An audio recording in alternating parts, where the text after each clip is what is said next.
About YouTube. I'm sorry, YouTube. We're fine, right? Gucci.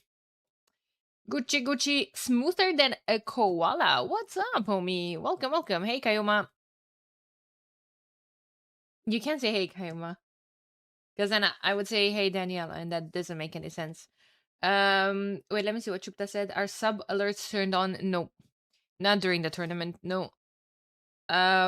Just because I don't want any distraction during casting, and especially like during a big fight or something. Like I will thank you guys in between the games. I also saw that, guys, I opened my stream to 2 sub primes offline.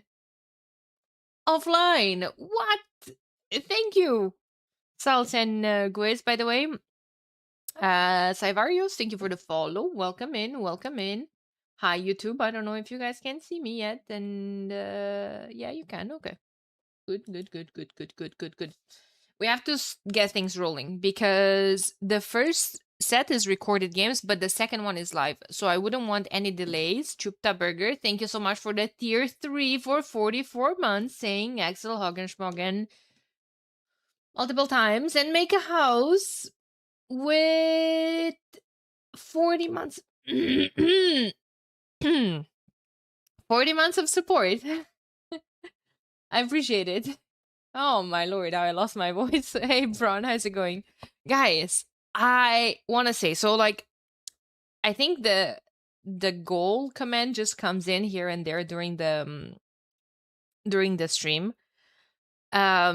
I don't know if you guys saw or not, but yeah, I am shooting for that partner plus 2 program this year, which would give me, of course, a better split with Twitch, but those have to be paid subs. But I don't want to get my hopes up too much. But this month we're at 106 out of 300 points. So finger crossed. Finger crossed.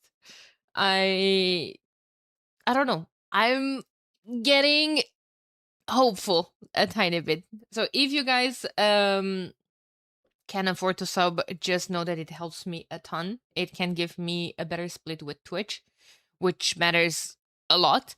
Otherwise, it's absolutely fine. Just being here, supporting with the follow, watching the stream, enjoying the tournament, that already means a lot to me. So thank you, thank you, thank you for being here. Hey, Alex, how's it going? Without further ado, we're going to hop straight into the interviews because, like I said, we're on a tight schedule. I don't want to be late with the first series because the second series is live, and I'm not sure if they can wait or just go 1 hour nap. But that was like 3 hours. happens to the best of us. Hey, let's see, because we're starting with Sal's versus Wonders, and Sal's is playing for the first time today. Let's see what they had to say.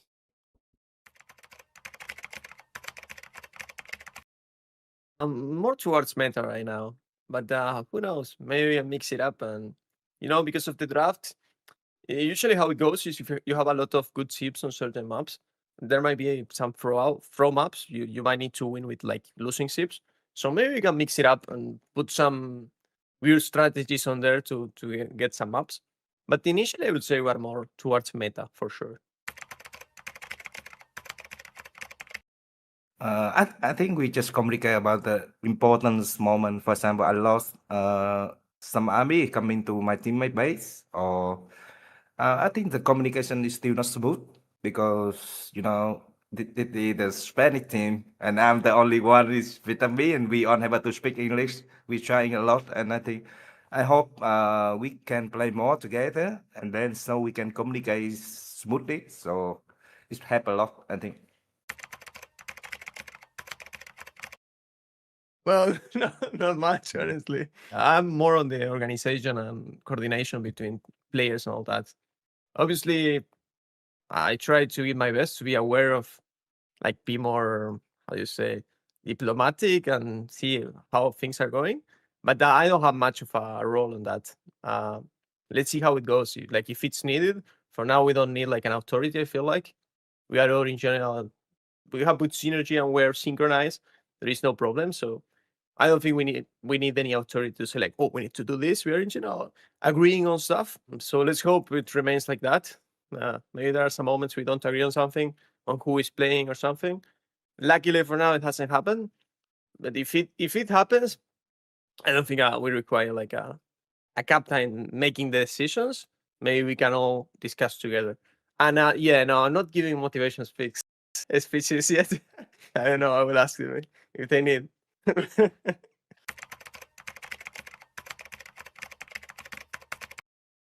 I have never played at stage before, so I guess I would be nervous, but also super excited because it will be my first time playing.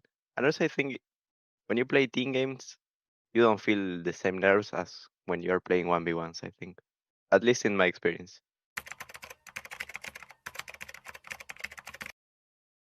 I mean, in my case in particular, I'm barely playing 1v1 because I got kind of bored of it in the ranked, I mean. But I don't feel it affects me a lot when I play teams because it's a different dynamic, a different intensity. And also, I like to be pocket. I like to be pocket. I don't have to micro arches a lot, and I don't know, it's different. I think the 1v1 skills help, but you also need to be a good team game player to transfer that skill into team game. Otherwise, it doesn't work. You need to have good communication, know what to share with your teammates. I want to know that, for example, don't send a random X because you killed 3 builds in a corner of the map. That your teammates don't need to know that. It's useless. So it's more of like that. It's experience. It's a tough question.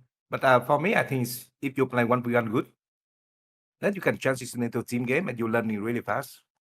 But you play team game really good, it's not sure you play 1v1 is good. It's a different thing. I think if you play good 1v1 and you willing to learn to play team game, then you can learn it really fast. I think so. And it's really hard to play. If you only play team game and you transition into 1v1, it's really hard. You have to play a lot and learning a lot because it's require a lot of APM or a lot of things happen in 1v1 as well. I agree. I agree. In general, it's useful to be good on 1v1 because usually it talks about you're going good mechanically. But then team game is a whole new thing, so then it doesn't matter that much. Communication is key. But one thing I would say is like one of the reasons like the team is good on 1v1 is probably from other aspects, like the method we have, like the discipline or training or like investing time into that. So we are all on the same page on that. We want to train and we want to commit time. So that's really good. That translates for sure.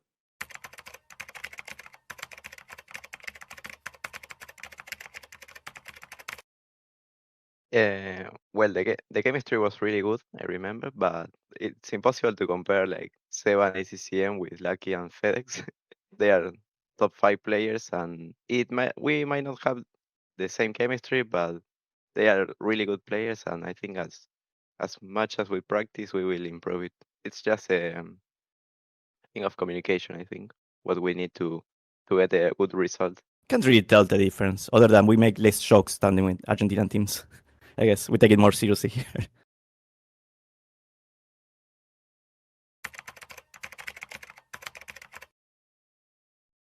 Well, they were never sacrificing me on front line. Starting from that. So drafting, usually we draft together. Probably Classic Pro or me is drafting, but we are obviously discussing together and about like playing flank or pocket.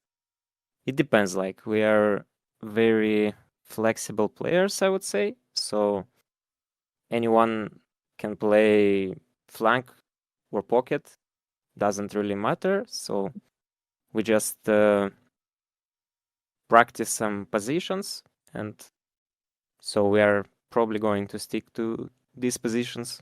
My best play at flank with archers because I don't know because I played a long time with different people, and historical. It goes like it goes. So I play flank and I play good in this position. Yeah. In these tournaments, I usually play as pocket. I think I'm comfortable with it. I think I can play with archers, but this tournament I decided to play as pocket. We decide. We decide. I think the goal is to win some matches in the group stage. Maybe we can do this. I think we are ready right now, but in this week or later, we didn't practice, to be honest. We did practice a lot to qualifiers.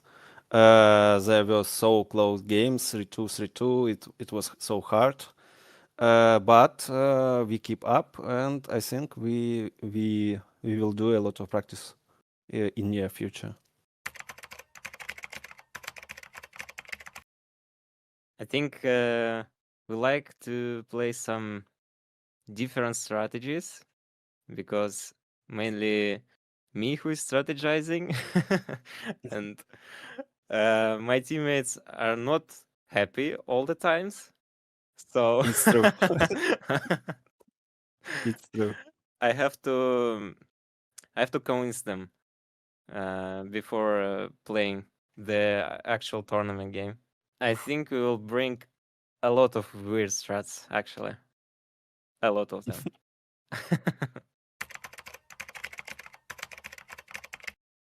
We'll talk about army compositions, yes. But maybe the army should go like this. So compositions and positions. I always talk to to my teammates that we should speak. We should speak every 30 seconds, every minutes. Even nothing is happens. We should speak. What are you doing? What I am doing? What are we planning to do? So I think we should do more communications, but we improving that. And when like somebody starts to push me, like I have something difficult at my base, then I start to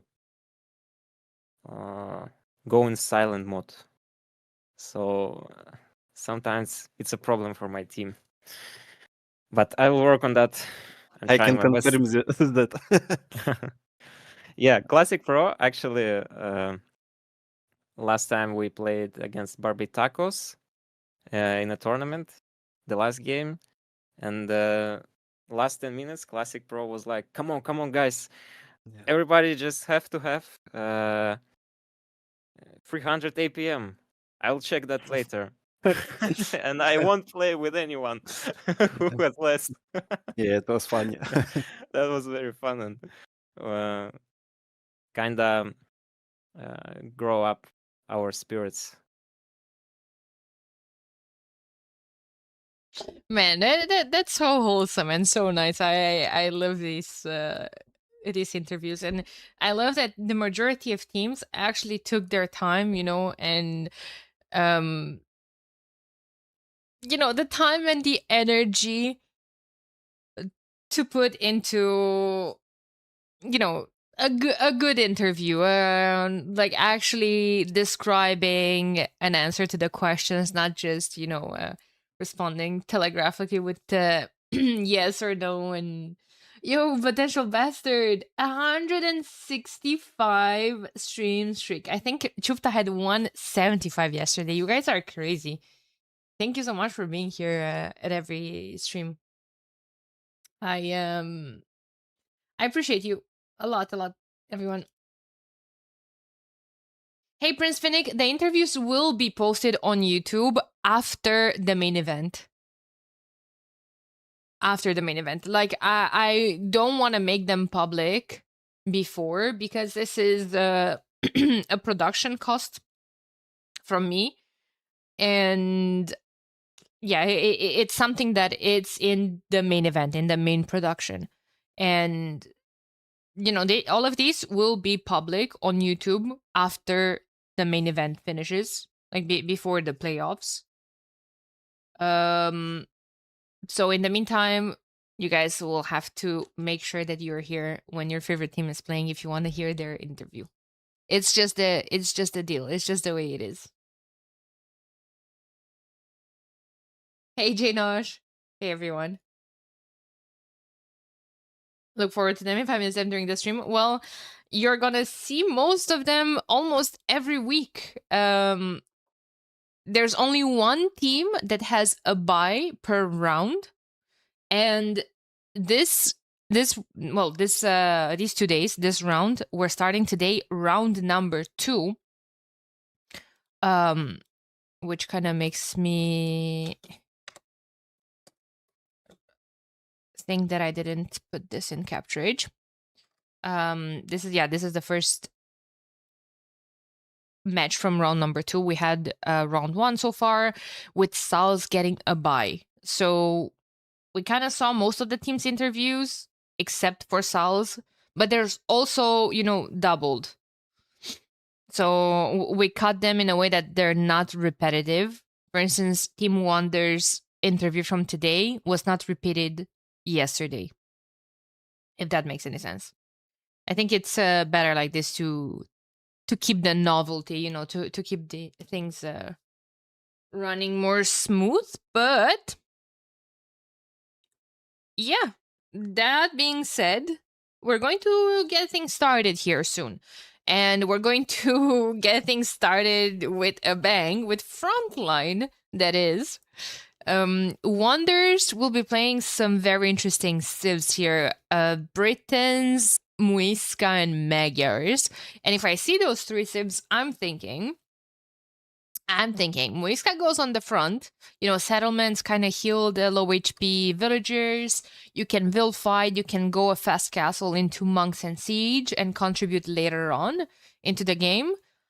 Britons in the middle as the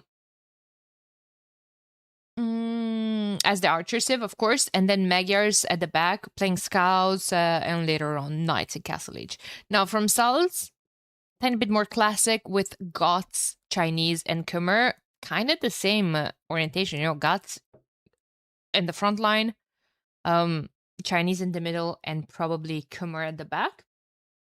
I love watching frontline games. Well, then you're in for a treat, because oh boy. Are we saying I don't know if I like picking Goths that early for frontline? It is their home map. So the way I see this is that every team probably goes into the set thinking, my goal, worst case scenario, is I win at least my home maps. I feel like that should be every team's goal going into the set. So like the worst case scenario is a draw, basically. I feel like that's the determination that you have to go into the set with.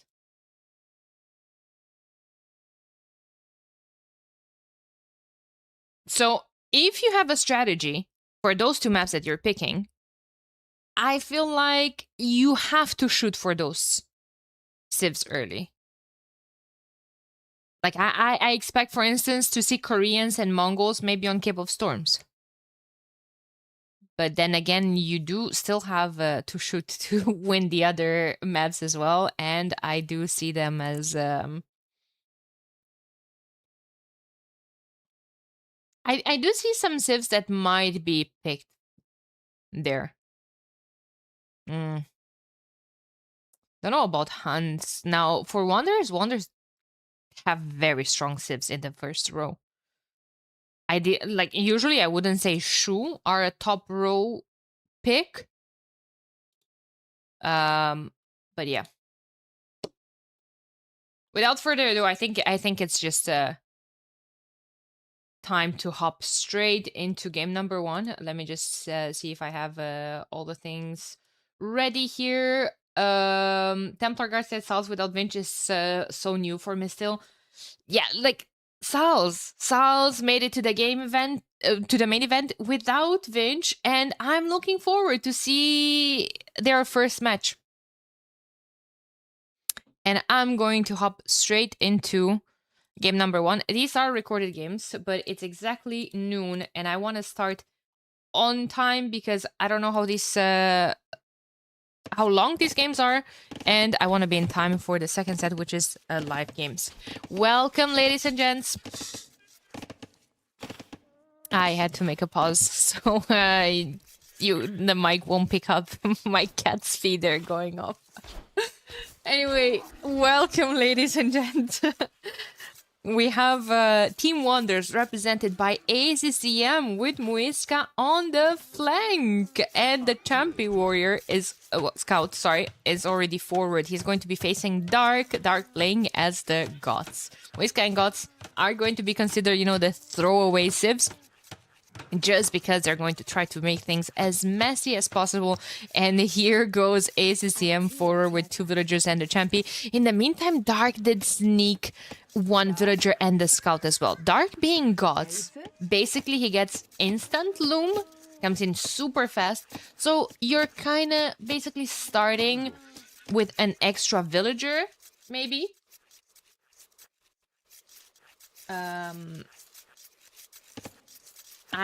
Just a kind reminder, I am streaming on YouTube as well, and I just alt up for a second because I had asked them if everything is good and the quality is good and everything. I am very happy to hear so thank you guys for watching there. Thank you for watching here on Twitch as well. And look at ACCM sniping all of those guanaco. Now, where are Darks? Darks will put down an early barrack. Oh, I like that. The Scout is just roaming around trying to get some extra resources. Blame them. Reminder that the Champi can build outposts. Outposts do cost stone, so -5. ACCM, however... Wait, did he have 2 vills on stone? For a quick second there? He does have that... settlement.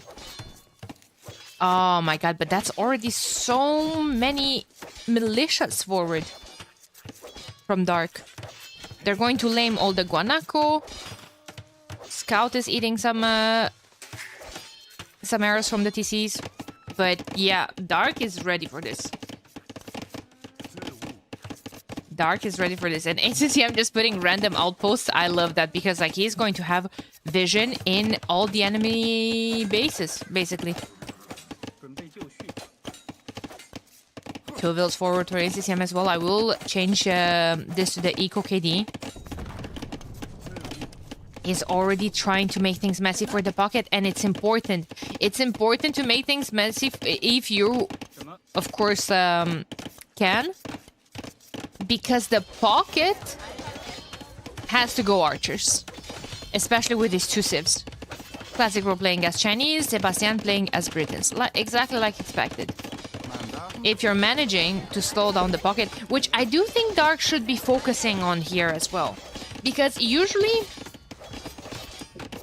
the role of the flank on this map is to kind of die slowly and buy time for the pockets.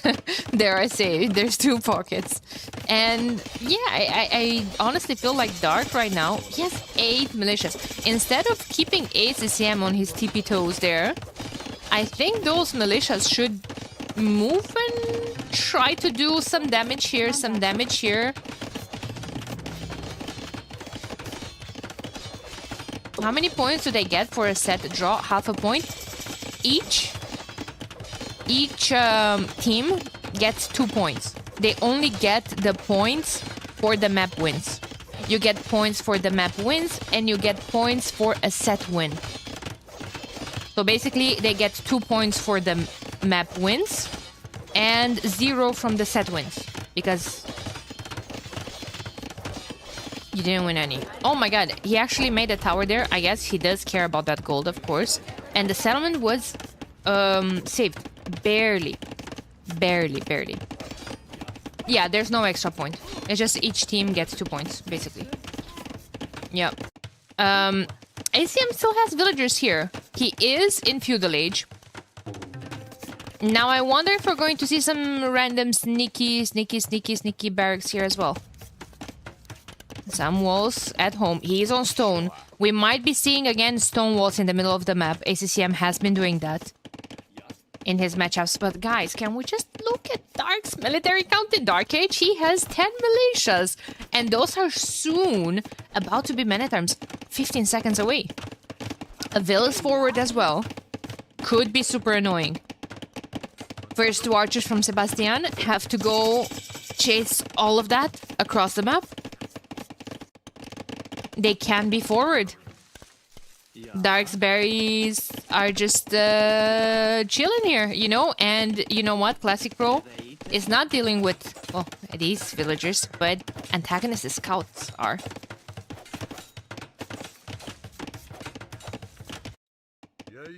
Yeah.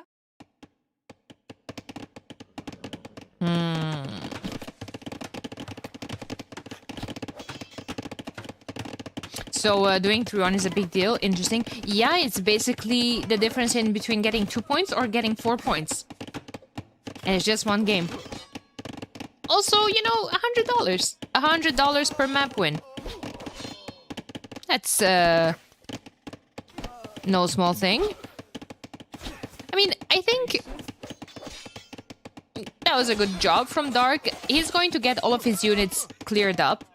But I think the main point was that, you know, all of the opponent's military were focused here, trying to deal with those man-at-arms. And now that gave Team Salz enough of a position to advance, to just ignore SCM, which I think they probably should. And now their military here is here. However, Sebastian is playing as Britons. His ranges are pumping out archers faster. So that way, look at this. We have 12 archers against 12 from Classic Pro, but only 5 forward. He needs to bring his reinforcements, but, you know, have a long way to travel. Nice job from antagonist, by the way, denying the tower from ACCM. Looking at, you know, what happened in Dark Age and now in Feudal, ACCM ended up losing 3 villagers. So technically he should be behind Dark. 15 seconds. Idle TC time versus 21. Yeah, it should be. And Dark even has that extra Vil that he's getting from the Loom. Remember, we were talking about that. So we're ending with 29 Vils against 33. Yo, Raven with a tier 3 for 36 months. 3 full years of support. Thank you so much, Raven. I appreciate you from the bottom of my heart. ACM is forced to put down the tower. Oh, he's not forced down to put down a tower. He's putting that tower forward. He's forcing Dark to put a tower down of his own. And it's going to be quite annoying getting a tiny bit to his farming ego. That's something that he would want. And that tower is actually quite delayed by the massive archer. Sebastian has 15 forward archers right now. Reinforcements coming up as well. Armor and bloodlines on the Magyar scouts from Lucho. And Classic Pro is not walled, guys. Classic Pro's gold is not walled. Yet. Diagonal gate, something? I don't know. Nope. There's going to be deaths there. But in the meantime, at the front, ACCM kept Vils on stone, and now he's advancing with more and more towers. He's walling them in as well, so it's not like scouts can just jump on them. Look at Lucho being annoying with that scout denying the market from Dark. Really, really good micro. Now we have all the scouts just chasing each other. 10 versus 10. We have Khmer with both blacksmith upgrades, forging and armor, and bloodlines too. Fully upgraded scouts from both of them. Just bringing in reinforcements to the party. But now, you know, Lucho is bringing his ally to the party as well. And Classic Pro will have to join antagonist here for the ultimate 2v2 showdown. It's a lot of military. It's a lot of military. 18 archers versus 18 archers, 12 scouts versus 12 scouts. Look, even the pop is 153, 153. This game is dead even, but 2 people from Team Salz are going up to the castle age, while only Sebastian is going up from Team Wonders. How's Lucho doing? He's missing the food. He's going for wheelbarrow first, so he's delaying his timing by thinking about the long run. His farms are going to be way more efficient, and his Furico is just going to be absolutely explosive in the castle age. But that might cost him a bit. He keeps adding scouts as well. He has 21 scouts that will be eventually light cavalry. I like that antagonist is continuing to produce as well, seeing the mass of units that Lucho has on the field right now as well. Gotta talk about the flanks as well, because both of them are up to the next stage. Dark slightly faster than ACCM, and Dark is heavy on stone. Dark's gonna have a castle, and Huskarls hoovering around here.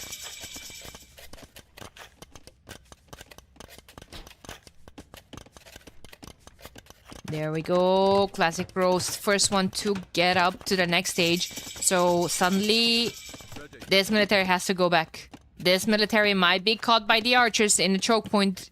Crossbowman, Bodkin arrow, coming in. Castle coming forward from Dark. Is that the most optimal position? Especially without his pocket reinforcing all of this. That's a lot of crossbowmen from Sebastian, with extra range from the Britons as well. And oh my god, how Dark needs to... Oh my god. How he needs to abandon that position for a split second. I thought that Lucho is just going to jump on all of those villagers. That was a really nice gate. But it just felt like something was off here from Team Salz. That workshop has to go in the back now as well. There's a lot of military here. Lucho is still not up to the next stage, and suddenly we have antagonists with +2 coming in 5 seconds. Husbandry, light cav is in. They're going to dive under those towers. Castle's going to go up eventually. Sebastian is trying his best to snipe as many villagers as possible, but he might end up trading a lot of military in the process.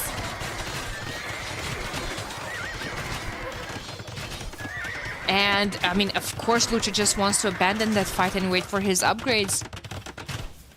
Castle does end up going up. ACCM still has a couple of villagers here as well. And nice snipes there from Classic Pro. Ballistics is already in for him, so was a whole lot easier. ACM will lose more vills here. In the end, that's going to be probably 11 vills dying for him. Make them 12? Nope.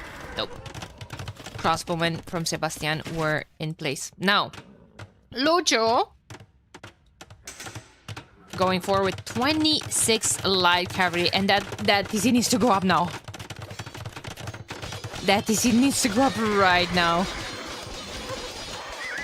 It's a big fight. Antagonist does have a couple of knights mixed in there as well. Hey, Lucho does get that iron casting for free with Magyars as well. Something that's expensive for antagonists to grab early, I mean. Kind of feels like playing against Magyars forces you to get it early, if that makes any sense. Just like when sometimes when you're playing against Vikings, you feel the need to get wheelbarrow and handcart early because you don't want to fall behind. But if you get that early with Khmer, yeah, basically you give up a couple of numbers, give up a couple of knights. All of these fights felt a tiny bit off from Team Salz. They're falling behind in military numbers. However, their eco is much better. They have 20 extra vills, and more TCs are being added by Antagonist, by Classic Pro. Classic Pro's on 3 TCs with Chinese as well. Third one going out from Antagonist, while everyone except for Sebastian. Sebastian has a second TC, but Sebastian is Britain's. He can afford that easily, of course, because they cost half the price.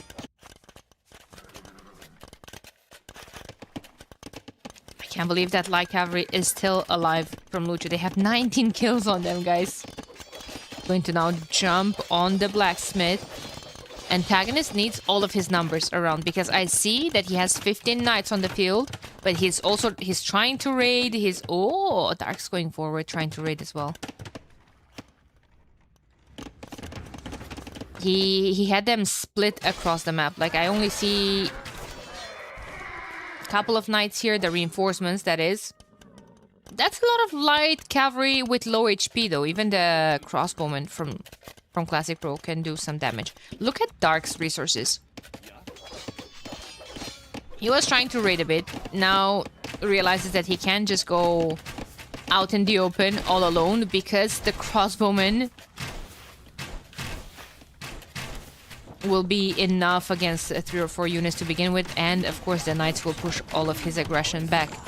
However, he could be going up to imp soon, looking at those rests. There's iron casting finally afforded by Antagonist. Now that siege workshop scares me a tiny bit. That tells me that they're going to start pressuring Dark here quite bad. And look at those British crossbowmen, 45 of them on my screen, all attacking this town center. There's a lot of military here. Lots of military here. Oh my god, Classic Pro has almost half the number of crossbowmen, and there's even the same amount of knights for both teams.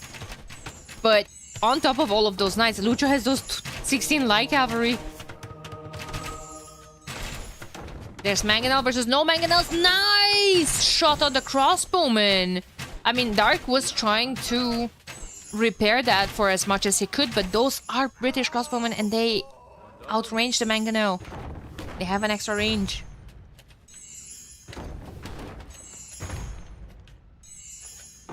And now all of those units, on top of everything, are healed by the Muisca monks. Sebastian is going up to the next stage, but you know what? So is Dark and Classic Pro. That's why they've been staying here behind that PC. Trying to avoid fights, of course. Trying the best they can to preserve the military numbers, because upgrades are going to be in about 2 minutes. That's 1 minute later than Sebastian, though. Look at his resources. He's going to be able to afford Bracer Chemistry. What did I tell you about the ACCM? He's going to wall the map. He did it every single frontline game.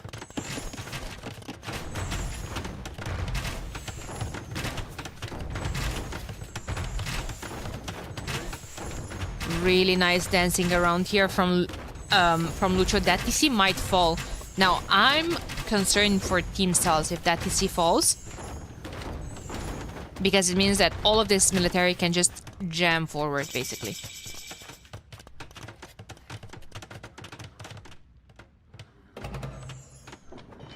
I mean, ACCM is doing exactly what you would be expecting from Muisca: monks, siege, and walls. It's just easy like that. That homie can be picked up by the knight. Oh my god, Bracer Chemistry and our blasters immediately afforded by Sebastian. He's coming forward. 48. He has 10 more somewhere. They're coming forward. They're coming forward. But yeah, with that TC, all of this military can just advance forward to the next one. And what's Dark going to do? Dark is planning to go to that wood line. That doesn't make any sense. Nope. Elite Huskarl. He has 15 of them somewhere. Now wait a minute. He needs desperately Antagonist to have Cavalier with +4 here, but he's not up to the next stage yet. And that might be a big issue. Now, the Lycav is going to try to flank here and get a couple of raids in. I guess they could take advantage of the light cap not being there and moving forward. I think that's exactly what Antagonist is trying to do. But there's still some monks there. Arbalaster is in chemistry for Classic Pro as well. He only has 32 though. 32 versus 69! Nice, but also, yikes, that's a huge difference when it comes to the range units. And now you even have the cavalry player in Imp. Dark a tiny bit out of the position. They are going to fight this fight. It's now or never. It's now because it needs to be before the upgrades come in for Lucho. Cavalry is being upgraded. Last Armor is in the queue. Cavalier is in the queue as well.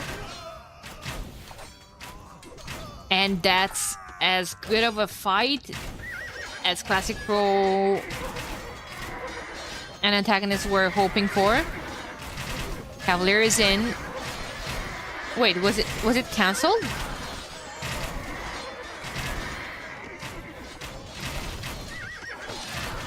Cavalier's not in. It was in the queue. Did he lose the stable to something?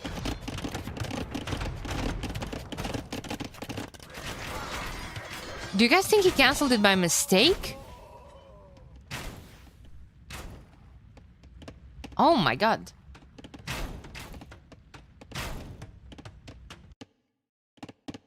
He's going for Hussars. Okay. He cancelled because he lost the mass, I think. He still has 16 of them. I mean, 16 Cavaliers is better than 16 Hussars. I don't know. I don't think he intentionally losing. Now, wait a minute. Wait a minute with these accusations. Wait a minute. Now, I could see the argument for being low on gold. Now that I could see, because they are preparing the trade, right? And you don't start...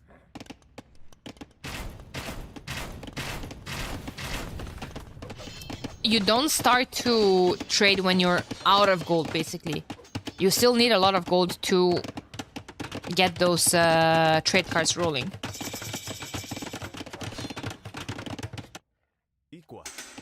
ACTM has like a complete vision of the map, I think.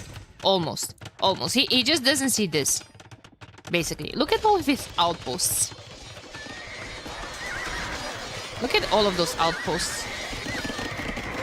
Hussar is in for Lucho. He still spams them. Antagonist still not up to Imp yet. But his knights are still fine in big numbers. Now, the issue here is that that was not a cost-efficient fight for Antagonist. Obviously, technology advantage for Lucho. And Lucho continues to spam. And at this point, Antagonist is like, okay, I can do this too. Antagonist has 0 on gold and they need to prepare trade as well. He has 0 on gold and he just spent like, what's the Hussar upgrade? 600 gold? Herbalism coming in for ACCM. Wait, I forgot what that does. Archer line and Champion Warriors move plus 15% faster.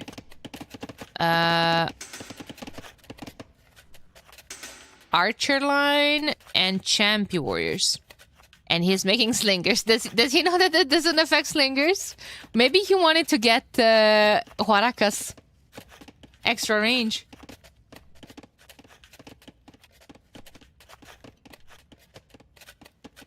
I don't know much about AoE, but canceling upgrade doesn't give back that much resources. It gives you all the resources back.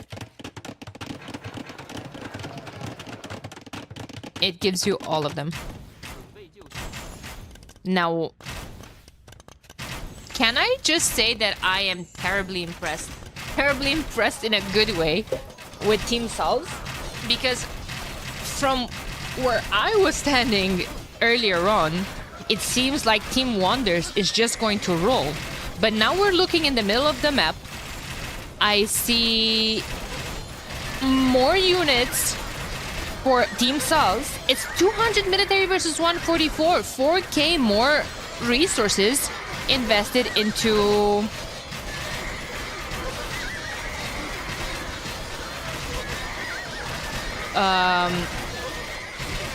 military.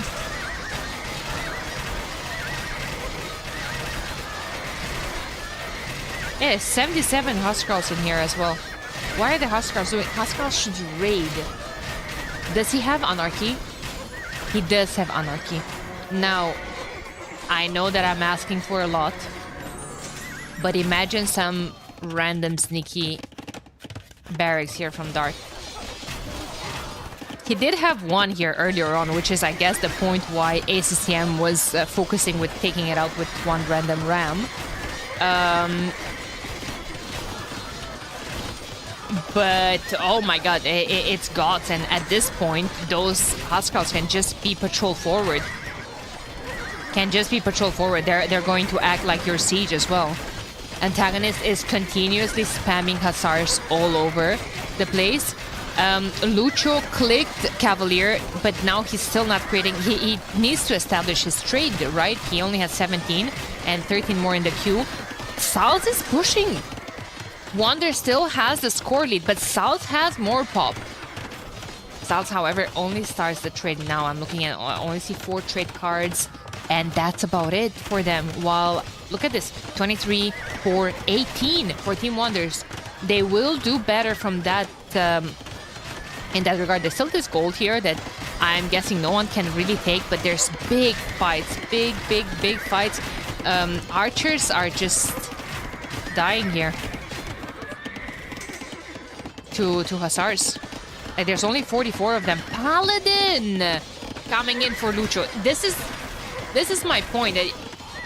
You're investing all your gold into trade, and suddenly you have 23 trade cards, and now they're paying off, and now you save gold. You click Paladin, and now you start the Cavalier production. And suddenly, Antagonist is going to realize that, okay, he has 62 Hussars. He can't raid with them,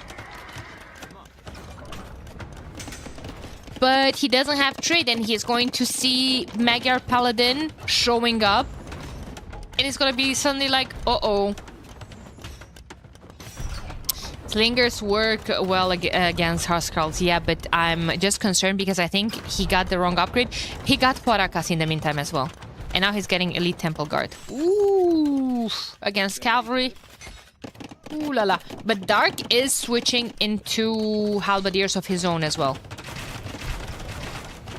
He has 20 pikemen so far. He needs 600 gold. But again, it's at a point where Team Sals are going to start getting the, you know, oh shoot moment. I don't have gold units. I don't have trade cards.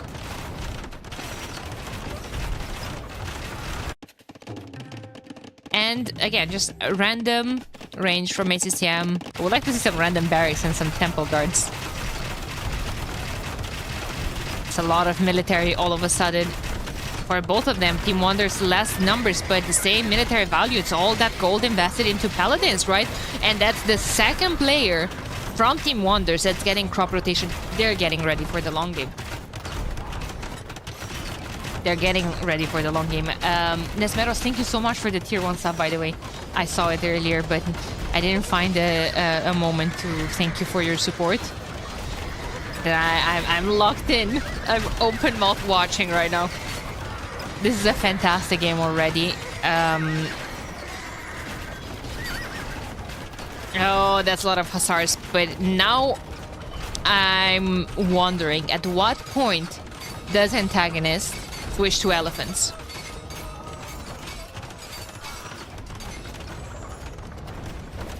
At what point does he switch to elephants? At the point where he has trade to sustain it, probably. But when is that? He has 500 gold, 600 gold, 2,000 food. Yeah, I think we're at the point where Hussars are not good anymore. I think we need to see forward stables from Antagonist, Tusk Swords, Bomber Tower from Classic Pro. Okay. 40 trade cards later. Yeah, I can see that.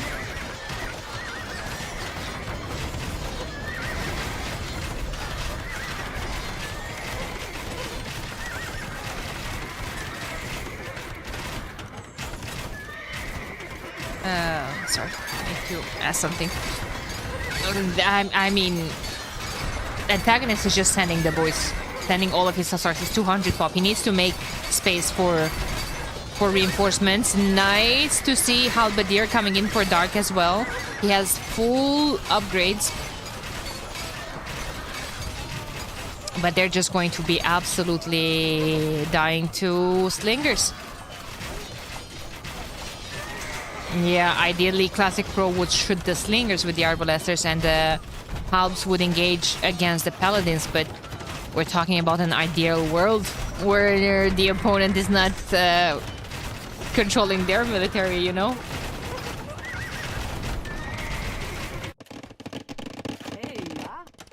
I don't know how they could find a way to trade here. And this is a weak link for Team Sal's. And they know about it. Classic Pro started to wall. Does he have Grand Wall? He doesn't have Great Wall. And he did research Bombard Towers. There's the Elephant Switch. Wait a second. I was talking about that weak link where here comes Muisca with towers here. Keep coming in for Sebastian. Sebastian towers are affected by Yeoman. They have 2 extra attack as well, so he does have them, both that and Werewolf Trebs. But I see 4 Trebs. Where are they? Ooh, they're forward. Sneaking behind that Muisca tower.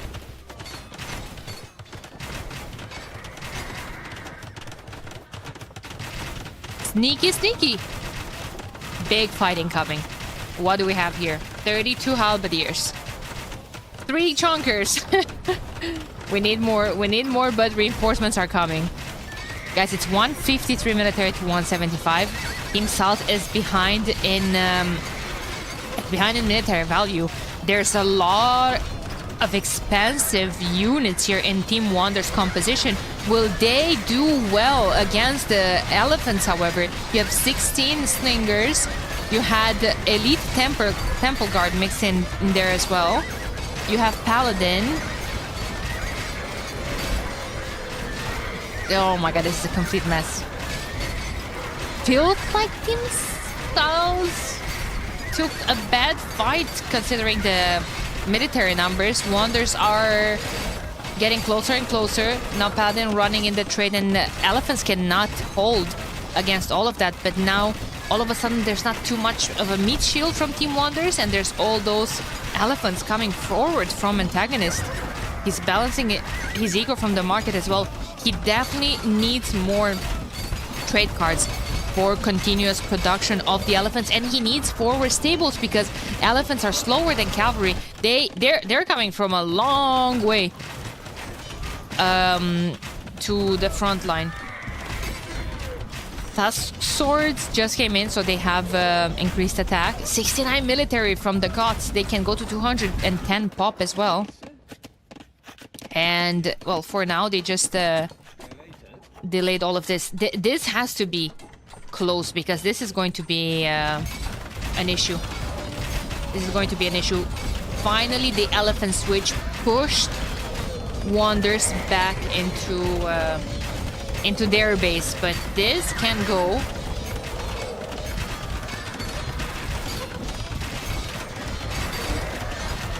This can go into a very long game again. Block printing coming in now for ACCM.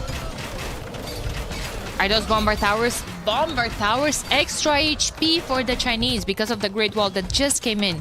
And also fortified walls with 3900 HP. Yo! Dai GG man, thank you so much for the tier 1 sub. I appreciate you guys. Tier 1 subs, paid subs, helped me so much for my goal. You have no idea. And I appreciate it a lot. You guys are great. Thank you for being here. Thank you for watching. What an amazing game to start the series. What an amazing performance already for Team Sal's. who were considered probably the underdog of the Division 1 after a crazy upset against Onimaru Barbetakos. Onimaru Barbetakos, who were the finalists of the previous team game tournament that we had in the scene. Game is so excited to see threads. Yo, thank you, Mr. Wob. Thank you, thank you. Siege Onager coming in from Muisca.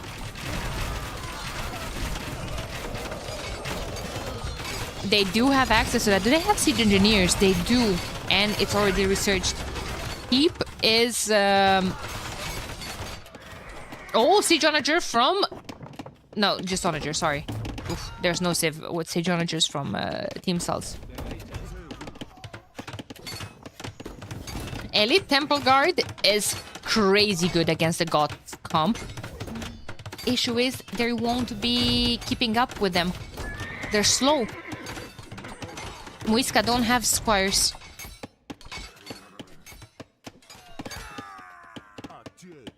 Hey, good enough to raid the farms.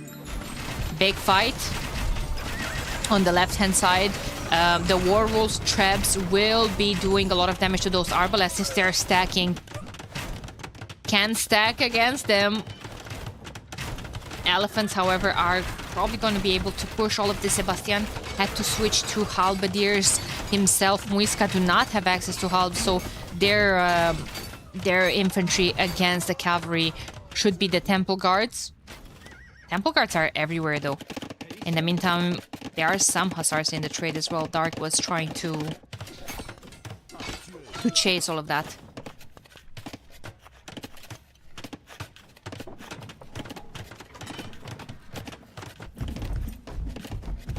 Here at the east, it's just that range. That range was there for a long time.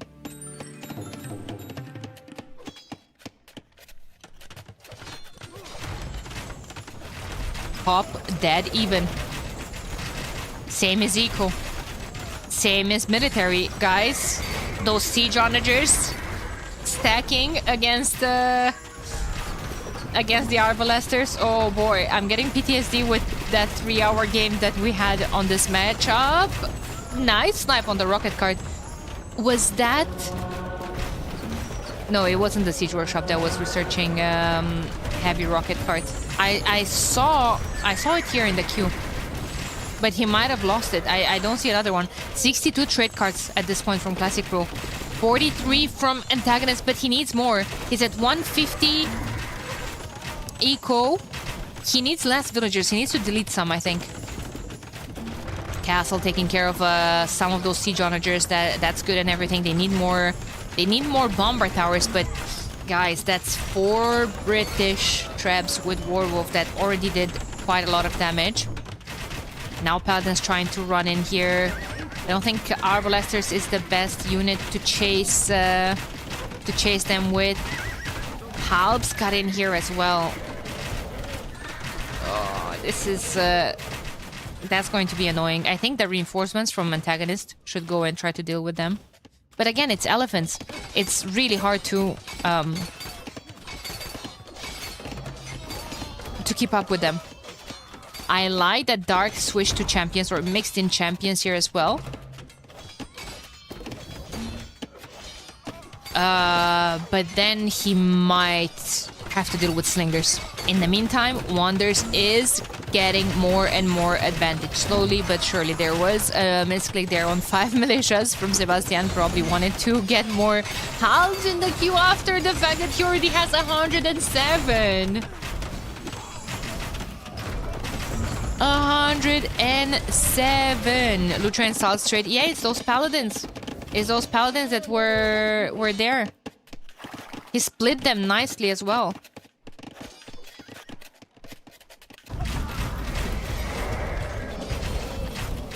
That's what those paladins I was talking about, that Antagonist should probably send reinforcements, which he is doing. So he's cleaning that up.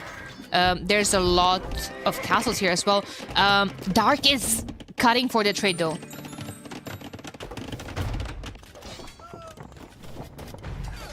Hey, Axel. Dark is cutting for the trade. And that's pretty good. A lot of British keeps.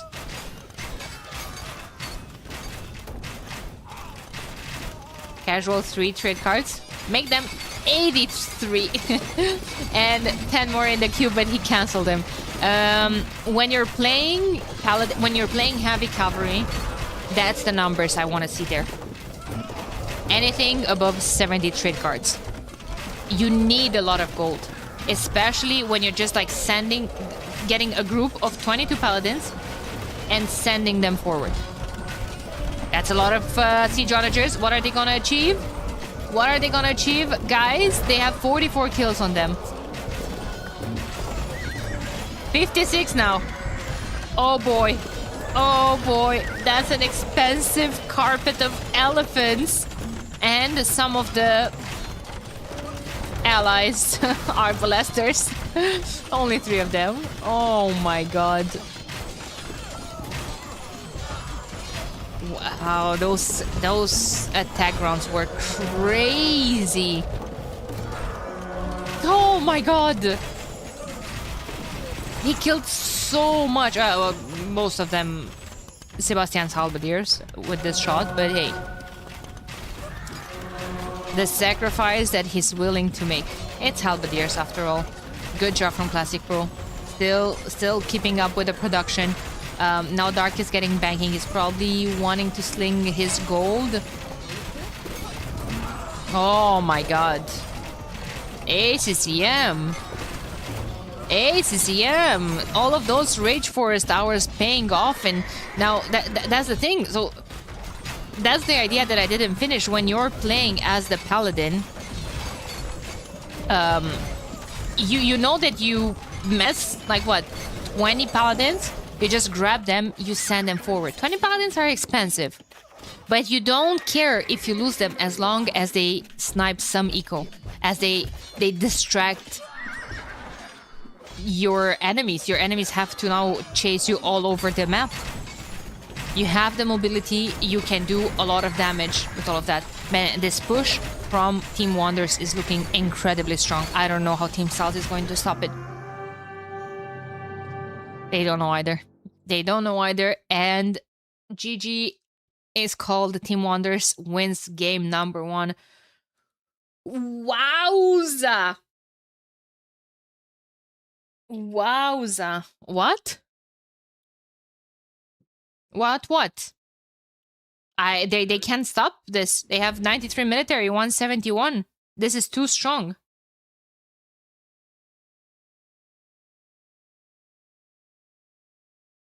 Can you go back 10 minutes and see how much trade Sal's had?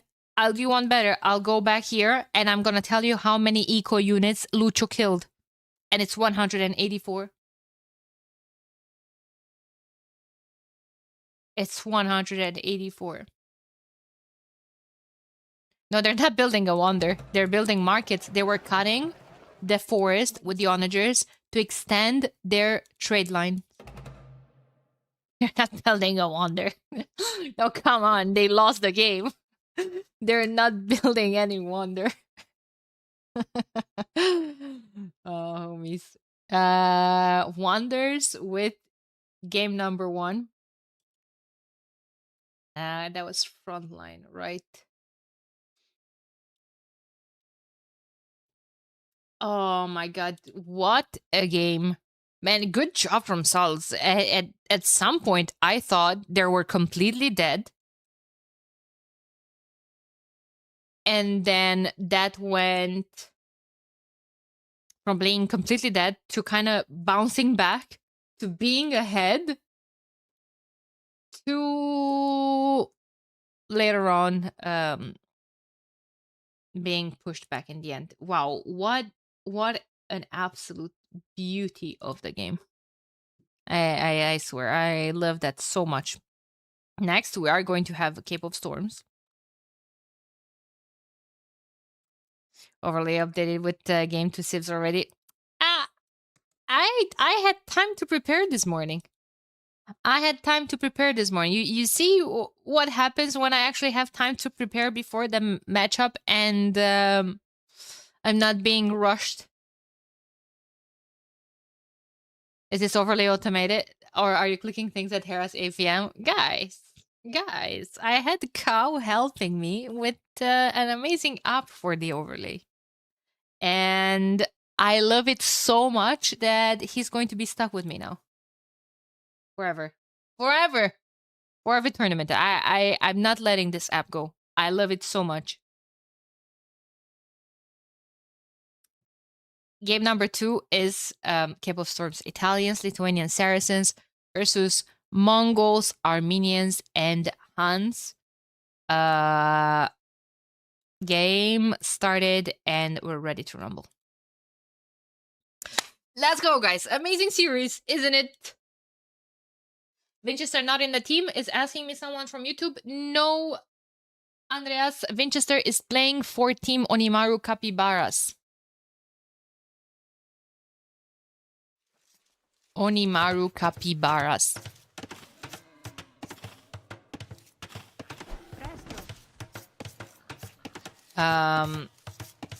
Whoa, my volumes were incredibly low. Moving back antagonist into orange, so we have things organic. Is there anything on the South Islands, or is it just for dogs for trade? It is for dogs for trade, actually. We've seen one person doing that so far. Onimaru has 2 teams. Onimaru has 3 teams, actually. 2 of them qualified for Division 1. One of them qualified for Division 2. As a matter of fact, I was talking about the third one. The third one lost to... Drum rolls. Team Sals. Team Sals. That's how they got here. Cape of Storms. I love this map. I love this map. You have Sebastian playing as the flank, as Italians. He's going to be facing Classic Pro playing as the Mongols on flank. Now, this is something that I haven't seen before, and I'm looking forward to see what is cooking. ACCM playing as their pocket, you know, as Lithuanians, Cavalry Civ. Dark is playing as the pocket as Armenians. Wow! Armenians pocket. Okay. Let them cook. Lucho at the top playing as the Saracens and antagonist playing as the Huns. Now, usually on this map, you have your flanks going for some sort of aggression. Maybe man-at-arms into archers, contesting the water a tiny bit, right? You have the pockets going cavalry usually, and maybe 1 or 2, 3 hulks if needed. Preferably not, but you know, they would want to defend their water as well. They would want to add more and more. And then you have the top flanks that are just going to either have their 1v1 at the top, or they will just send reinforcements at the bottom. It depends. Yesterday we've had this side completely open, and they still didn't fight there at all until post-imp. But this is coming as a surprise to me, Armenian pocket. Like, if Team Salt, if Dark wants to play this standard, he still has decent cavalry. I mean, in Castle Age they're fully upgraded. He's just going to have to switch to something else in Imp if we get there. Maybe they're going for a full Castle Age approach, and in that case, his knights are completely fine. In Imp, it's getting worse and worse. They do have access to Cavalier, but they're missing the last armor. Now, there could also be... I see 2 wheels forward. See? So, shenanigans. Shenanigans. I don't think you pick Armenian pocket to just play it standard.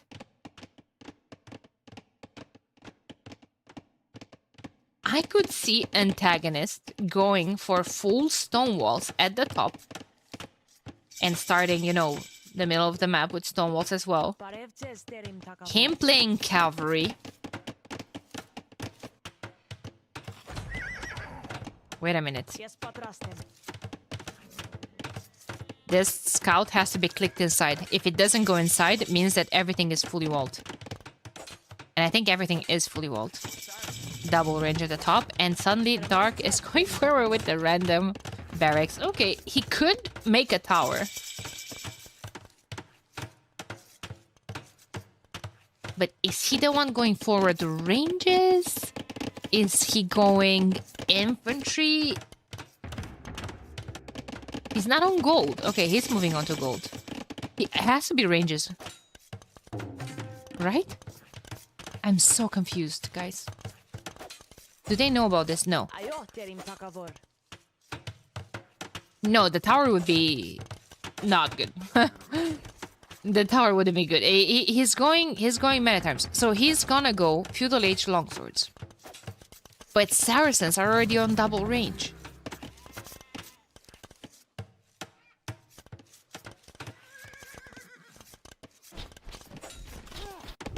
And Classic Pro is going to go open fire ships from the flank. That's really risky because usually the opponent will be opening hulks. But hey, the Hulk is not fighting back. Yeah, I guess this is the time for Classic Pro to switch to his own Hulks. No, he's switching to galleys. I like that. Double stable from antagonist. Guys, South is cooking. Oh my god.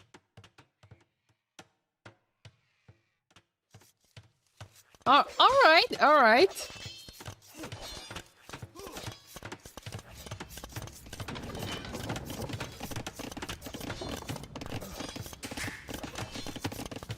So double, well, that's a blacksmith. Probably has, does he have a barracks at home? No. Now, what's the issue with all of this? The issue with all of this is that, first of all, if you don't have range units, someone can just re-wall. With stone walls, like ACCM is doing. Second, if you lose all of this, then you don't have production back at home. If you lose, if you're pushed from this and... Oh, well, Sebastian is coming here with range units. He's running away. He only has 2 archers. Gotta run from the feudal longswords. So that's the thing, they only have melee units.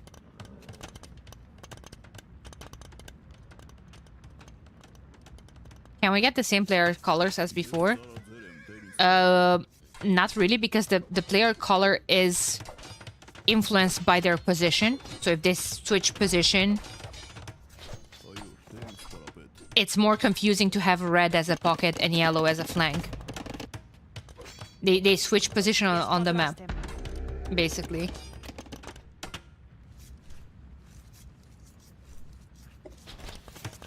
So my point is, right now, if you don't build a tower, how do you break through? Oh my god. Oh my god, ACCM scouts are forward and Classic Pro's full line. There was a hole somewhere. Oh. There was a hole somewhere. This is like just open. This is just open. Classic Pro is doing a good job on water. ACCM has to invest into hulks as well, which of course kind of hurts his eco. Usually on this map the pocket goes cavalry, so he needs a lot of food, and you wouldn't want to place down farms. Well, we're not looking at Dark Space. Dark is just doing his own thing. Dark is just doing his own thing.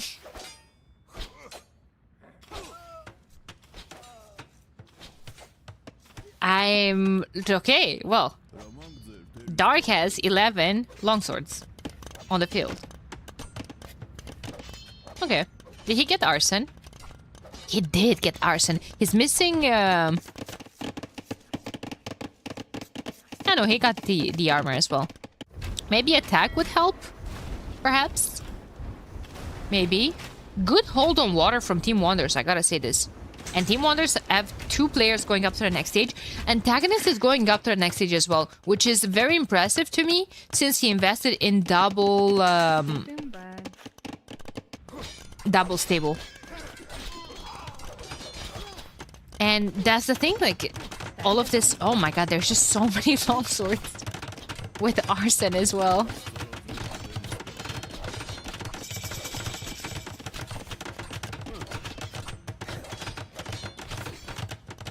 Dark's going up to Castle Age. Yeah, now the issue is that Sal's planned to go super aggressive.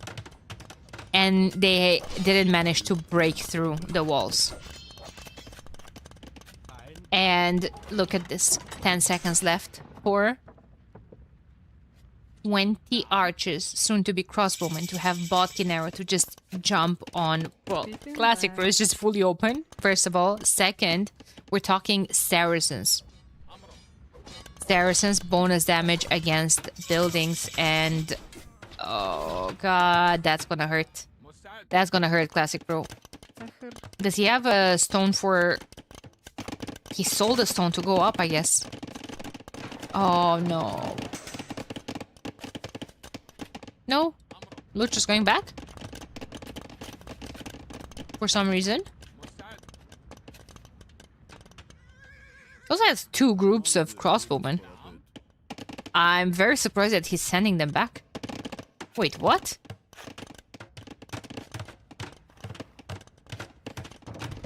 This is open. I think. There's no tree there. Oh god. It's such a risky move to trust all of those wood lines. Also, this is still open anyway. Antagonist has knights on the field. Maybe that's why Lucho went back, being scared of the knights, but he was up faster. He was up faster. Our thing's looking like... How many villas did Classic Pro lose? Only 4. And no fishing ship was lost, by the way. But not yet. Not yet. Look at Classic Pro's navy. 2 feudal age hulks versus, well, all of that. I think it's time to say goodbye to military. Unless ACCM is getting medium warship. He's planning on upgrading his ships. He's probably going to be able to hold on water. Man, Dark is still picking up on all of those reinforcements. Now that he's Castle Age, he can get +2, which he did. And he's getting Gambesons, which is an extra pierce armor. So against all of those... It's making a TC here? What? Those 2 villagers are still alive. Okay. Well, fine. You do you, homie. Slay. Fortified church back at home for protection. He can do... He can make another one, or... Well, TC is fine as well. Gives him protection for the wood line. Fire ships and hulks versus fire ship, hulks and galleys and everything from a Classic Pro. Guys, Team South is leading in score. Population dead even. More military from Team Wonders. More eco for Team South. Yeah, I mean, we're talking 18, 19 fishing ships, 3 fishing ships. Against, well, 0, 14, 0. And I think ACCM's fish is in danger as well. But you know what? ACM is sniping a couple of villagers, so he's fine with that. Look at the amount of TCs they're adding. Everyone's adding TCs, which they should. Honestly, I do think that ACCM... Not ACCM, sorry. Lucho and Sebastian were too afraid of diving in. Like, I'm looking at this military. What's the reason for that military not to be here? Yeah, okay, there are 17 knights with +2. Oh my god, there's 2-handed swordsmen. Oh, I love this. It's so unorthodox. It's so unconventional. I love it. I love it, chat.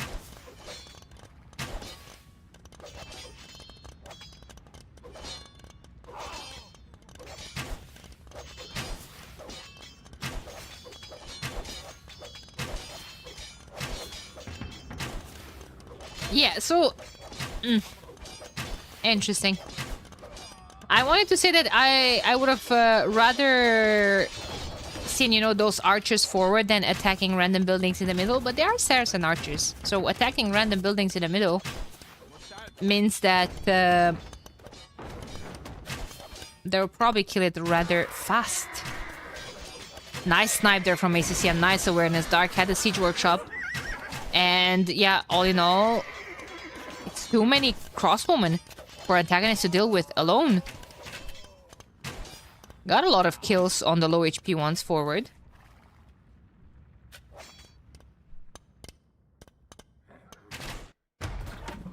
But yeah, water was cleared up, by the way. So we're talking 219 eco to 156. It's mostly difference in fish, right? Look at Dark. He's even getting gill nets, probably fish traps as well. That's going to be nice. 84 eco from the pocket. 88 from antagonist as well. Has a fantastic eco. They have map control. Like, okay, Team Wonders has more military, but they couldn't really push. Sebastian, however, has a TC on the gold. Does he have people on stone? He does not. He's going up to Imperial Age with 37 crossbowmen, 10 more in the queue. He's going to have bomber cannons. He's going to have arbalesters. He's playing as Italian, so extra pierce armor on those. Not that he would need extra pierce armor. It's not like anyone goes range units from Team Stals, but at least they do have also the Saracen bonus, and that applies to buildings too. Well, not two. Only applies to buildings. Oh boy, chat. Antagonist going to get some heat. 3 militaries from the enemy are here at his door. 1 stable down, more going up in the back. He's going to have to mass a lot of knights. This is going to have to be a full dive on all of that military alone. In the meantime, I think Dark should take advantage of all the militaries being forward instead of in their base, and maybe try to start sending units, you know, to raid in Lucho's base. That is gonna melt. That is gonna melt because it's knights with +2 attacking and about what, 70 crossbowmen with bonus damage against buildings. Attacking it. We might see a castle from Dark soon. Imagine if it just goes up in Lucho's face. Aim coming in from Lucho as well. Arbalester. Chemistry coming in. No one aim from Stals yet.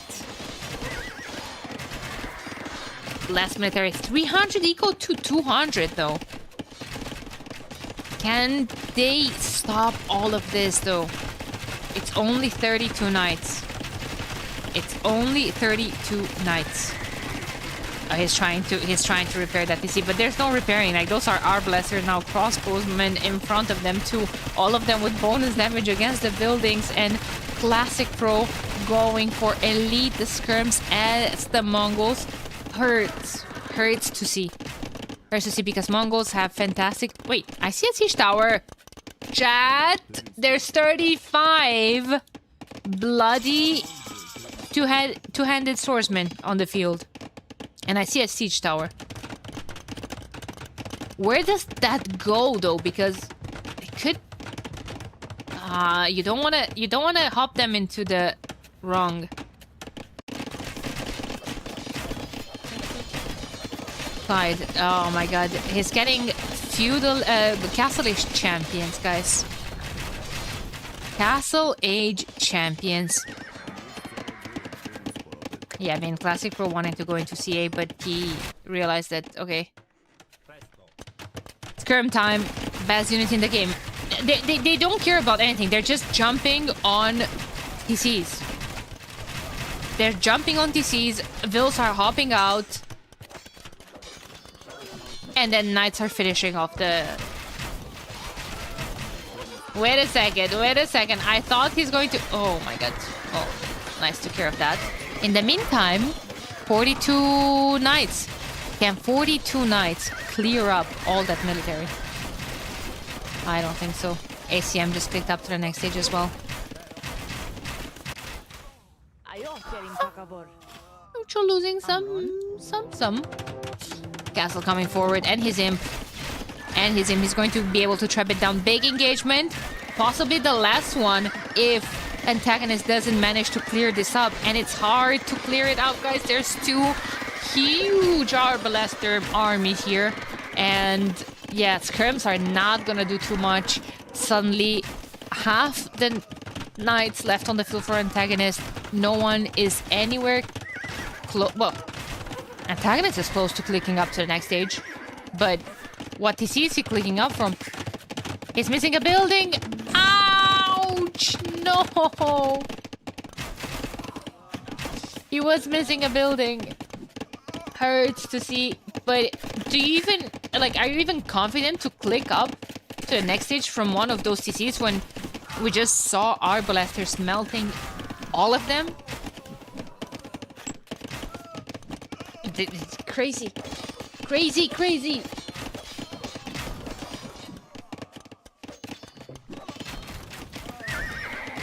Oh, man.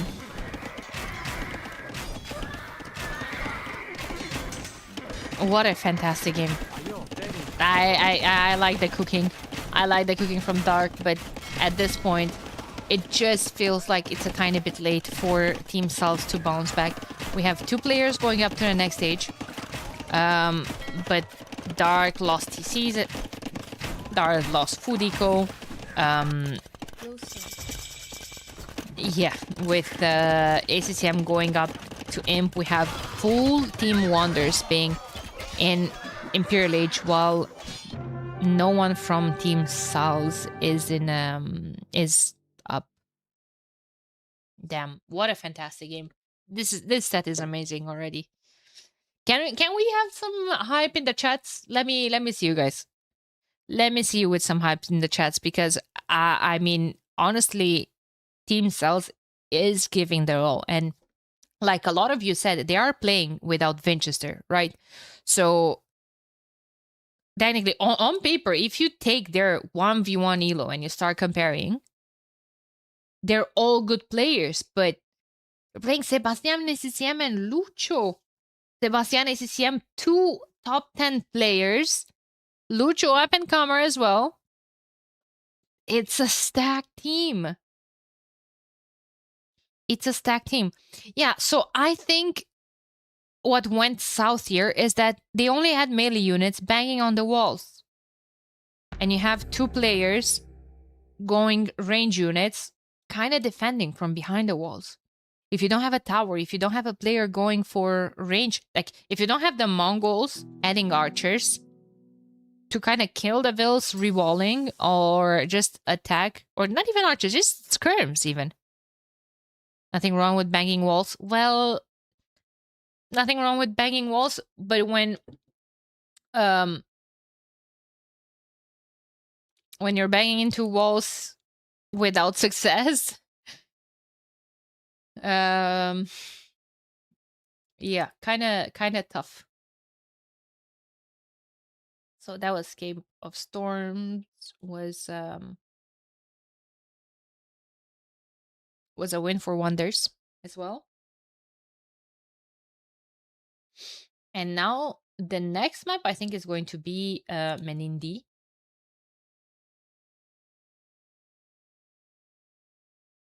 Let's take a look at that. Yeah. Yes, it is. Strange games today. They look so close, and all of a sudden, Wonders get the upper hand. Isn't that usually how it goes in games? There's just, every mistake counts. Like every mistake can be absolutely tragic. One of the things I kept hearing from players about Hera, for instance, is that he's so incredibly tough to punish. He's so incredible incredibly tough to find that one mistake.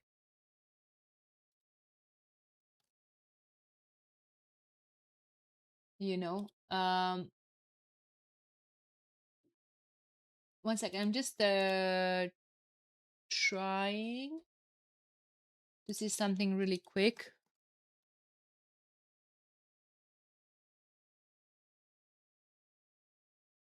Just trying to see something really quick.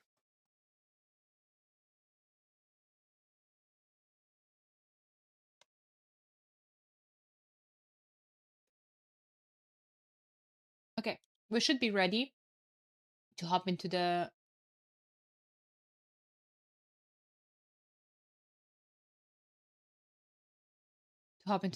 next game.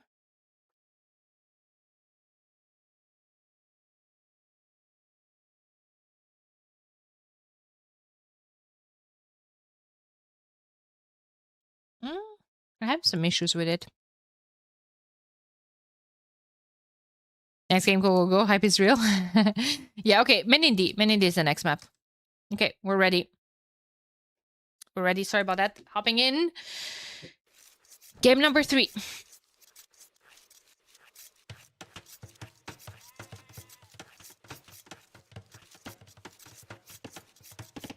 Game number 3, and you know how this map goes. You have all the players in some sort of triangle. In here, I have Team Dark playing as Portuguese, Turks, and Vietnamese. Wow. Portuguese? Would you want to use them for Vil fight or Turks?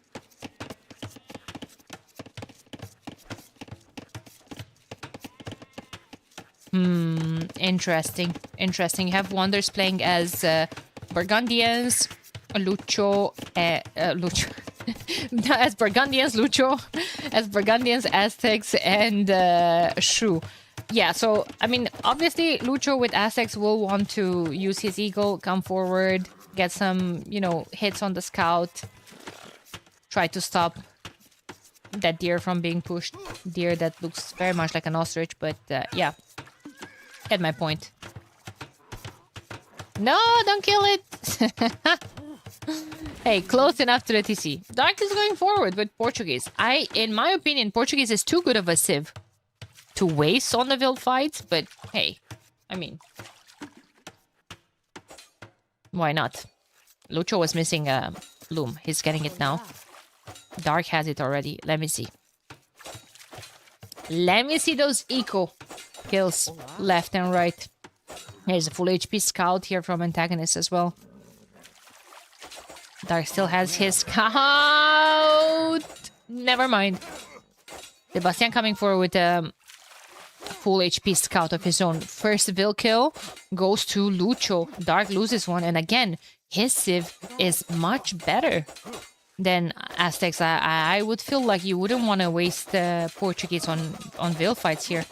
Second Vil going down. Wow, Lucho is doing a really good job, and we just see a third one sniped by Nikov's scout. And all this time, Lucho does have that eagle as well that is just chilling in the TC, healing HP. This engagement went really well for Lucho. Wonders, same amount of eco though. What's happening? Does Lucho have idle TC time? Sebastian has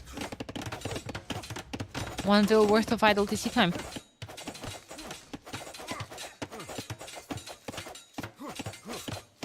Sebastian has. And yeah, you have the fishing ships already out from Classic Pro with Vietnamese. Nikov is going to Fishbone with Burgundians. Makes sense. They have guild nets and fishing lines 1H earlier, and Classic Pro first one to click up to the next stage from Team South, while Team Wonders already has their cavalry player, Nikov with Burgundians, and their archer player, Sebastian with the Shu. Now, Lucho just lost his mill. What do you even do here? Do you replace the mill, or do you just use all your villagers that you have forward to just sneak away all of that fish and carry it back to the TC? Jordan, thank you so much for the raid. I appreciate you. I hope you had a fantastic stream. Welcome, everyone. We are in the middle of a fantastic set. We have Salz versus Team Wonders. Wonders is leading 2-0, but I promise you that games were absolutely fantastic. The games were absolutely fantastic. There were 2 games that lasted... I started my stream 1 hour and 40 minutes ago. So we had some close first 2 games. Jordi dominated right until he died. Happens to the best of us. Sebastian coming forward with a range. I like that. Will Classic Pro come forward as well? No. His range is going in the back, so all of his archers will have to go a long way to the battlefield. A nice snipe there from Nikov. His scout was, of course, in Feudal Age as well, and Antagonist is not up yet. Antagonist forward with 3 farms, people on gold, people on stone. I thought he will be going fast castle into Janissaries, maybe. He can still go fast castle into Janissaries. He can just move everything on stone after he clicks up. There's market, there's blacksmith, and there's 100 wood in the bank for a mining camp. Up he goes. Nikov is pinging, flaring, I guess, the range from Classic Pro, from their opponent. So they absolutely know what's coming.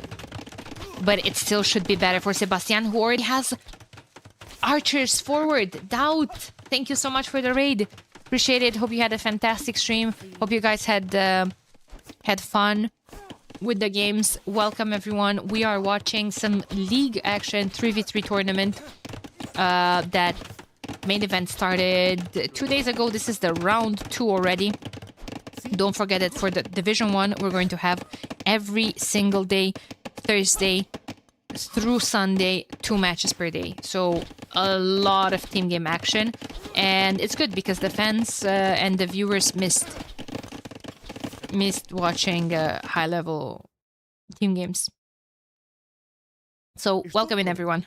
Dark also has a sneaky dock here that he's taking all that shorefish with. Maybe he's even gonna put down a second one eventually.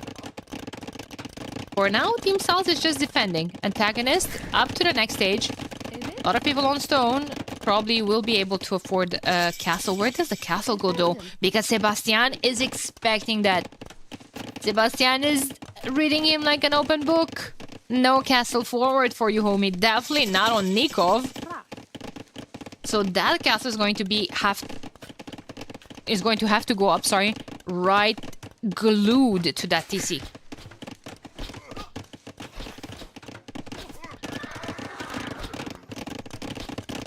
Nikov trying to get some damage in on Dark. How are Dark and Lucho? They're both Feudal Age. Lucho can click up. Dark can't. Dark took a lot of hit. Hey, 2 ranges forward. Not a whole lot of, travel time for those archers. And he took a lot of heat.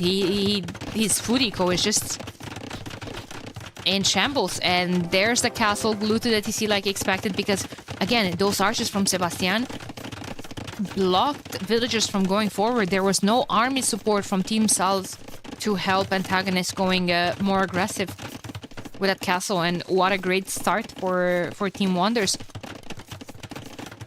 On top of all of this, Lucho is going up to the next stage. Aztecs, I'm expecting double monastery and a workshop. A lot of monks. Workshop might not be even needed because with Janissaries on the field, it can be quite risky. They're trying to sneak another Vil on this side to go to dock, but Nikov was there on point and the Vil goes down. Dark, two docks, and he kind of found some space in here. Look at that. He can fit so many fishing ships around the dock. Trying to find the most efficient place. Sebastian needs to go up to the next stage. He needs crossbowmen against all those Janissaries because for now there's 3 of them, but soon soon there will be many more because Antagonist is doing a good job adding eco.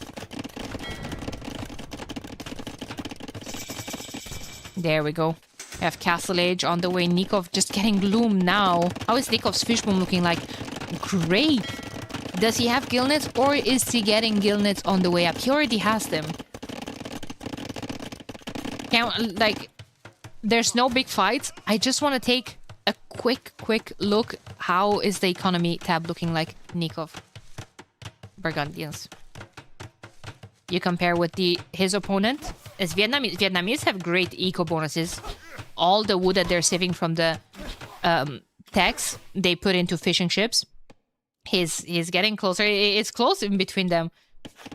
But imagine, he could even have a second dock himself, but...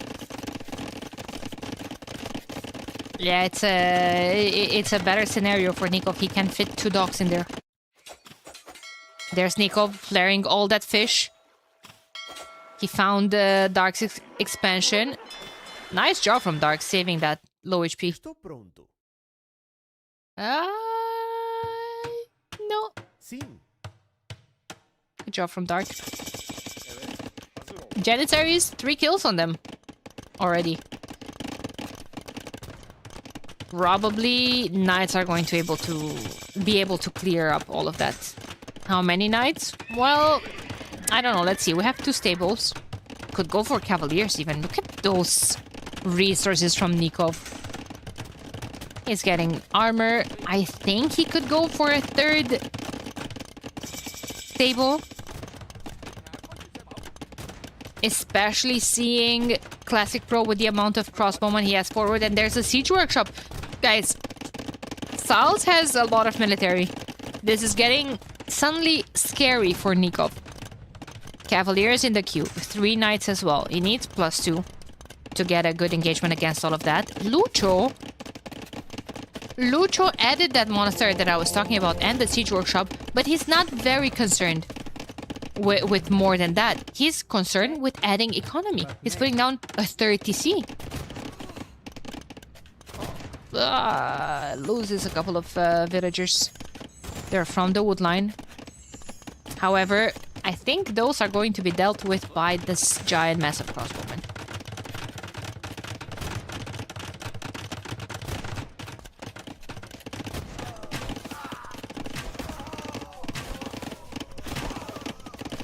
Yep, that was a cleanup and a half. Can we just appreciate Dark's amount of fish? He has 20 fishing ships. He has docks everywhere around the map. They know about this one. But I mean, surely where there's one, there's multiple of them. Surely. Cavalier coming in for the clear up. +2 is not even in, guys. Cavaliers are jumping on all of those Janissaries. Sebastian is coming with reinforcements of his own that eats a shot from the mangonel. Everything's fine though. They're going to clean house here. Dark is on the way up to the next stage. 60 eco. I was talking about Lucho being on 3 TCs. Yes. Okay, you know what? He's at 48 vills. And Dark is at only 39. But 23 fishing ships. Wow! Classic Pro is going up to imp. 1 DC fast imp. But he did lose 1 or 2 fishing ships there. No, he didn't. Just a fish trap. He garrisoned. That was a nice job. Now, however, the question remains. How are you going to save all that military for the upgrades? Answer is you don't. Answer is... Oh, Sebastian's coming. For that military. He's chasing. Lucho's coming with a mangonel as well. Oh... 11 of those 26 crossbowmen are going to be yesterday's news. And look at the micro from Sebastian. He's even splitting his army in 2 groups of military. And oh my god.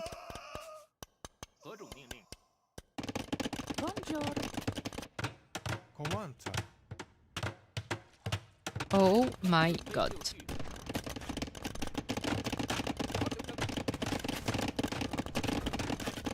Stammering coming in though. Imp is 1 minute away. I don't know what Classic was doing forward with Imp 1 minute away because you want to save that military. You want Bracer, Chemistry. Dark is going scrims though.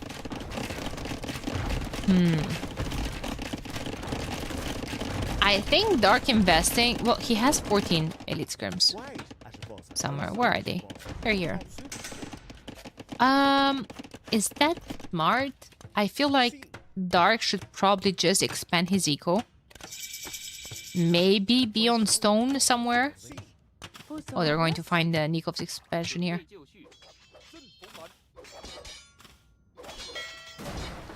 They're so busy with Dark's fishing ships. He actually made 2 fires. Oh no, I can't believe this. The fires have quite a lot of pierce armor. Careful, Seba. Now that castle from Lucho would be absolutely fantastic if Sebastian would not block it with his crossbowman. Oh boy. Well, that's the armor, blacksmith. It's staying up. It's staying up. Issue is Classic Pro does have access to bomber cannons after chemistry is in. So bomber cannons could contest that castle. It's an Aztec castle as well. Worst castles in the game when it comes to upgrades in terms of HP. Whoa! That's why I don't like Dark going into scrims. Especially not going into scrims when you're alone on the map. Because it feels like Cavaliers can just clear up everything. Now that doesn't mean that I would like him to go pikes or something, especially with Portuguese, but maybe a couple of monks, maybe just work on expanding your eco. Yeah. He's even mixing in a couple of... He's actually switching to Portuguese cavalry archers. No heavy CA in the long run. No Partian tactics. Yeah. I don't know. It just feels like all the units that Team Salts are going for right now can be hard countered by a massive 24 Cavaliers. Hard countered.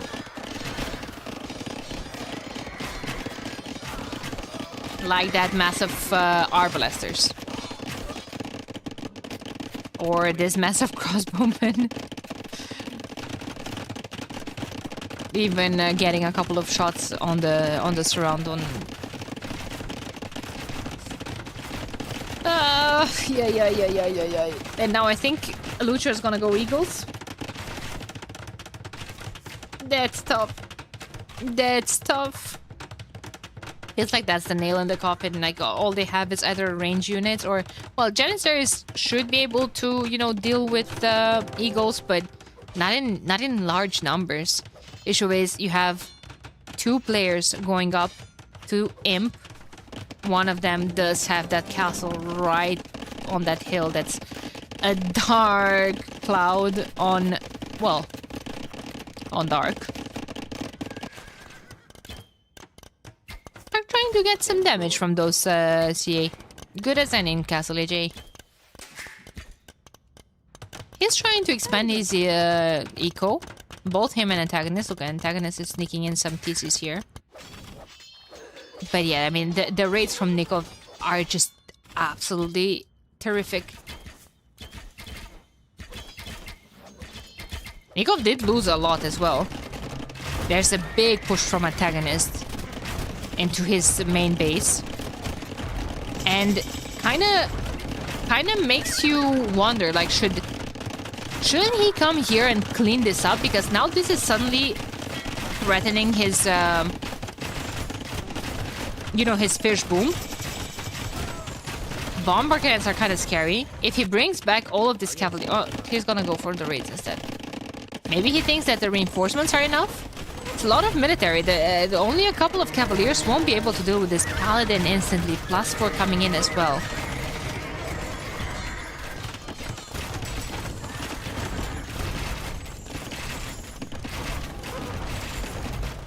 Wow.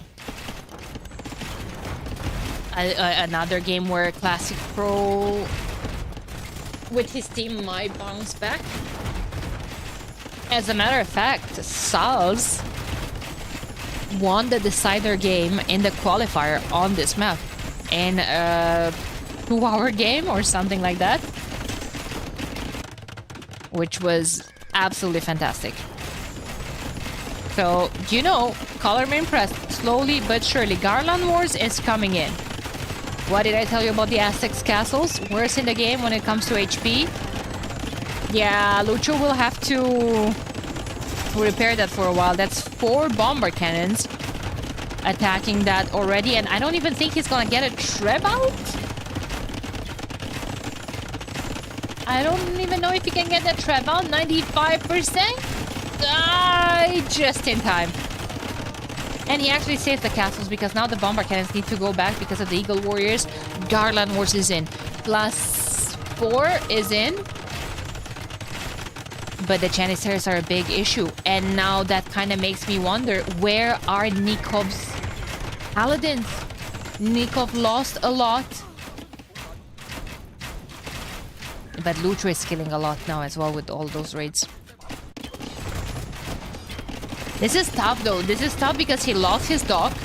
Nikov is only 74 eco, and 13 of those are unusable because like those are gonna die. He can't remake his dock. He has 63 bills. He has 7 paladins only. All of a sudden, it's all on Lucho. Big engagement. 19 Eagle Warriors. Sebastian has a couple of crossbowmen that is just trying to, you know, dodge some ballistics, but oh my god, the Eagle melted. But hey, guess what? There's a new wave of them ready to engage. Nikov is trying to maybe snipe some siege from behind. The raids from Lucho are absolutely fantastic. He just killed 50 eco in the last couple of minutes. Dark lost 50 eco himself only this game. Castle is back at full HP. Color me impressed.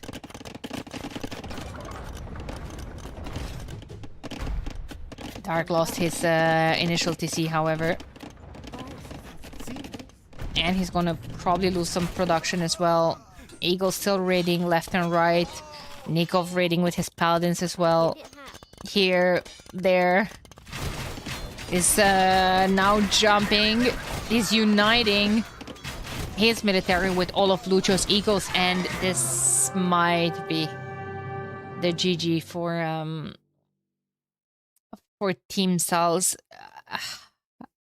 It's crazy. Like all the games are going super close until they don't. It was looking kind of scary when Nikov lost so many Cavaliers here, and there was this big push from Classic Pro and Antagonist. The timing was really, really good on Classic Pro with all of his arbalesters with the bomber cannons, but Guest didn't manage to do enough. I think hitting Nikov was absolutely the right move, but I think they underestimated how much Lucho had expanded on the map, which is something that I was expecting Dark to do himself. But Dark had too many shenanigans going on. Like, okay, Fish helped him until a certain point, but right now there's no point anymore to have those up. He invested a lot into skirms that they just absolutely end up dying to Cavaliers. So yeah, like all of that investment into upgrades and into military that didn't manage, you know, to do anything should have been invested into more eco, in my honest opinion. Now, ending the series with Tres Leches.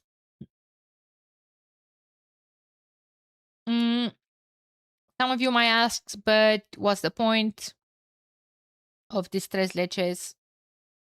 Well, there's, first of all, 1 point that you can still secure. Round robin is important. Every single point that you secure might matter in the end.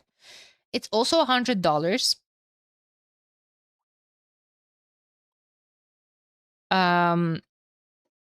That the teams get for every map win. But I gotta say, it's pretty decent that Wander's secured right now 4 points with 3 maps already. And technically they won the set. So there's a point from there. And yeah, they're just going to fight for another point, another extra point, and 100 extra dollars. So I'm excited. Wander is playing so good, but so is Salz. Like, I don't know. I hope you guys are enjoying the series. I definitely am. Someone said caster curse. I don't even remember what was the caster curse for, but it's always a caster curse. I'm sorry. This is my public way of apologizing to all the players that I'm ever jinxing. It's not my fault. I don't want to do that, guys. I promise you, I don't. Appreciate you being here. Apology accepted on their behalf. Whoa. Axel, the newest member of the player council? Maybe. Guys, we have action. Tres leches. Game number 4. Journey has been amazing so far. Every series was really entertaining. I'm really happy you guys feel that way, because I feel that way too. And I don't want to be biased because it's our tournament, you know? I don't want to be biased like that, or seem biased. It's like every mom says like, "Oh, my kid is so handsome." What are we doing here? Dark.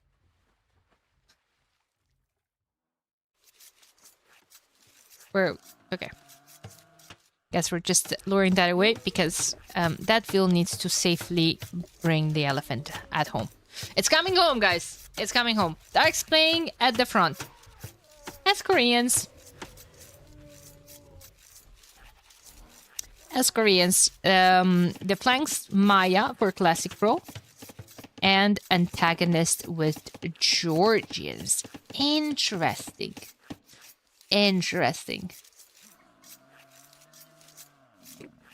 I gotta pause and ask myself, did they mess up the position here, or are they deep cooking? Because you would expect Koreans to be here, because usually one of the players on the side, one of them is a cavalry player and the other one is, well, cavalry CA or water player. And usually you see Maya playing it forward. But now what? Now Maya is going to go water? Or fast castle into plumed archers, maybe? It's not a map with random positioning. You pick your position on this map. It's not random positioning. That's why I find it interesting that they chose to play like this. You see, Sebastian is playing forward as Bohemians. He's walling. I know he wants to go fast castle. Hassan wagons. I know. It is known. Nikov is playing as Gurjaras. Probably going to open a stable. Or fast castle. He doesn't have a... he does have a dock. And a mill. What do the settlement huts do? These? Nothing. They just give you some extra pop space. You start with them, so they give you 5 pop space. But that's it.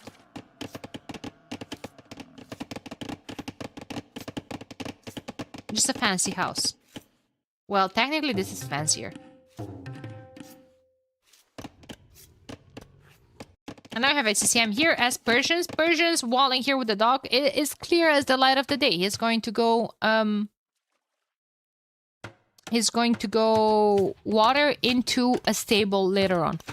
Adding some knights, adding some camels, depends. Knights probably, camels is probably going to be Nikov's role, or Nikov might be going into elephant archers. I wouldn't mind seeing that.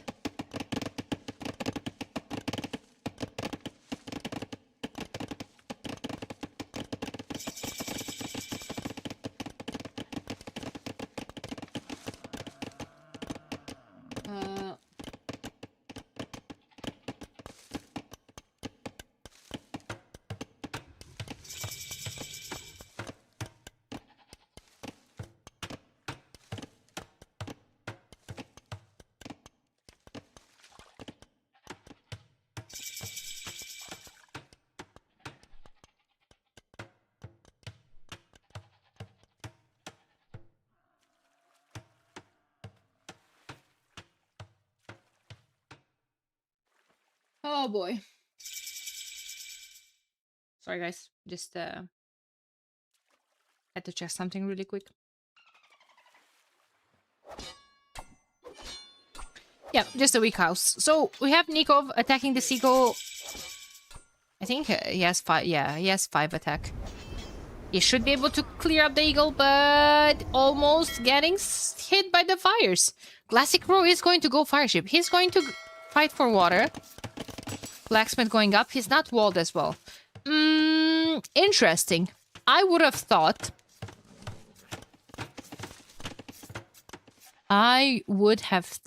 he's going to wall his base. He needs to. Especially, he's Maya. They all have cheaper walls. He needs to wall his base. Otherwise, he can take a lot of damage here.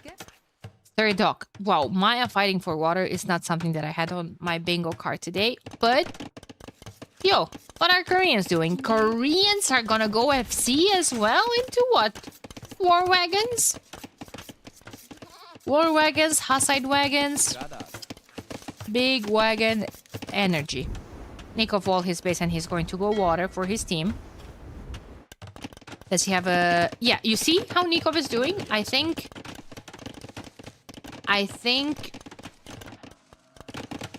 this is how you play if you want to invest so much into water on this side. Because what happened is...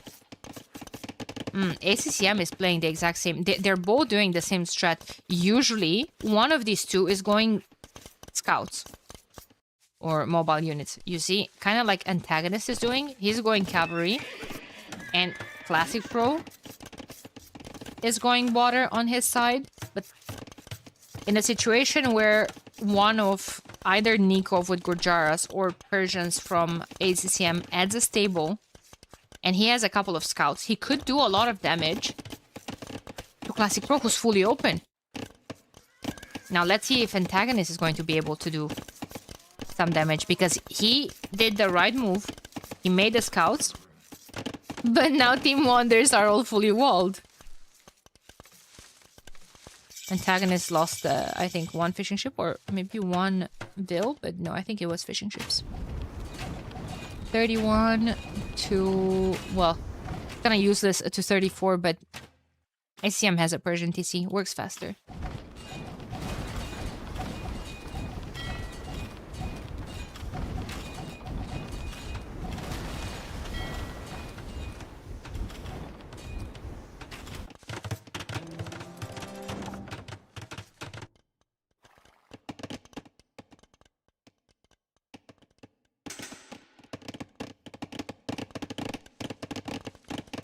Hey, Edward. Hey, Aurico. Hey, everyone. Antagonist could start attacking some walls, maybe, but, I mean, Nikov is going to react to this. He's going to put down a couple of houses. Good job from Nikov. He's also repairing all the weak fishing ships. Not fishing ships, sorry, fire ships. It's going to be fires and hulks here from both of them. Yeah, numbers are there for Nikov. Especially with how he's, you know, getting more HP. Repairing everything. Classic Pro doesn't have a Vil forward.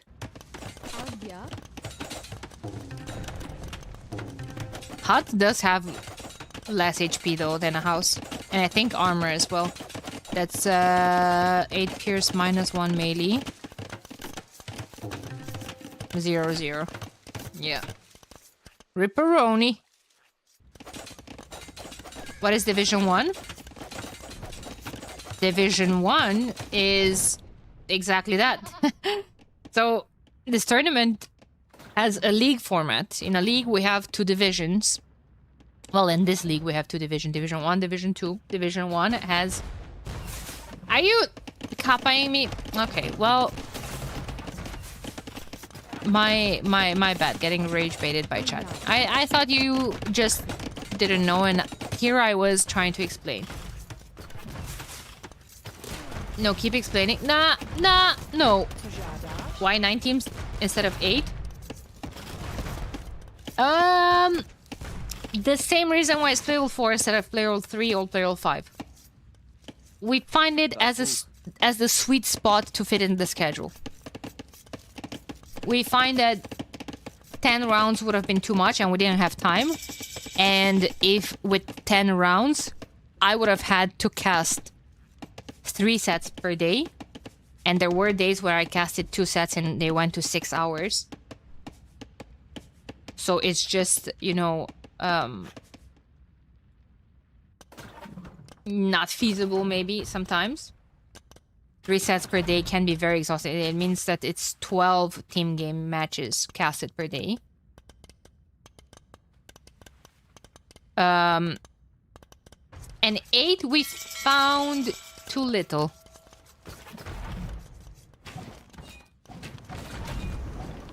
So we found the sweet spot with 9. Integrates super nice in the schedule. Each round, every team gets a bye. So, yeah. Hey, Sean. Thank you for the bits. Appreciate you.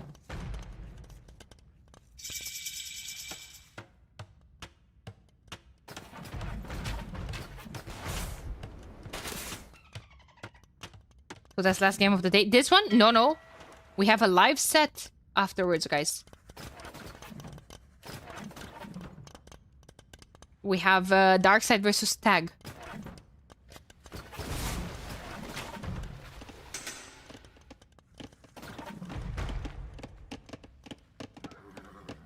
F?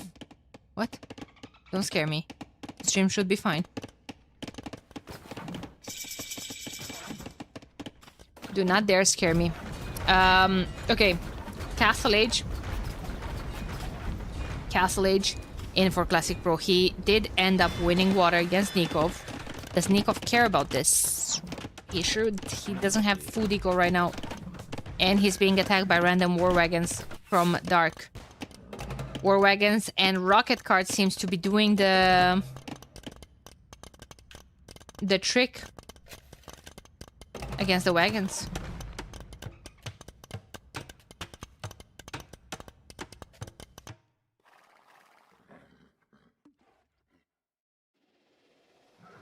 ACCM did add a stable like expected, a couple of knights here and there, and I think Nikov is just going to boom. Sebastian is planning on starting to wall the entire map. But now the issue with this is that you're walling, you're stonewalling here, but this has to be protected with a dock. Or like, you cannot wall with the water here because you can't wall on this. So that's always going to be open unless you stonewall like this. With that wood line, which you don't want because you want this open for trade later on. Nikov is going to bring all of his navy here though. But so is Classic Pro. And Classic Pro's navy is upgraded. Nikov does not have a dock right now. To get medium warship. No resources to afford it, to be quite fair.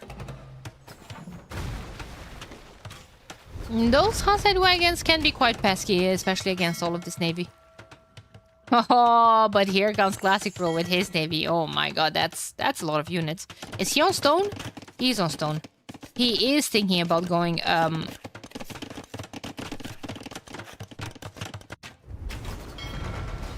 about going plumes, and I can't help but notice that his base is still open. And he lost 0 vills. No one's going to attack him. Nikov as the camel rider. Not gonna do too much, but you know, if those 15 knights...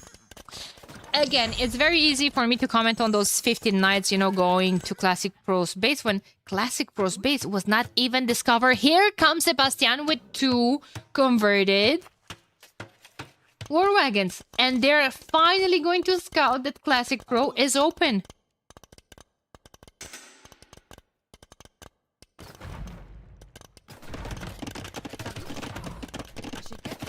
War wagons are going to get some damage here. There's the Hussite going down to a Vill! 2 Vills, actually. They were just hiding behind each other. Didn't quite see them.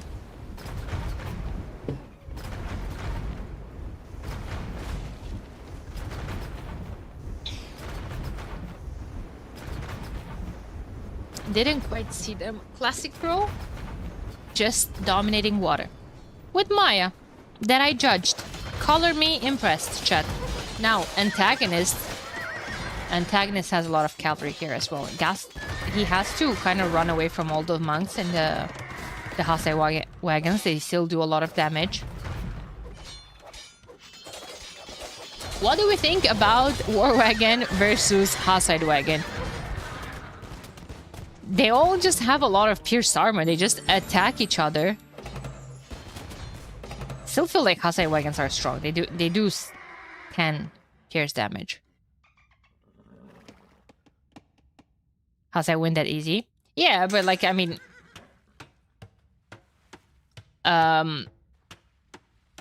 War wagons have, well... 2 base spears versus 7 base spears. Okay. Hussite win that easy. Fair enough. Classic Pro has a castle in defense. He's going up to Imp, and no, it's not going to be Plumed Archers, it's going to be Eagles. Classic Pro said, hey, I saw what Lucho did last game, and it was quite good, but here comes ACCM and Nikov both going up to the next stage as well. Guys, if all of those Eagles are running straight into Savar... Yikes.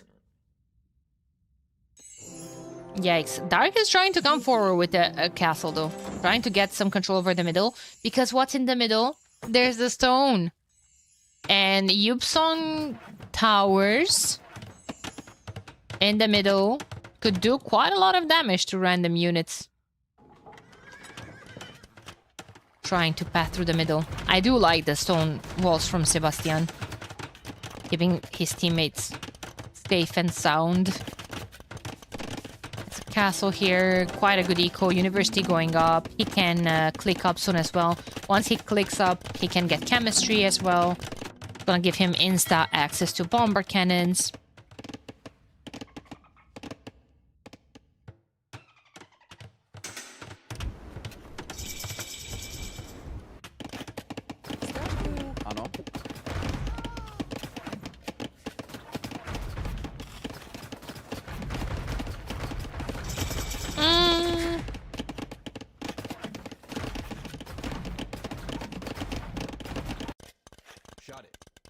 Good awareness from Nikov. That camel did his job.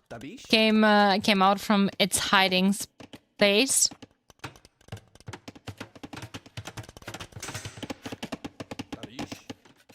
And it spotted the barracks.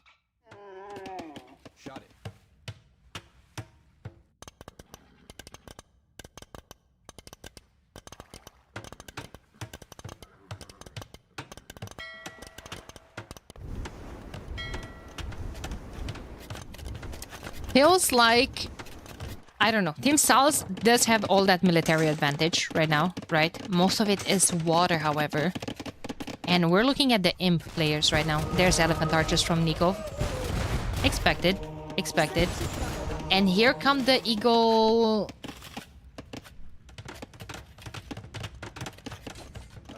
Eagle warrior raids, but nothing that Savar cannot clear up. Oh my god, look at that trap from Sebastian. How do you find time for that?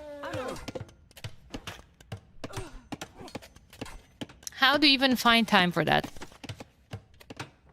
In the meantime, Nikov did end up docking here, so he can close that. Probably going to start trade soon. There's antagonist preparing it already. Classic Pro should put down a dock here as well. He does have the outpost. Trying to see if there's some random navy going to contest all of that. The future Savar can just absolutely ignore all of this. And wow, they're actually gonna take a huge engagement against Dark's wagons that are 15 seconds away from being upgraded. And you know what's that? A ranged soldier. A ranged soldier that those knights have +2 bonus damage against them.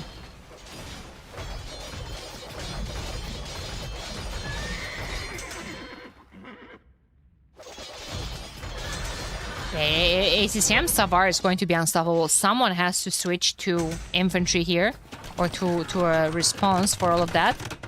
And that apparently is going to be Dark Fire Lancers.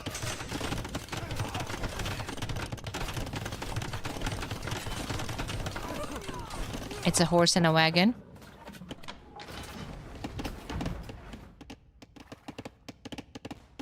Proof that there's no homies inside the wagon.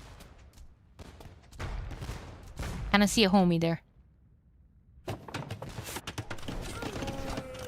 Can I see a soldier, homie? I'm sorry.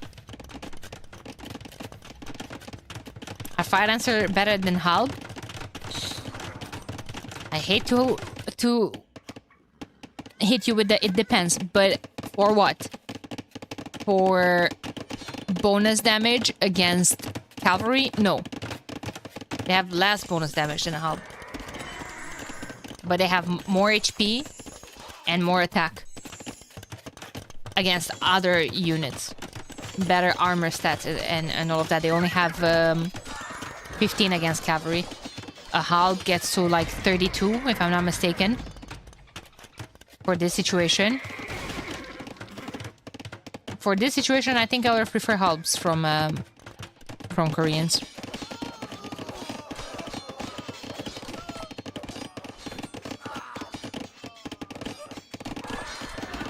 That's a lot of Savars.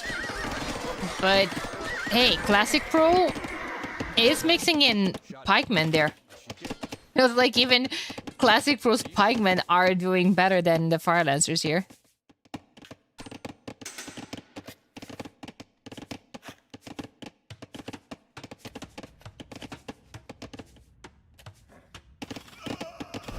Okay, Nikov does have elite elephant archers forward, so if they fight together, that army is kind of unstoppable. There's Holkans. Those are going to be 100 HP eagles in a tiny bit. Classic Pro is missing the food to click Halberdier. So like, if Classic Pro is gonna go halbs of his own, there's no reason for Dark to switch to halbs. But yeah, Classic Pro does need to go. Oh my god, actually. Wait a minute, chat. Wait a minute. I was ready to put the last nail in the coffin here for Souls, but suddenly, well, actually there are 100 pop down. ACCM is putting down docks. And he needs trebs. Remember I was telling you about the Yupsong keep? Does he have Yupsong though? He does not. Hoovnitsa, on the other hand, are going to be tough to deal with. And now you have halberdiers from Sebastian. Probably some of the best in the game when it comes to anti-cavalry. And we do have quite a lot of Monaspas, but Monaspas are not even gonna get close to the Hoovnita. And again, ACCM Savars are doing a great job, but he kind of needs to mass them a tiny bit more in the back, because that's a whole lot of military from Sal's all of a sudden.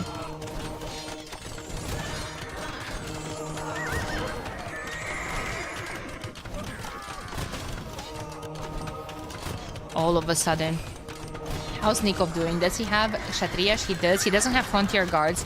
Frontier Guards will give him +4 melee armor, which, you know what, would help against the Fire Lancers and against the Eagles, the Halves, everything.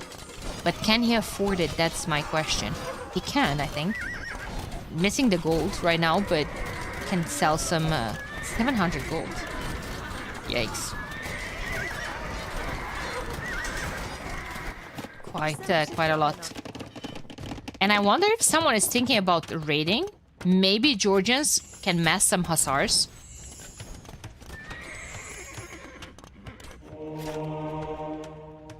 Maybe Georgians can mass some hussars. Do they have the eco for it? Yeah. So many farms. Imagine if you just mass like 20 hussars and strand them, boop. Straight in here. Straight in here. Look how many bills. Oh, they're there. It's tough to find the time to do all of that, though. He got so many conversions. I feel like some Georgians towers could be super nice here as well. Bohemians are making keeps. I don't know. The thing is that Team Sal's kind of stacked 2 power civs in this game. You have both Georgians and Koreans. How much gold left on the map? Is that very relevant? Because it's 7,000 gold left on the map, but they're trading. On this map, they add the trade quite quickly.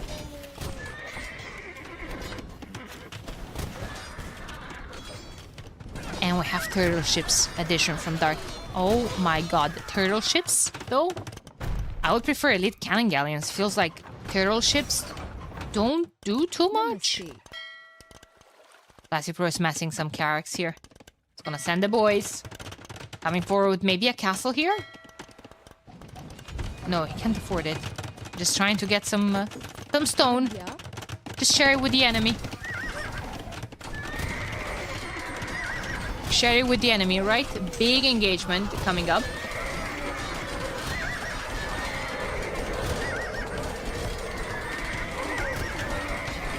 Big engagement coming up. Monaspas are going forward, trying to chip as much HP as possible. Fire Lancers coming in as well. Fire Lancers probably can take a decent fight against all of this, but hand cannons are chipping away those Lancers one by one. Maybe not. Only 19 Elephant Archers left from Nikov here. He's gonna have to go back. Team Sal's suddenly the amount of military. Pop growing more and more for Team Sal's. They are still behind in eco. They need to add more trade. Medium warship coming in from Dark now as well. Where are his turtles? Oh, they're dying to ACCM's fast fire ships. These castles are not great for Team Sal's.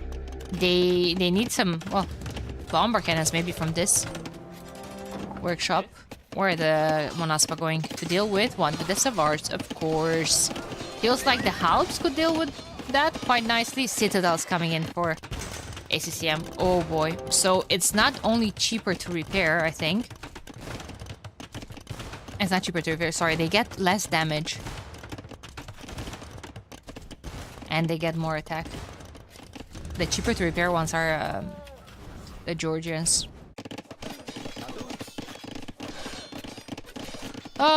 Coinage coming in from Dark. Is he going to call the GG? Yes, he is. Pop is dropping like crazy. Realize that he probably cannot stop this at all.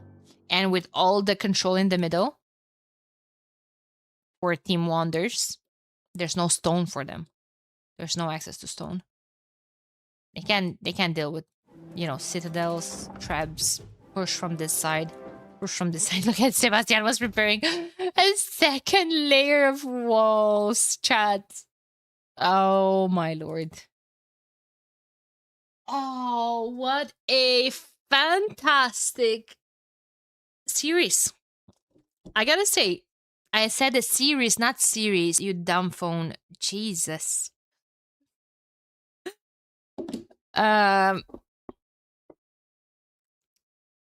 gotta say, it might look like a sweep, which it was, but it was not. It was not easy for Team Wonders. Team Salz put up a hell of a game, and I'm happy to see them opening in great form, I would say.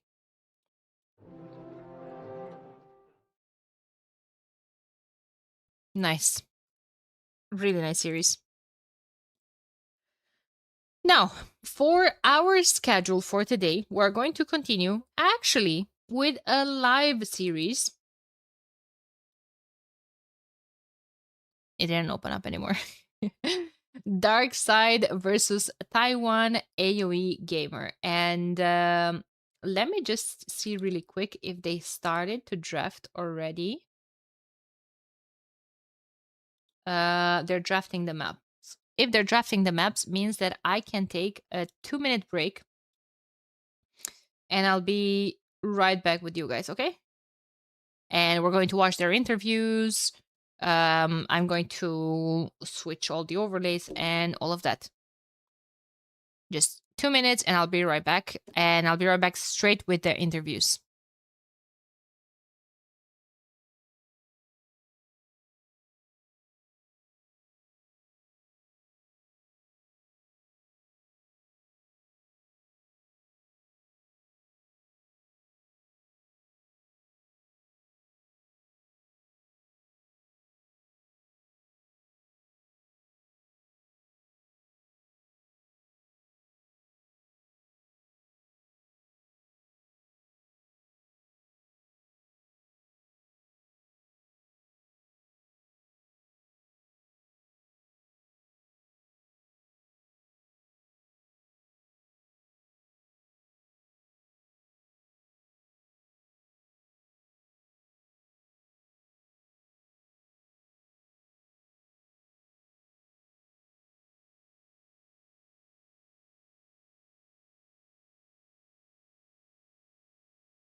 there's no player who Well, has like a clear, like clearly better opinion than the others. It's like if someone has an idea of playing Hindustani or playing Britons, maybe he has something in mind we don't understand. So it's about discussing it. And the final decision is, I don't know, like we never had this issue. So I hope it doesn't happen, because it's annoying when this happens if a player has like a really good idea of something and cannot uh, convince the others. But most of the time we have the same opinions most of the time. Yeah, and the fact that we draft the sieves together, we decide right in that moment where the sieves are gonna be placed. If we go specific on this disagreement, that maybe one player wants a sieve for a certain map and the other one another Yeah. sieve and such. Except MBL, because he's always in the bathroom when we're drafting. He's in the bathroom for like 30 minutes each time. He's like, guys, I trust you, okay? He just comes and says, what do I play? What do I play? Why so Akuma is ready before the drafting time with all the links, and guys, be on time, guys. I would say he's the captain, you know. If you're 1 minute late, he tags you like, where are you? You know, that's Kuma.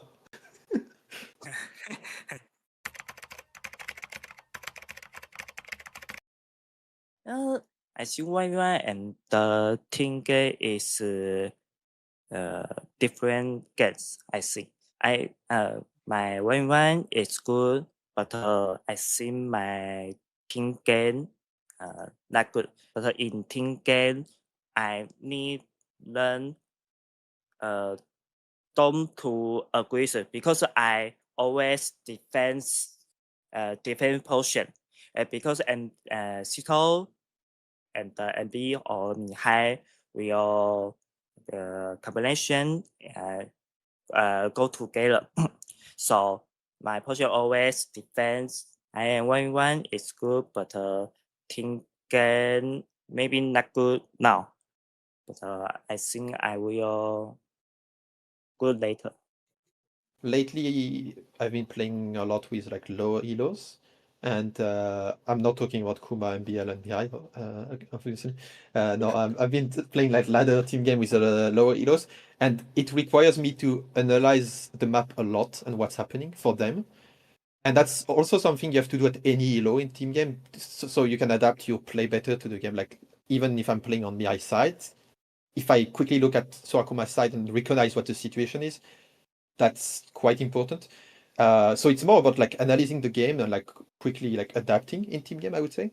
And in 1v1 it's more about like strategy preparation for the maps. Like nowadays it's like that. You prepare the strategy, build order, and yeah, you should be prepared before the game starts, basically. So 1v1 is more preparation, team game is more adaptation, in my opinion. And 1v1 is also like the level is quite high nowadays. People getting very, very good. And yeah, you need to try out a lot to be good at 1v1s nowadays. It used to not be the case, honestly. But yeah, I enjoy also more team games, so I'm more motivated to do good in team game. Definitely 1v1 is more like my strength, but as what can be a weakness for me is that team game is more about adaptation, while I like to prepare more. And obviously on maps where execution is more towards the meta, that the one that executes it the best, that one wins. I think I'm stronger on that one. While if there is a messy map or where you have to adapt more, clearly Sorokuma or MBL might be better there. So yeah, that's something where I can improve when it comes to team game.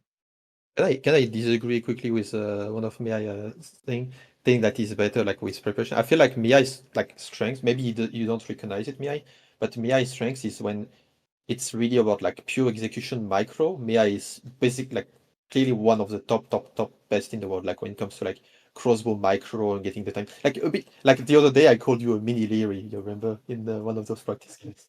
That was a mini Leary.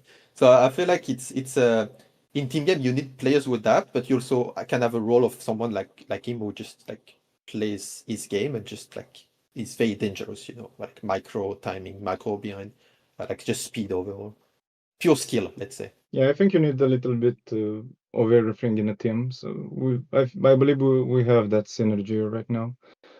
We just need to have more experience playing together, and then we'll get stronger.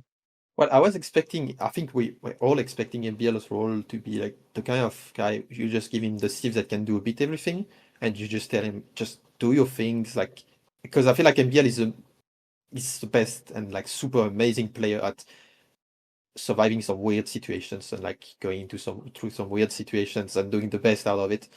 But I don't know. I feel like MBL has been switching his style a lot in those team games. I think he's really good at just adapting on the spot still, and that can make him very dangerous player on some map and less on other maps. Like for example, Arabia is not much like adaptation with playstyle, but let's say you put him on the like arena flank and he's playing 2v1 in Imp, he can do amazing in those situations. Yeah, MBL is more like the player you leave him alone on his side, and the other two players are playing together. Yeah, and then you expect him to be dead, but you just check his side and he's fine. You know, that's MBL.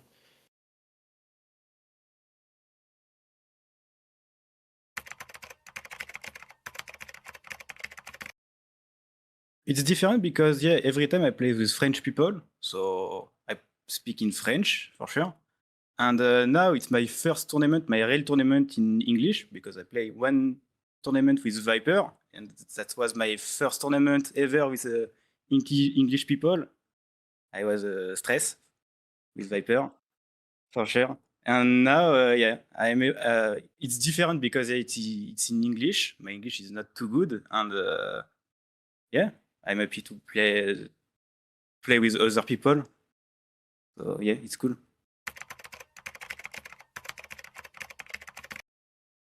It's a completely different format, and the skill set that is required for team game is very different than 1v1s. It does help, like thinking out of the box, but it's just so different that the skill set like doesn't exactly map onto the team game. It helps, but not as much as you would think it is. Like you can only do so much since it's a team game format. I agree with Dragon Star because for me, 1v1 it's different mode, in my opinion, because you need to play Skirm sometimes, you need to play KTS, Knights, every time, like a lot of compo, don't know how to say. And yeah, and in team game, it's only Archer, Knights from the pocket, or sometimes Camels. That's it. But you need some strategies with your teammates. You need to speak with your teammates, and not you're not alone. Yes, so it's different for me.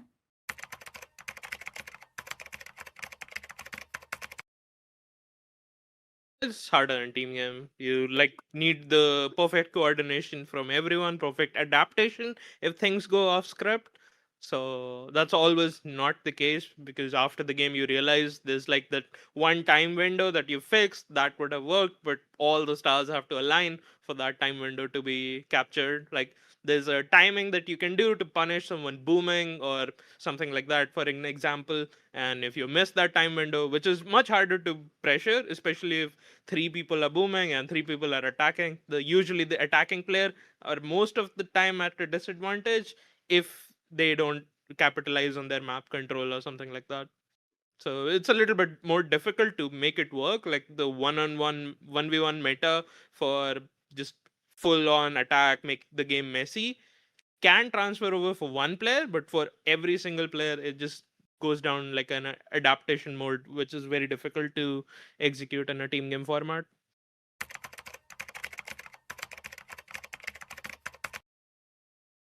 Not really. In team game, I'm really chill. I don't know why. Because in Wavian, I'm very stressed because it's only me. But in team game, it's all the team. We need to play all good, and I want to play good for my team. But I'm not stressed. We will see after. But yeah, for the moment, I'm in the stress. I used to a lot in the past, like because from my perspective, I have been watching these guys like Daud, Viper, Hera for such a long time. Playing against them always made my hand shake. And now I've lost to them on ladder and qualifiers and tournaments so often. So that voice in the back of my head, which like makes me nervous, is just gone. Maybe in the finals, in a LAN format, perhaps I might get those nerves again. But so far online, it like just doesn't. It feels like I'm just playing another ladder game or something. It is like a little bit more stressed in terms of I know this is important. I need to perform my best, but in terms of not being able to execute my stuff, that doesn't happen anymore. It depends what happens during the games.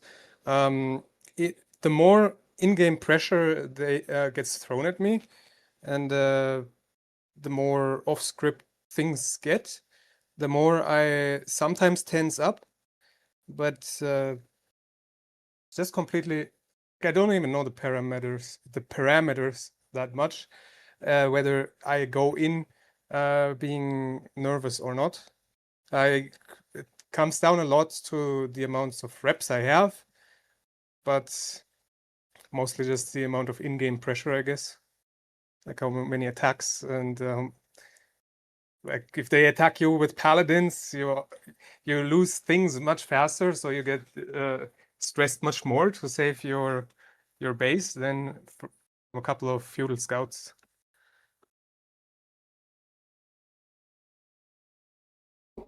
Okay, I'm back.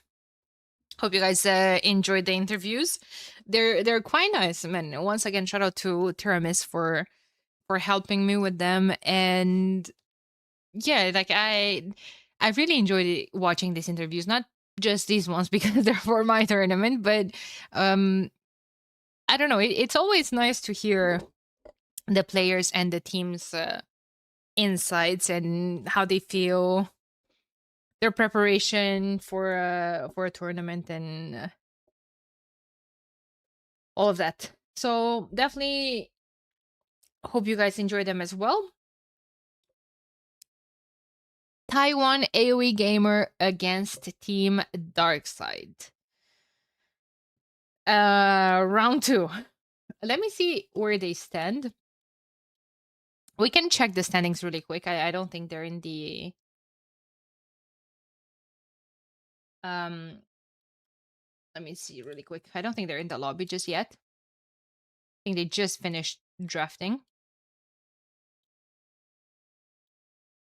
There we go. We have the updated standings. Wonders who played in the first round as well against Nocturna is now at 7 points.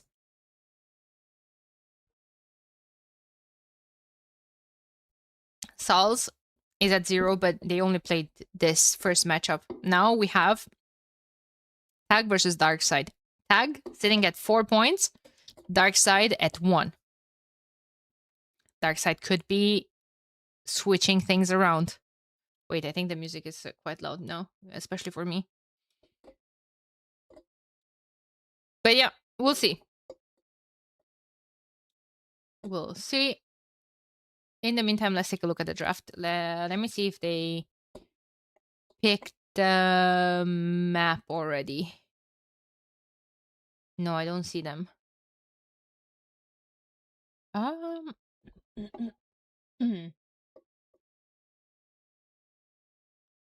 No, I don't see them yet. Maybe they're just deciding on the server. Yeah. Okay. Arabia Grande Barra. Oh, that's something that I haven't seen in a long time. Did we see Grand Barra in the main event yet? I don't think so.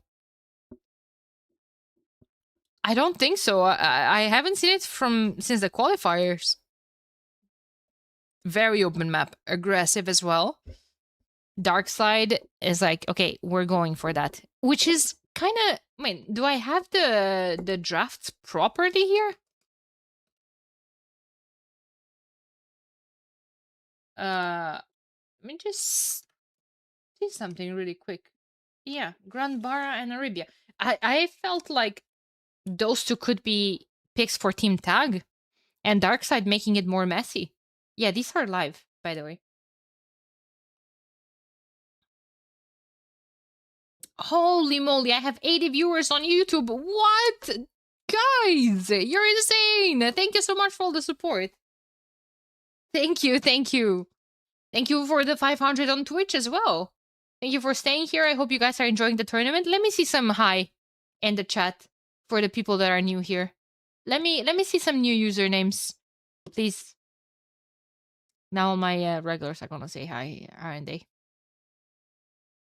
Hi, Hulky. Hey, Magador. Welcome, guys. Welcome, welcome. Wrath number 7, thank you for the follow.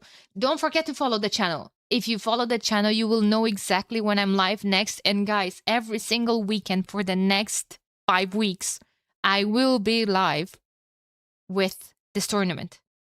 I'm dedicating my summer and my mental health to this tournament. So make sure you leave a follow if you want to see the matches. 1440p for YouTube is a must. We'll see about that. We'll see about that.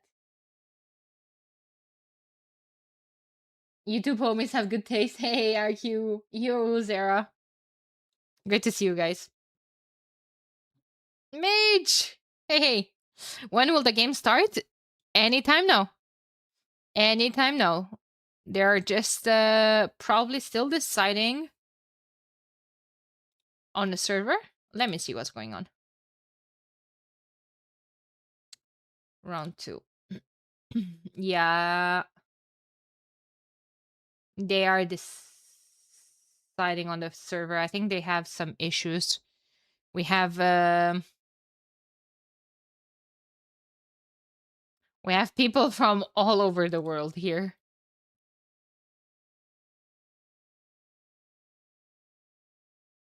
Team Darkside with Dragonstar from India, Siskan from France, Tomplis from Germany. So 2 Europeans and India. And then you have Taiwan, France, Norway, and Romania. It's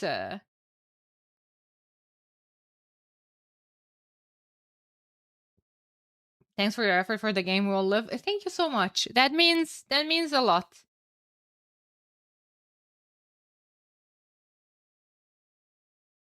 That means a lot to me. How do the map draft works? Highest ranked or highest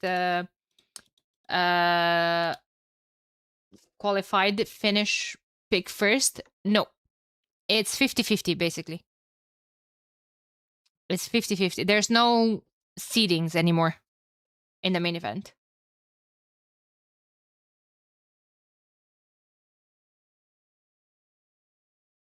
So Dark Side is going to play 8 matches, right?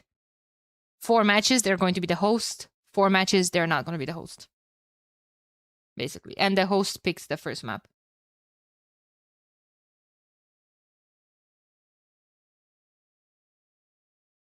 There's no... The seeding doesn't matter anymore at all in the main event.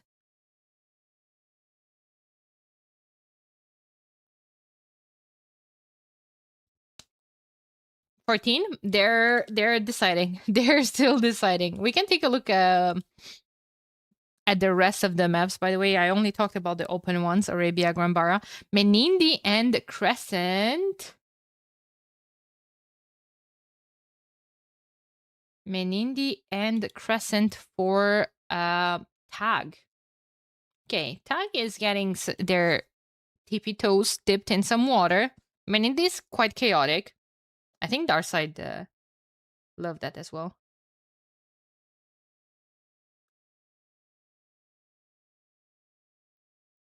But now I'm looking at Grambara and Arabia, and that kind of makes me think, what's happening with Britain's Ethiopians? Britain and Ethiopians are Tag's first 2 bands. They have 3 bands. Every team has 3 bands. You guys see them on the screen right next to, the last picks. And Taiwan goes for Ethiopians, Britons, and Mayans.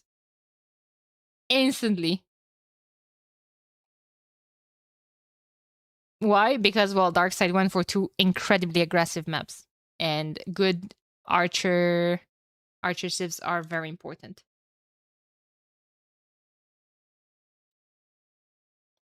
Darkside with the Tupi, Magyar, and Mapuche band. True, we haven't seen Mapuche. It was picked quite up in the draft, and lately it wasn't. Lately, it has been banned left and right.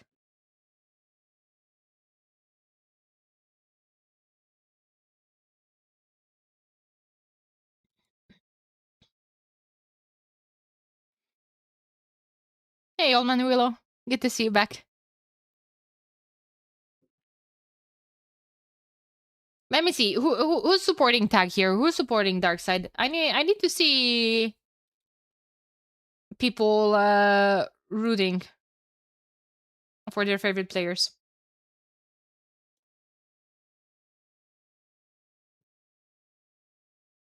Yeah, what's up, Sean? I'm supporting tag. Nice, nice. Thank you for the follows, guys. I appreciate it. I just want 4 really long games. Same. It's Saturday. It's AoE day. It's league day, and we're chilling. We want to see a good series. We want to see really long games. We want to see trade on Arabia, full stone walls. Man, can we just again shout out to the game yesterday from Arabia Wonders. Who did they play? I have the memory of a goldfish. Nocturna. Wild Winter, thank you so much for the prime. Appreciate it.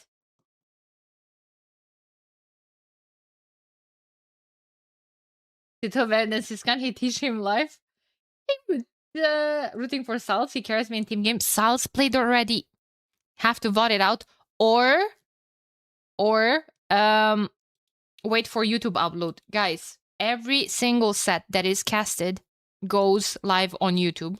And we already have the 2 sets from the first round. The sets from the first day of casting from Thursday. They're up on YouTube already. There's going to be at the end of the day today another set going up. And then tomorrow we're going to be catching up. Every single set that you guys are missing, you guys go onto my YouTube channel, YouTube, by the way. Leave a subscribe because there's a dedicated playlist called The League with all the sets going there. YouTube is not higher video quality. It's still at 1080 because it's exported from Twitch, basically. I would try, I will try to look into streaming at a higher quality. My internet should support that. It's not about my internet. It's just about the amount of issues I've had lately with YouTube, with multi-stream. And I had a lot of crashes, and I want to say that they might be solved, but I'm not 100% sure, and I don't trust it. Ragumi, thank you so much for 8 months of support. Very hyped for the event. Very hyped that you're here.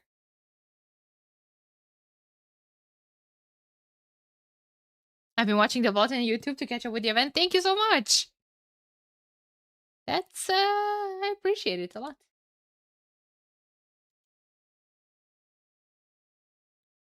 I don't know what the game number 1 map is here. I see Tito, Sarakuma, and Siskan in the lobby for Rage Forest. Ba-dum.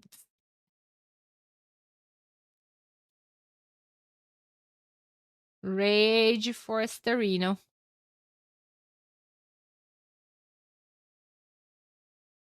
Yeah, Shawnee, what's surprising, but I don't want to talk too much about this in case people want to rewatch that set and don't want to get spoiled, but it's also,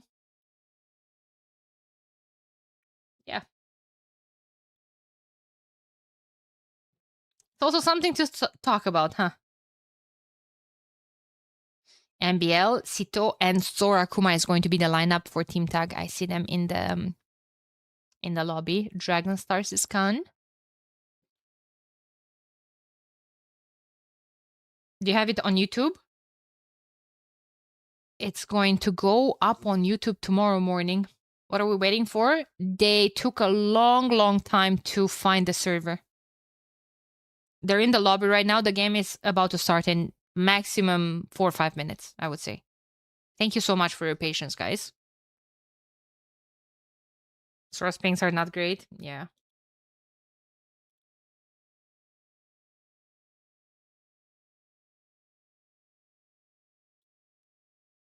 And now Dragonstar is saying, rip me, I guess, as always. Poor homie. I know Dragonstar had some health issues lately as well, so I just want to say that I'm really, really grateful for the players making an effort and finding the time and to play this live. Super Chicho with the 5 gifted subs. Thank you so much. I appreciate you. Thank you, thank you. Yeah, Tag got their revenge for the qualifiers. It's crazy. They faced each other as well in the qualifiers. Really, really well played. Both times. Now let me see if I have. I just want to. Everyone is in the lobby. I understand that.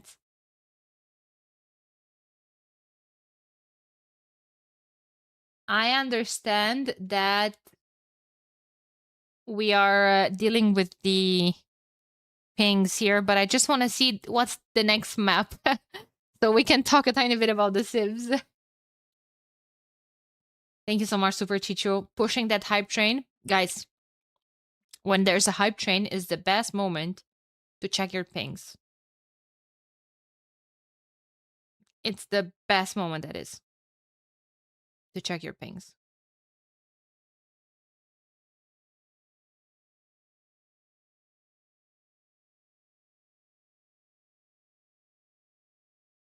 Not your pings. These are your pings, your primes. Sorry, I'm still reading on the side what's happening with the pings. Well, I hope you guys are not lagging at least. You leave my ping alone. I'm sorry. I'm sorry. I'm sorry. Oh boy. You guys are great. Did you know that? Arbase, are you here?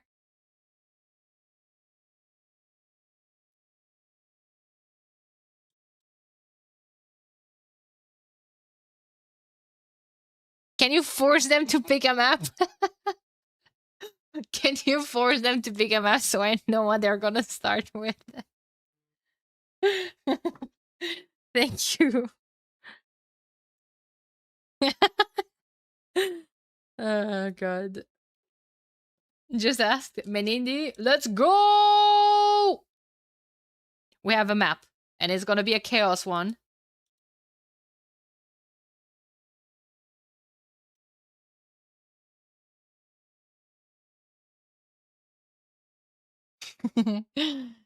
Menindi.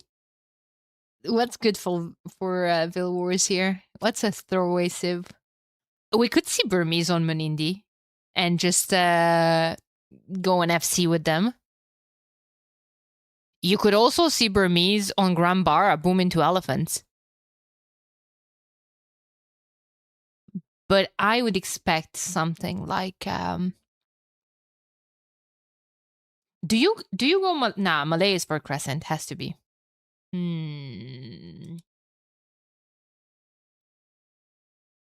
Tend to bring Capture H back as well, by the way. We could be seeing Gurjaras there. From Dark Side. Aztecs, probably. Aztecs, Gurjaras, and Vietnamese? How does that sound? Gurjaras, Hindustanis, and Spanish. But hey, we have Burmese, so I was close enough. I was close enough.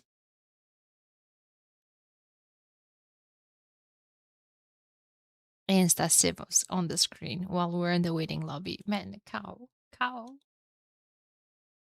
He's just that good. He's just that good of a production man.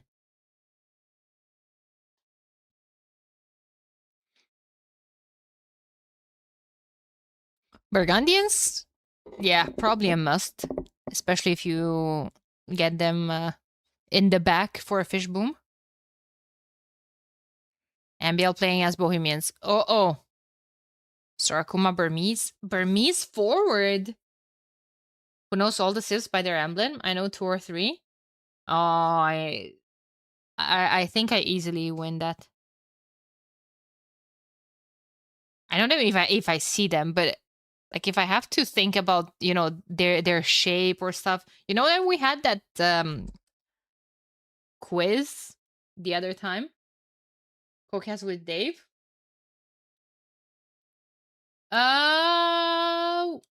We could. But we didn't schedule it, so I think he's just like doing his thing. A magical cow. That's it. That's it. That's the man in the chat that you guys have to hype it up for. Because only due to him, I have this absolutely professional overlay with the civs, with the maps, with everything.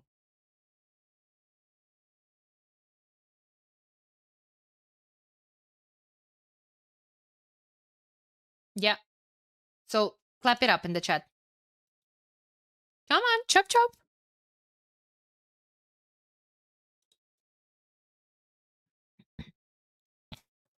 Just gotta make sure that we have a team tag here and team dark side. Going to put Sito from purple in orange. And guys, welcome to game number 1. A banger series coming up. We have a team tag represented by Sorakuma, playing in red as the Burmese, coming forward instantly with a mill.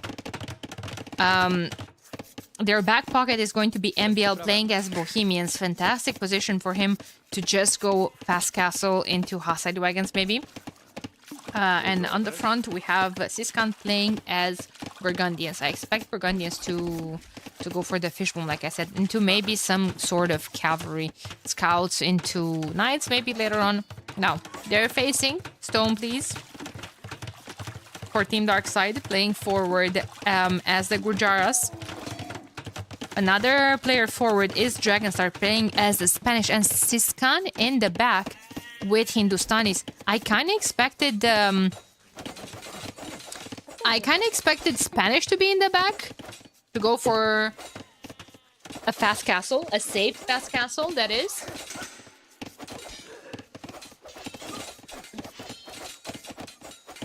So yeah, for now we're just going to have a big fight over the fish in the middle. In between the flanks, Sorakuma is down to villagers. Stoneplace is dominating. Reminder that Stoneplace is the player with biggest APM in the game. Highest APM. Yeah. Has like 138 average per game or something like that, which is absolutely wild.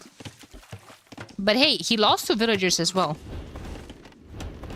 Thing is, Gurjara's going for you know, the second mill in the middle. He made one back at home to hub all of his herdables for that passive food income. Just lost another Vildo. Those are expensive losses. Sorakuma is just going to send it back at home. And this is funny because usually one of these players ends up going archers. And then where will they go? On these berries forward. And then you end up close to feudal age with a lot of low HP villagers that archers can just snipe. My opinion, Siskan should send more sheep into the mill.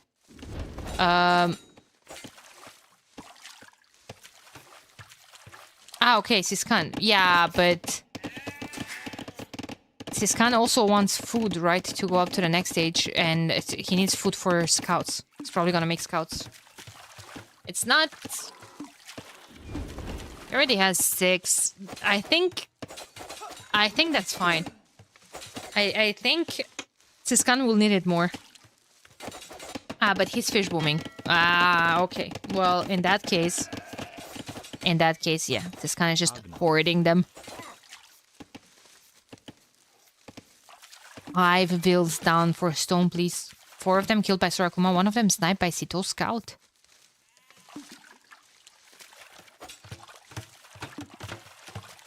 Team tag going up to the next stage. So is this Khan. You know who isn't going just yet? Stone, please. Not Stone, please. Sorry. Dragonstar, but Dragonstar just clicked. He has it queued up.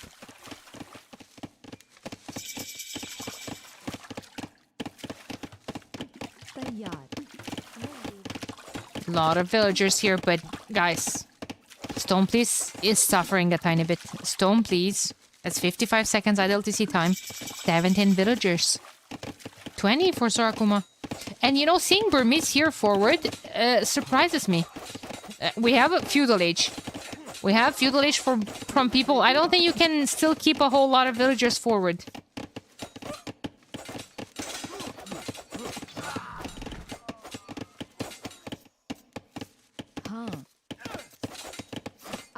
Oh my god.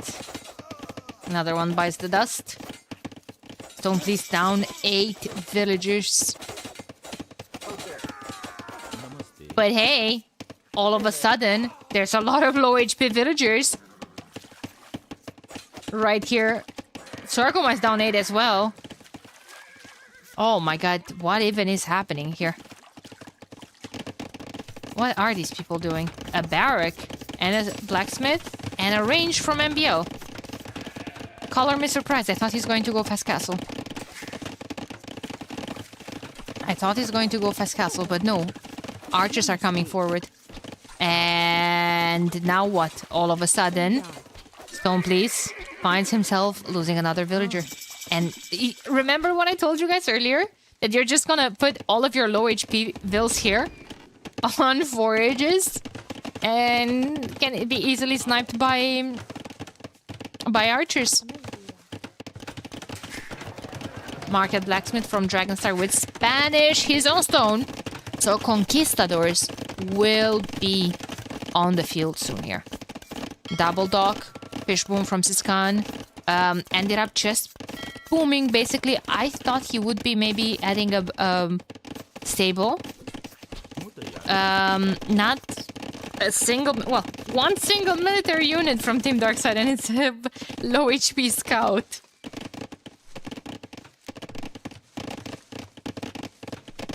That's low HP scout.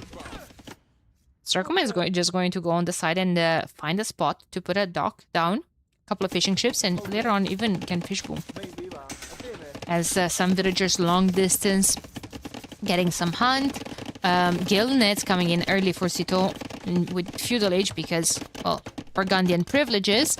And guys, can we address the Conquistador in the room? Spanish going up to the next stage.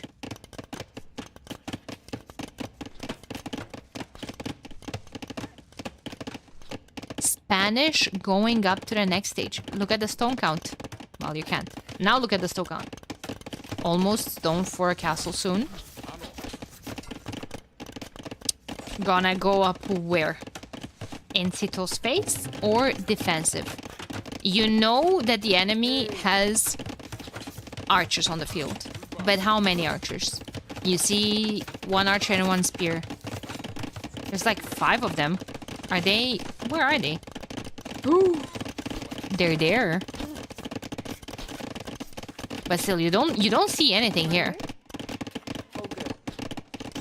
Sorakuma, however, is keeping an eye on it. Sito is here with the scout as well. Dragonstar is bringing back his scout, and Castle's gonna end up going up defensively. There's no way to risk it, right? There's no way to risk it. You have Spanish vills. If you could send your entire village, you can get it up here, but you don't want to lose too much.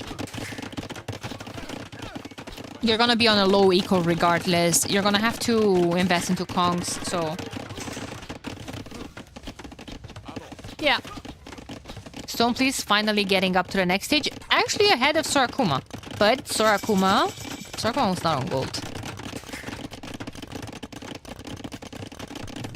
Second range from MBL, he just clicked up to the next stage. He's going to go crossbowman, which will do the trick against the Kongs, especially defensively maybe. But in the meantime,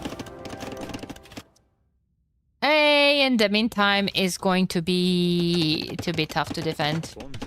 Because when Kongs are on the field, it's never a great sight, especially if you're on feudal age. And everyone is in feudal age. Well, everyone except Akuma. He's dark even. Nice job from Sito, getting a couple of stone walls.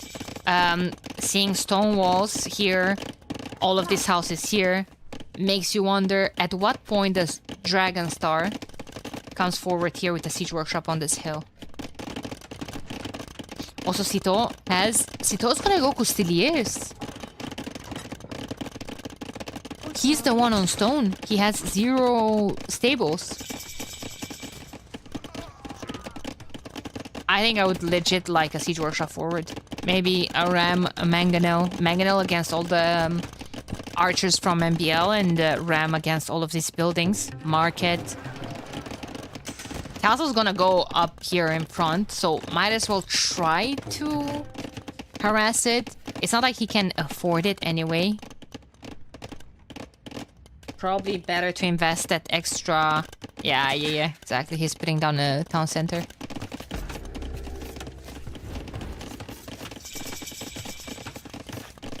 Don't please market blacksmith. He's going to be able to click up to the next stage soon. Sarakuma as well.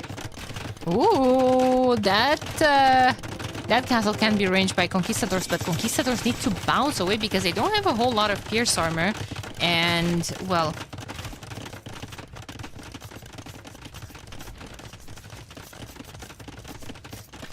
Well...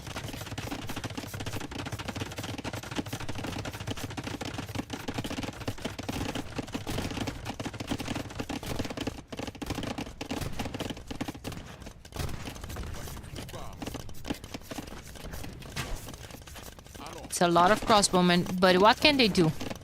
Can they dive in under TCs, under a castle? No, they're just going to try to snipe a couple of villagers. Siskan needs to be careful with his waypoint because he can't just like send all the camels forward because they're going to... He's gonna lose them to crossbowmen.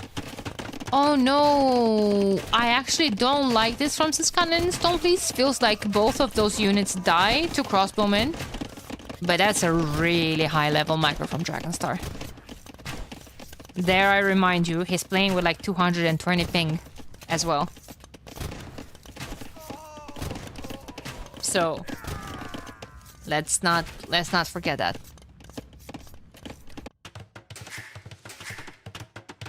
Second and third TC being added from Sito. Has a couple of Custiliers on the field. No stable, he's just rushing down the barracks. Probably to get that stable up as well. He needs husbandry. Your units, especially the cavalry ones, you want that mobility basically. So you wanna go, you wanna raid. You wanna be able to, you know, dance in front of all those crossbowmen as well. And do we have someone with the high stone count? No. Nope. What is Stonefleece gonna make? Monks? Imagine. Monk Siege? Could be. Really nice quick balls there from Stonefleece, but Hito might still get through. However, camels are there in defense to defend the fishboom. Tag ahead in pop.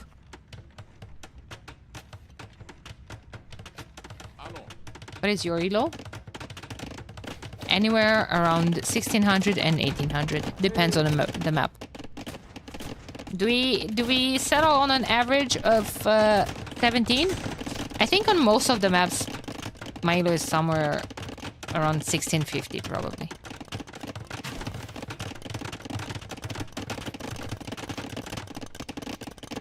But I like to consider that I'm a higher elo caster than that.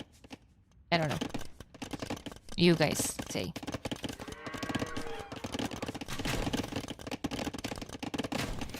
A lot of crossbowmen trying to get some damage, but Siskan is protected everywhere.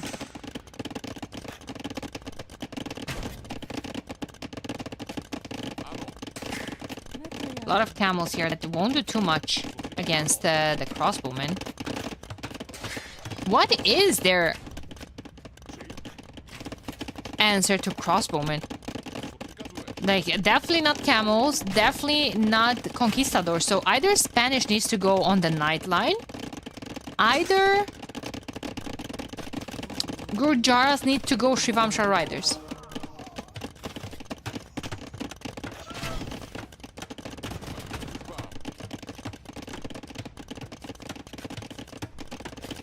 So which one is it going to be? Oh, Costeliers did get into the fishboom. And that's actually tragic. Because now he was able to save the fishing ships, garrisoning them. But now you actually have to find time to fix all of that. It's not great. They still do not have an answer to all those crossbowmen. They're like killed so many. How many villagers did MBL kill? 11 of them. Most of them probably here. And now just the raids from Sito are doing a very, very, very good job. Stone please forward with a mangonel, but can't just leave the mangonel there like that. You're playing against MBL, however, that's a couple of too many camels and the conquistadors behind them. You can't stack. You can't stack because that was a cleanup and a half. Good job from Darkside. Suddenly more military from them. 30 eco behind though. And Sorakuma has monks. Sorakuma has monks and siege and a ram. And you guys know that I love to see a ram on the field. Forcing Stone please to delete his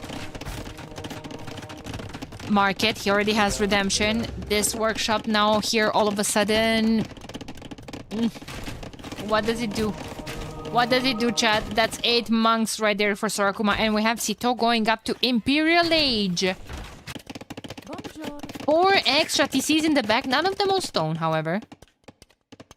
Might consider going on stone because a castle forward here could give you a very nice position to push this castle, to push straight into the main economy from Darkside. What happens if mill with sheep in it is converted? The sheep hop out, basically. It's kind of like with military, right? It's the same when you're trying to convert a barracks that has 10 pikemen garrison in it. The pikemen will automatically hop out.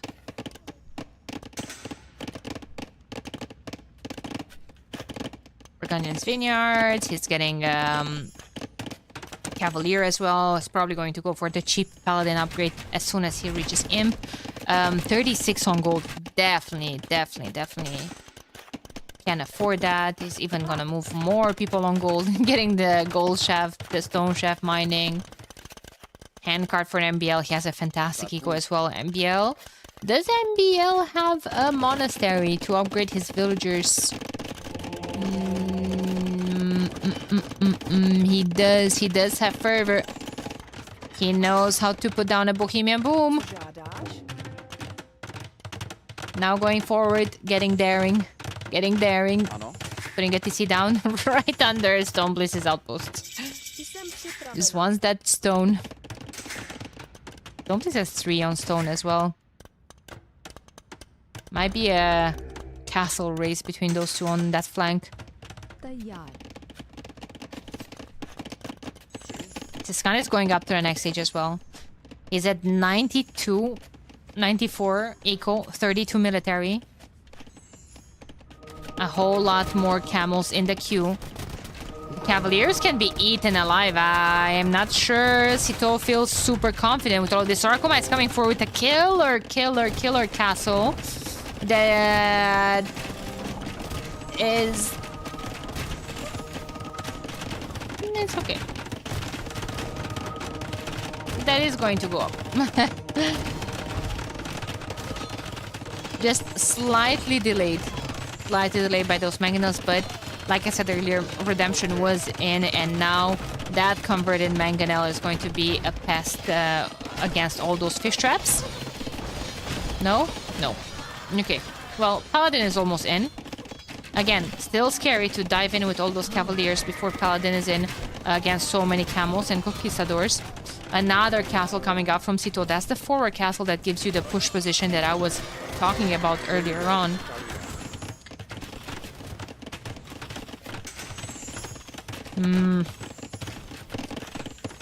It's tough when Siskan gets to imp and he gets heavy camels. 20% faster attacking camels for Hindustanis.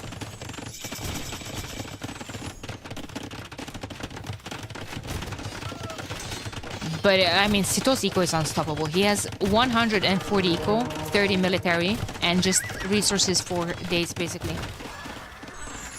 Just needs more houses because he was slightly housed there for a second. I guess that's where Sorakuma's coming into equation, trying to get as many conversions as possible on those camels. Here comes +4, here comes heavy camel. Yeah, Sito realizing that he forgot the university is rushing it down with all the villagers that he had forward. He needs chemistry as soon as possible, needs bomber cannons as well. And, well, of course, chemistry affects the castle as well. It's one extra attack. And against all the camels raids, it's very important. MBL won the castle race in the west? Yeah. It was expected here on this side, right? People on stone here, people on stone here. It was clear that that's gonna happen. Either MBL is going to drop a forward castle on stone, please, or the other way around. Now, that's another extra point for Team Tag, getting that castle up. And now Siskan is going to try to do a lot of damage raiding, because he cannot take an engagement against all of this, because the amount of, you know, castle, monks, range units. I don't know where MBL's crossbowmen went. They're coming back to defend against the camel raids. Sito has a nice expansion, but look at that, castle is there, and 1, 2, 3, 4 town centers in a row.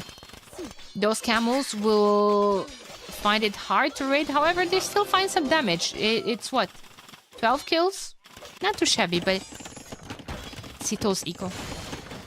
Sito's eco, and now he's even switching to halberdiers. As an unstoppable force, Imperial Camel Rider is in the queue for Siskan. 50 seconds away, he has 58 of them on the field. Now that can suddenly be scary. He can start jumping on town centers, on eco left and right. There's a lot of crossbowmen here. Does MBL have chemistry? He does. With Bohemians, he can get that in Castle Age. It's an extra attack. Camels have to go away. There's so many of them. I don't know how you stop all of this force, however. How many conversions will Sorakuma get? 1, 2, 3, 4? 3 for now. So please convert them back. Everyone wants some conquistadors in this game. Like, they're just that strong. They're just that strong.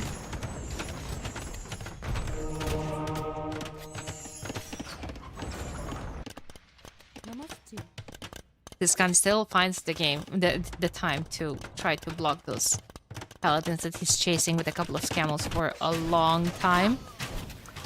Yeah, that's the thing with these raids, like MBL's military right now. Most of it is stuck. Well, not most of it. He has reinforcements in the front as well. But a lot of it was stuck trying to deal with all those raids. And, well, Sito lost a lot, but he still has a whole lot of eco.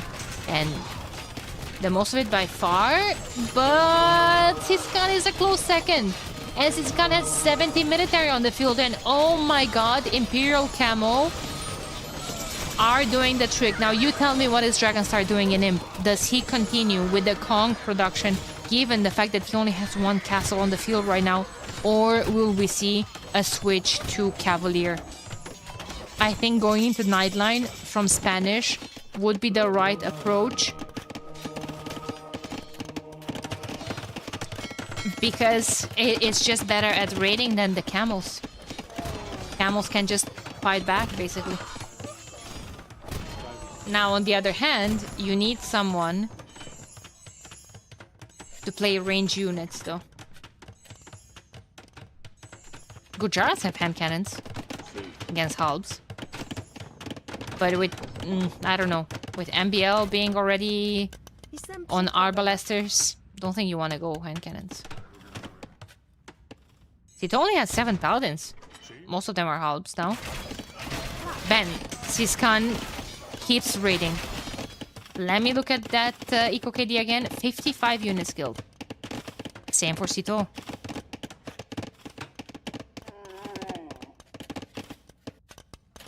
They're looking at this game and they're like, who's top scorer for each team? This is the French Civil War in here.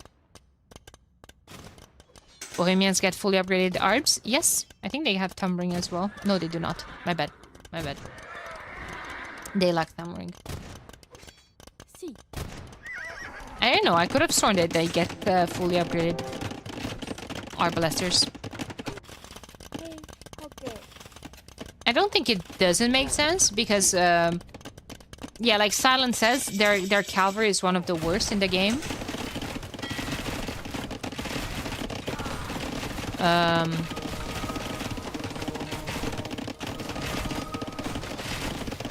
So yeah.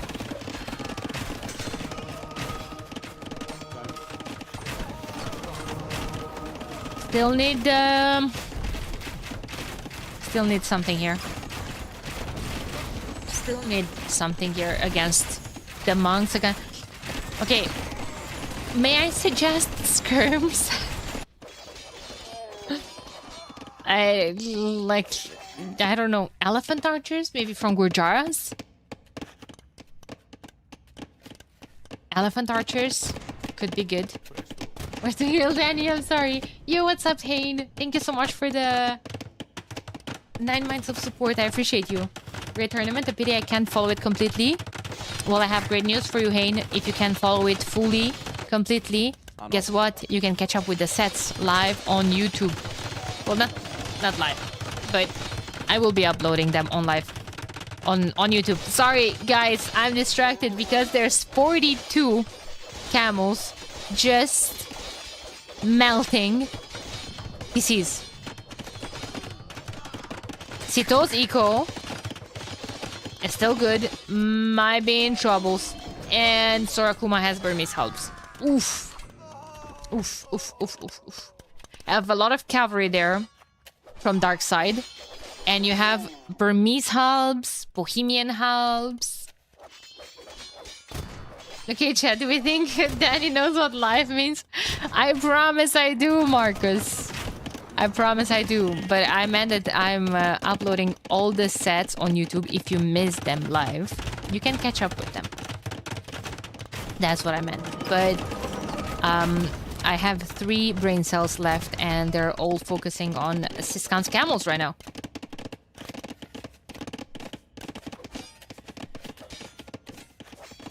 There's camels, Monaspas, or Tarkans. They are Hindustani's ones. Camel units plus 2 attack versus the buildings. And it's a team bonus. Applies to all light cavalry as well from their team. Still an elite conquistador here. Whose castle was that? Sito's? Okay, that felt a tiny bit too deep in their base, but hey. Everyone except Stone Please is up to the next stage. I think Stone Please not being able... Huh. Yeah, camels eating castles as well. Why not? Stone Please not being able to get up to the next stage hurts them a lot, right? They're behind in military, they're behind in eco. Like, he's not being given a chance to come back. Wait a minute.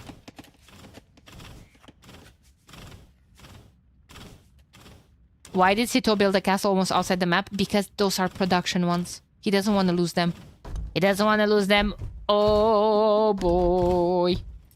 Gujara's elephants have 30% extra bonus damage in Castle Age as well. And they have 120. But I think that 120 includes the 30% bonus damage. Usually that's the case. MBL putting down barracks of his own. Siskan still raiding, man. There's 200 pop difference almost. And you know whose pop is that? 4 stone pieces.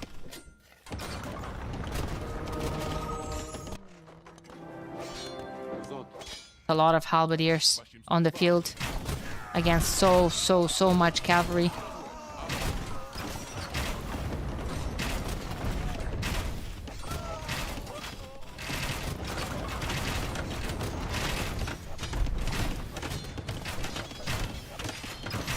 Nice pushback. Nice pushback from dark side, but the monks from Sarkuma still giving them hell. That's 3 imp camels.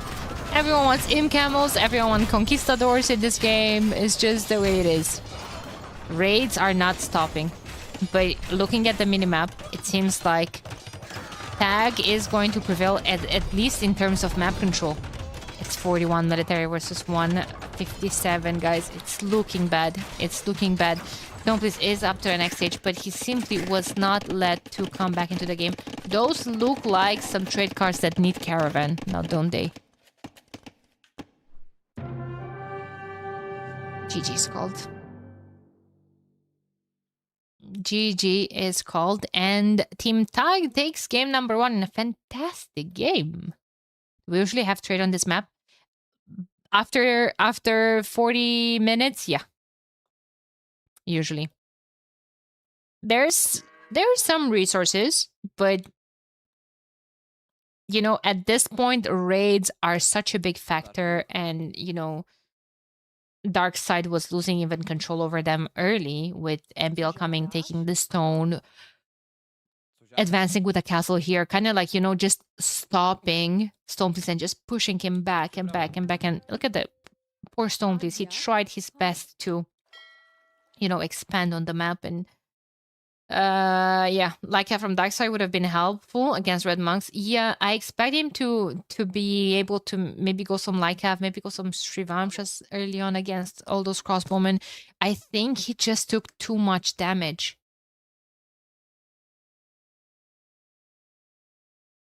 We can change my badge again, but look how cute that badge is. Badge of Gold League Supporter. Should have been Gold Supporter of the league, but yeah.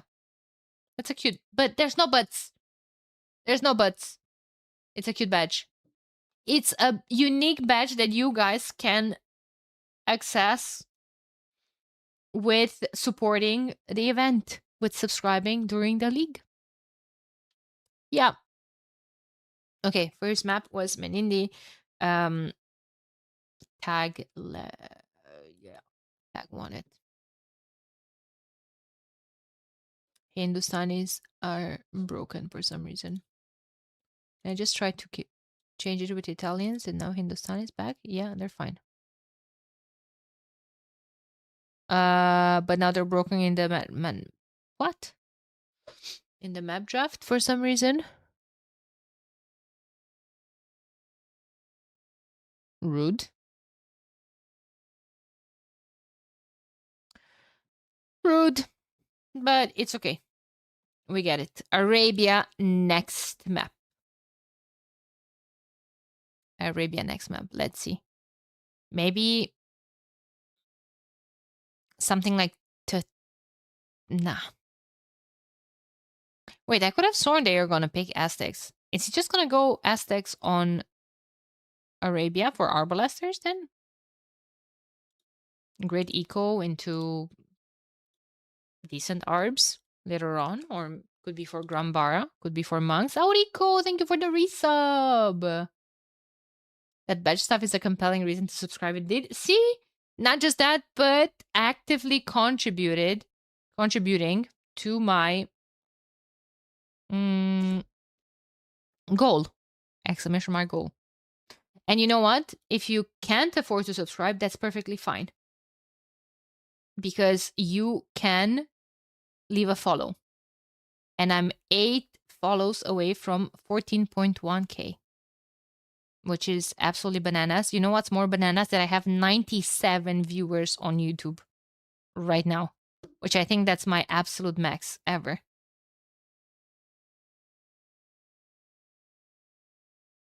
Guys, you're fantastic. Thank you so much. Thank you so much for all the support. We're gonna have Portuguese, Franks, Incas, for Taiwan AoE Gamer against Vietnamese, Slavs, and Mongols for Team Dark Side. Okay. Okay. Daily sub goal, only 10. Yeah, that's my usual sub goal. I don't ask for more. I don't ask for more. Sometimes we're not even getting to 10, and that's perfectly fine. Probably I should increase it during the tournament, but I don't want to because there's also that production cost goal. So I'm trying to keep it low profile. I'm grateful enough for all the support that you guys are showing anyway. Viewership has been super good. Just, you know, the emotional support has been fantastic. And yeah, just I appreciate you guys. What's wrong with Hindustani's badge? Nobody look at Hindustani's, says Cow. And we have to listen to Cow because he's ruling. Hello from YouTube. Hello. Hey, Twisted Typist. I have 100. Let's go. I'm very happy. I'm very happy. I'm sorry. You guys probably think I'm crazy, but I'm very happy. A couple of weeks ago, there were a couple of people saying like, Danny, why don't you stream on YouTube as well? I can only watch on YouTube during work hours. And I was like, hey, I have technical issues with YouTube, but I will be doing my best to try to stream on YouTube. And then when I started to stream on YouTube, I had 4 viewers. And I even had someone joining the chat and he said, haha, 4 viewers, how sad. Well, look at my homies supporting me from YouTube. I appreciate you guys. I appreciate you.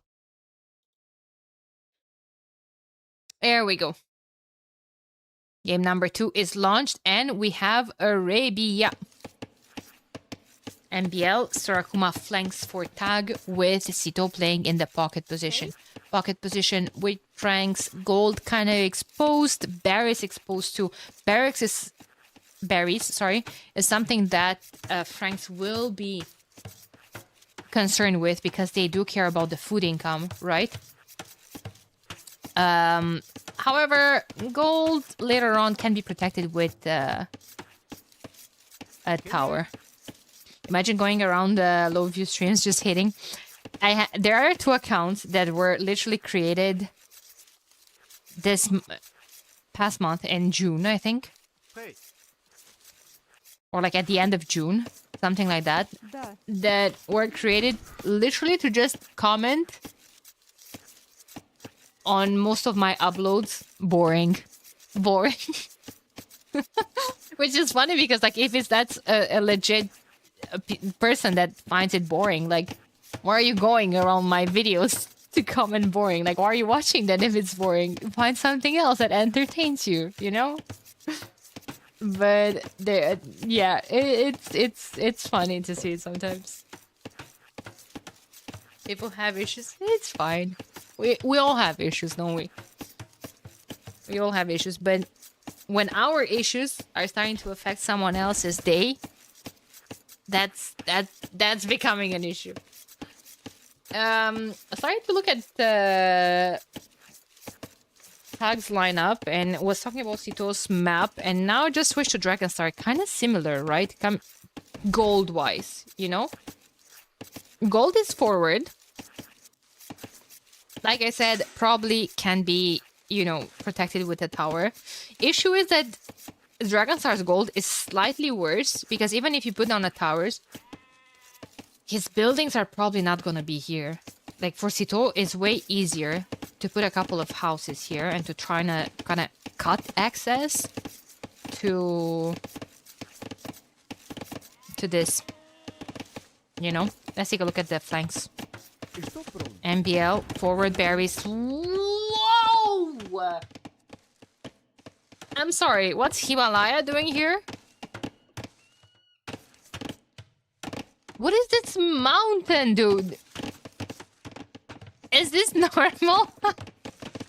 Wait a second. I know we have like hills on Arabia and everything, but Jesus Christ, I was going around MBL's map and like the hill was not ending anymore. What?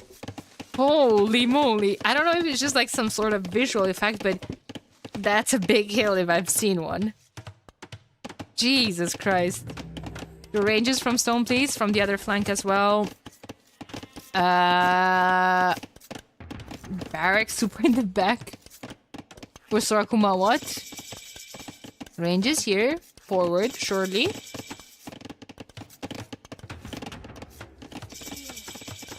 Yeah, needs to pay attention because Stoneplace's scout is right here. Can only afford one so far. MBL is not up to the next stage yet. He was kind of walling his map as well. Team Darkside seems to have like a better build order. Yeah, you see, look where Dragonstar's buildings are. Way behind that gold. No, double range is coming up. Guys, I can't look at MBL's base. This is actually making me feel bad for MBL.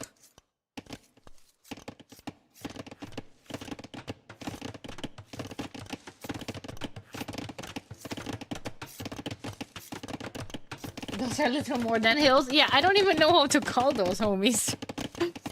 Yeah, well, Siskan is here with his scout, trying to get a kill. Ah! Just discovering a hole of MBLs. There we go. So Stonepiece was...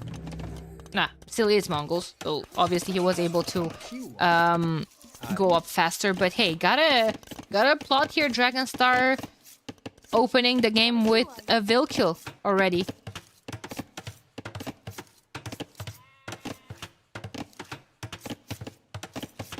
Yo, mods! Thank you so much for tier 1 sub. I appreciate you.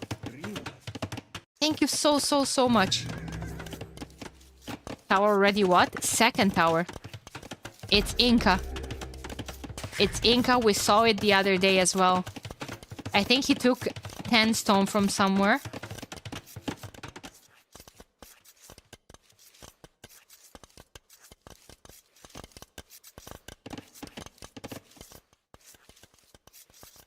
Yeah.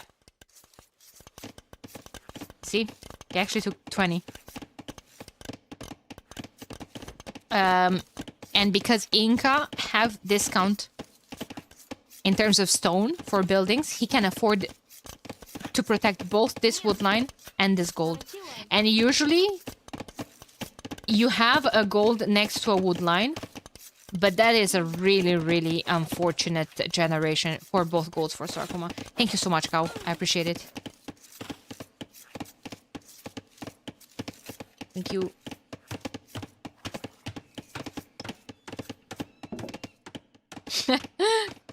Somehow the sea was missing during the entire Brazilian dynasty too, but nobody noticed. That's fine. Yeah, Hindustanis in a 1v1 is probably not...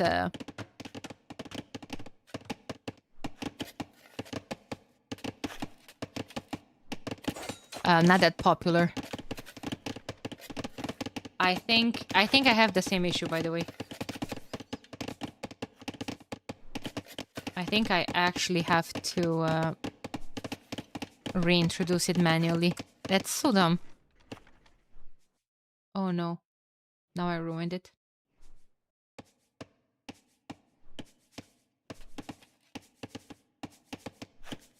No, it's fine. I'm sorry, chat. 1 second.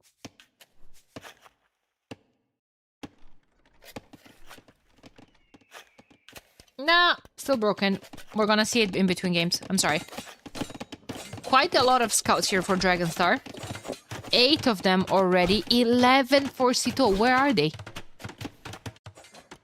Well, they're trying to find some damage in Dragonstar's base.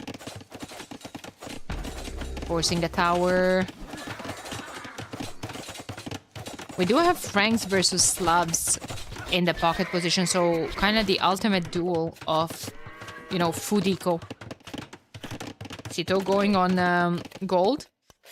Kind of tells me that he's slowly starting to think about Castle Age. Nice micro. Stone Please loses all the forward military. Second wave coming up. Getting close to Sorakuma's base, but Sorakuma is protected by 2 towers. Now Slavs. Slavs have this back gold, but probably want this one. How do you even get out to that? I feel like you gotta put down a tower here. He can't even... Oh, but he can't put down a tower. Tower went up here. Like, okay, his flank is coming up to try to clean up all this military, but... Oh, Dragonstar might be suffering here soon, guys. This gun is bringing all his archers here to defend, which is all nice and everything, but... Uh-oh. Dragonstar doesn't really have too much wood income right now. And that can't stay there. That can't stay there because Sito can just shift his focus right there. I think we're going to have the ultimate 2v2 showdown. We have all the scouts from Sito here, all the scouts from Dragonstar. We have one flank, MBL, with his archers. This Khan here with more HP on his archers as well, and more numbers here, to be quite fair as well. In the meantime, those archers from Stone Please, again, no damage to be found. He's gonna go forward to Sito's base. Sito could still put a tower here on his gold, by the way. Oh my god, he has so many farms. Jesus Christ. Big fight coming in soon here. Sito almost broke through the walls, but just not enough. Not enough. You have 12 versus 9 scouts. 8 archers versus 18, though. That's the beauty of it. Siskan has all the reinforcement there as well. And MBL is like, yo, see ya. I'm up to the next stage. I need to preserve my units. I need to preserve my units. And, well, Sito is saying goodbye as well. All these militaries here, they're probably going to be thinking about going forward to MBL's base. But here comes Stone Please. Killing a villain on Sito's base, and Sito is back. Sito is back on the gold. Guys, who wins? 12 scouts or 1 spear? 2 spears. Team tag going up to the next stage. All of them. Stone Please clicked up. He's getting oh, scout dove. Armor is in. Forging is in. Poor Dragonstar. 1 on foot right now. 1 on foot right now. Oh, Eco Idol. He's not up to the next stage yet. He's missing the food. He's missing the food bad. He's bringing in all of his scouts back, but in the meantime, he might even lose a couple more villagers here on the farms, and now Sito is just gonna run away. 1 minute left until the next stage is in. He's gonna have Lycat Husbandry +2 Knights to join all those forces. MBL has 30 crossbowmen. But Siskan has 27 of his own. And they're behind MBL's base. Wait a minute. University going up soon as well. Ballistics might be in the queue. He can't afford it. He's missing... There it is. Oh, MBL. He's coming back, though.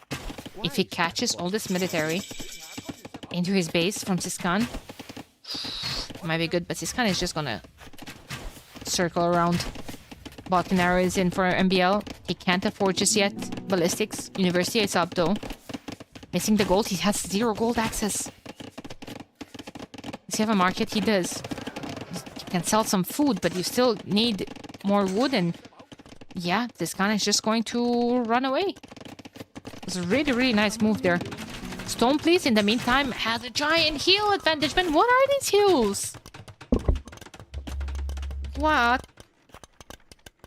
This is just crazy, crazy, crazy.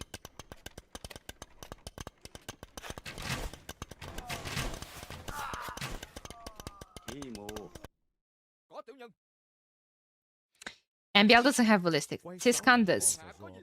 24 to 30. Crossbowman. But you know what? MBL is bringing Sito's Knights in this. Now, come on. What is this? What is this? We either dance or we don't. Gaia even is against poor Siskan. That military is going to be cleared up. Now, in the meantime, Siskan also busy microing there. He is being attacked back at home by Sorakuma. Dragonstar will lose all of his military. There's 7 scouts being chased by a lot of Lycav.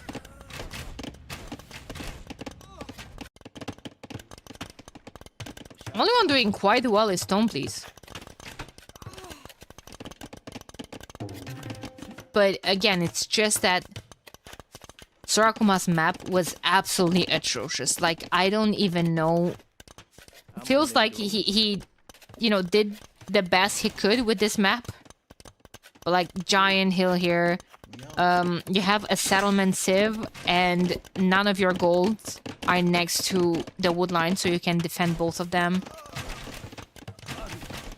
22 crossbowmen versus 16 ballistics versus ballistics. Downhill fights for Stoneplease though. Okay, he had more numbers pushing this back. Third range finally going up from Sorakuma as well. Can he keep it running though? He can. His resources are all nice, but the third range is denied for now. A lot of military from the pocket. From, well, one pocket at least. Still has a lot of knights on the field.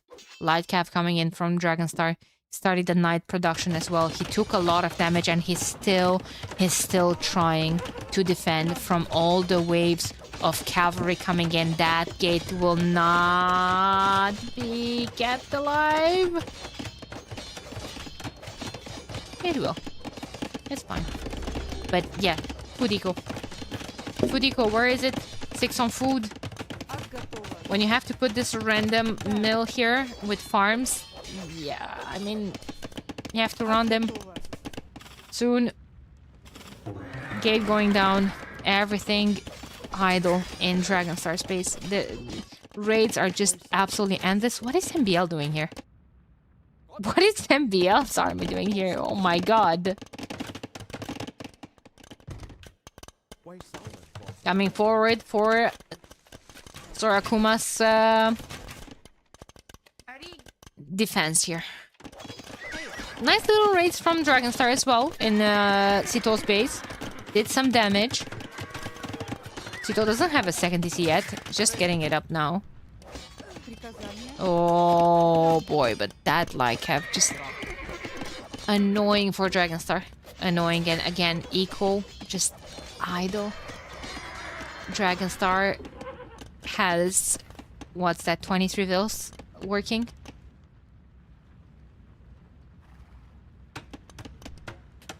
Tough. And look at the yellow line on the map of just units pouring into Siskan's base. Units pouring everywhere. MBL is not even... MBL has 2 giant armies. MBL has almost as much military on the field as villagers. 54 crossbowmen. Half of them here, half of them to the other flank even. Nice snipe on the mangonel.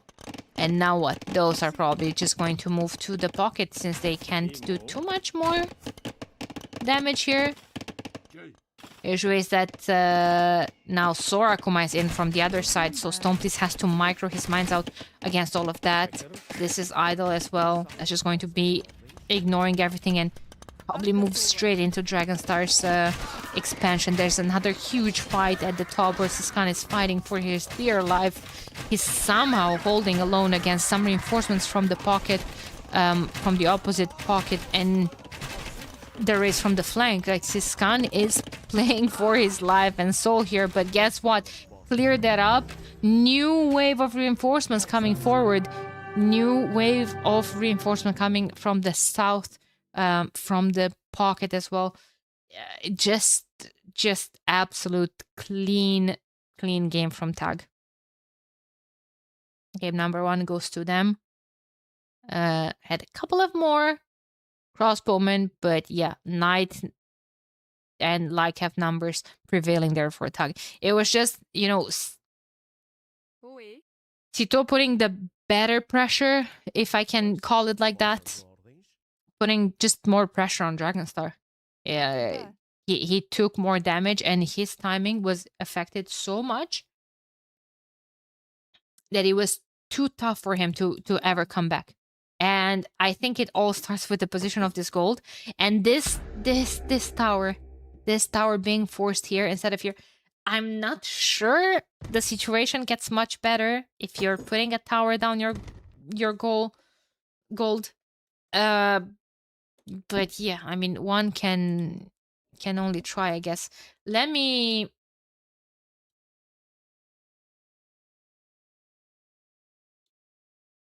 try again to fix this.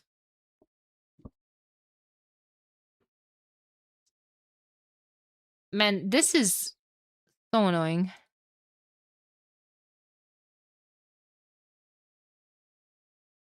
Draft viewer. Boom. Display. Boom. So like I can see it here, but if I input it here, it doesn't work. Okay.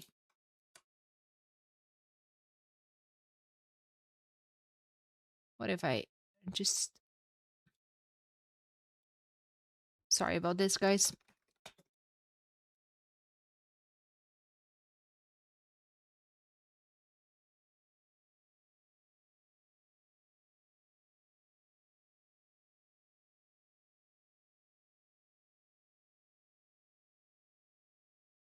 Oops.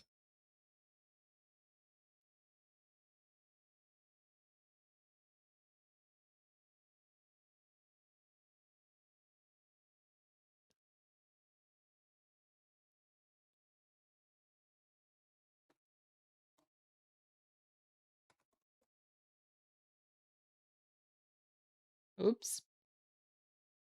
It's still broken. That's rude.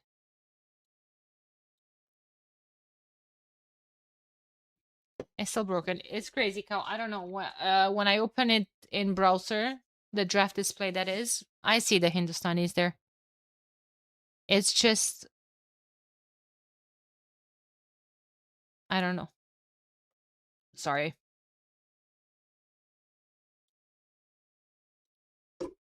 I don't know why it doesn't work.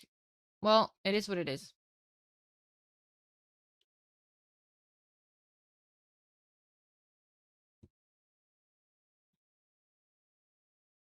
Control Z works on OBS layouts. I know, but that's not what I was trying to do. I was trying to add the browser source from 0, a new one, because last time we had this issue,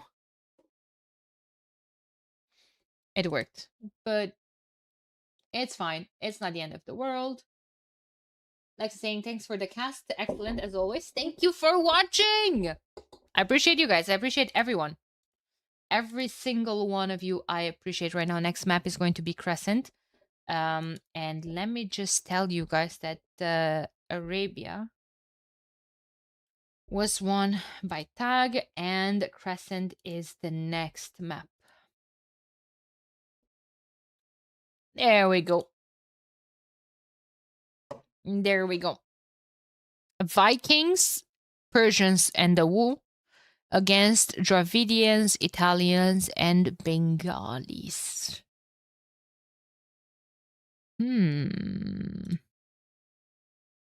Should be good civs. Should be a good matchup. Vikings, probably you want them. So on the Crescent, the position of the flanks is random. You don't know where the passage is going to be. You probably want Vikings to be on the side without the passage to go full water. And you most likely want the Wu to be on the side with the passage. They can add some water as well. Wu can actually play either position, but you just want them because they have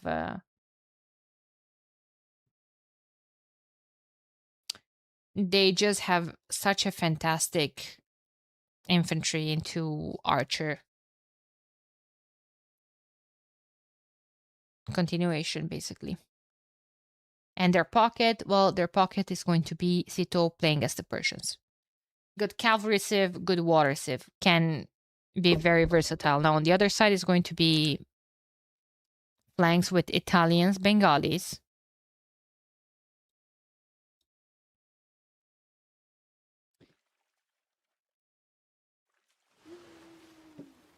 Italians, Bengalis. Oops, I'm sorry.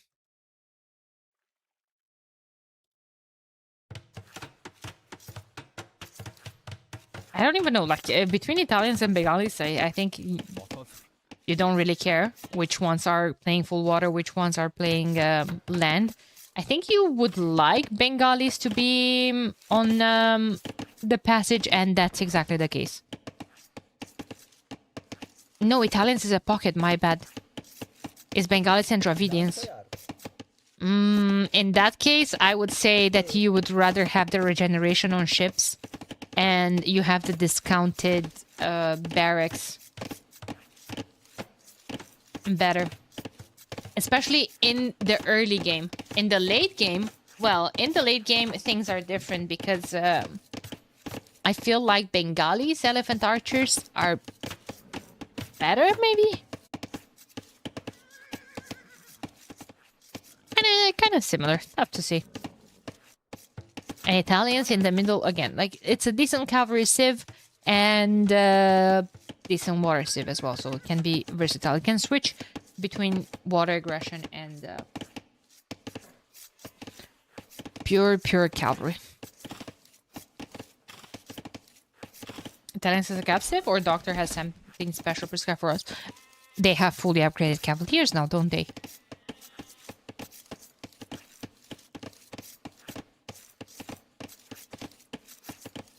Why not?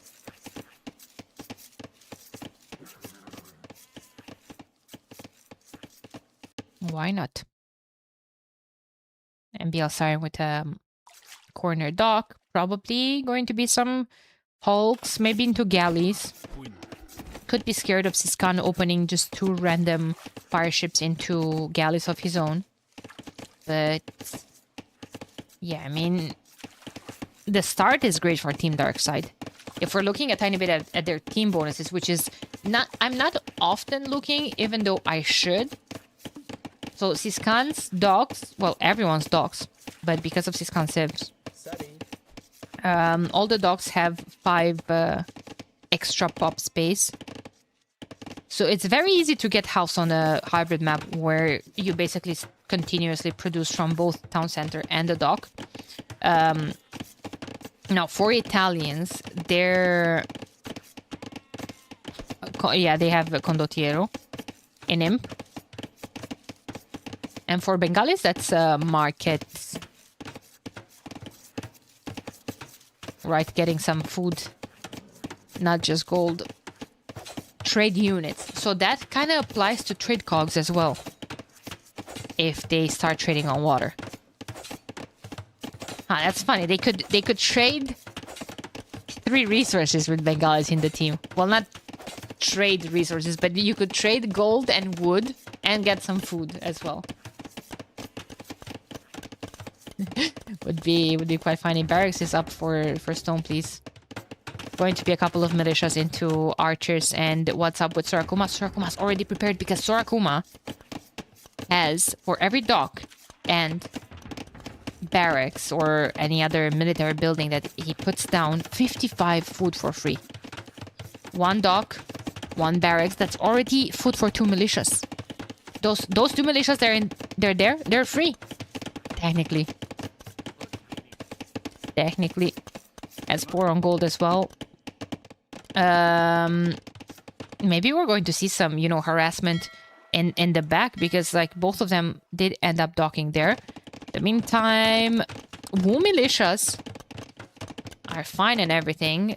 He's going to be up to the next stage slower, or a tiny bit later, 20 seconds later, that is. But once he gets men at arms, and they regenerate. So Stoneplease will really have to make sure he kills those many times if he doesn't want to deal with them further on. Now, what is Sito going to do? Will he add? Nah, he walls. If he walls, he's not going scouts. Dragon Star as well. So very, very, very equal stuff here we have. Dracoma Scout is all the way here for some reason. Pinging. 1 dog, 2 dogs, 3 dogs. 2 for MBL so far. MBL is the one opening fire ships into galleys. Okay, okay, okay. It's not opening full galleys. I like seeing those. I like when the flanks do that. I don't want to praise MBL too much and feed his ego even further, but I like to see this. I think Onimaru, especially Vanguard, does it a lot as well. Actually, Capybaras too. I think also they practice a lot with each other, so makes sense to have some of the same strategies, of course.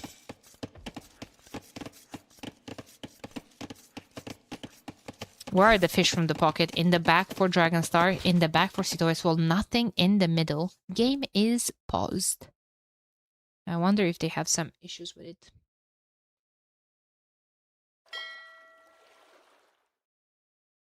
Yeah, you see, I was about to say that Siskan might add 2 fire ships of his own. The thing is, he's adding hulks because, okay, he sees the fire galleys. The thing with the hulks is that you don't really get too close to those.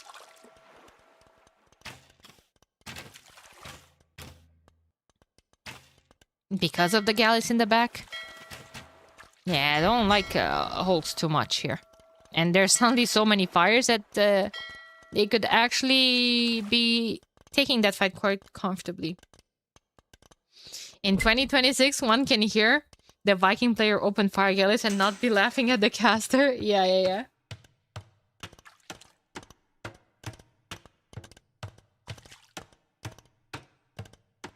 Someone said on YouTube, hello Daniela, the quality is great here. You have a fantastic voice for casting. Thank you so much. I'm happy you found my channel. Please consider leaving a subscribe. It's free on YouTube.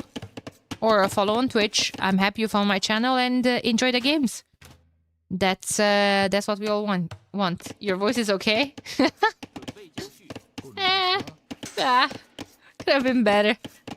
Could have been better. Those men are just teasing each other, finally thinking about taking a fight. Maybe.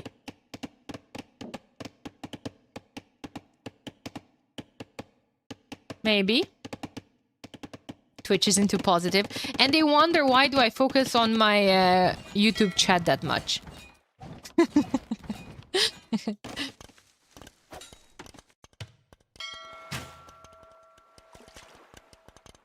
Dragonstar, Dr. Agonstar is getting bloodlines. Cavalry is being prepared. Stables going up. The thing is, Sorakuma saw that. Stonefleet is still chasing all of this. Cavalry is being prepared by Sito as well. How many stables? 1, 2? 2. 2 is going to be fine. Sito has 20 fishing ships right now. 16. For the doctor. Big fight. Regenerations prevails. They had the same numbers.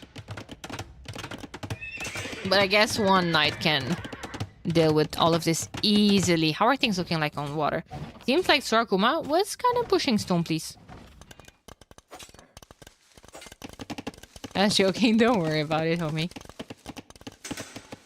Don't worry about it. Even if you weren't, I mean, that's fine. Personally, I'm not someone that can listen to their voice. I don't like it, but we're all different. If you can bear with it enough to listen to my casting, that's perfectly fine with me.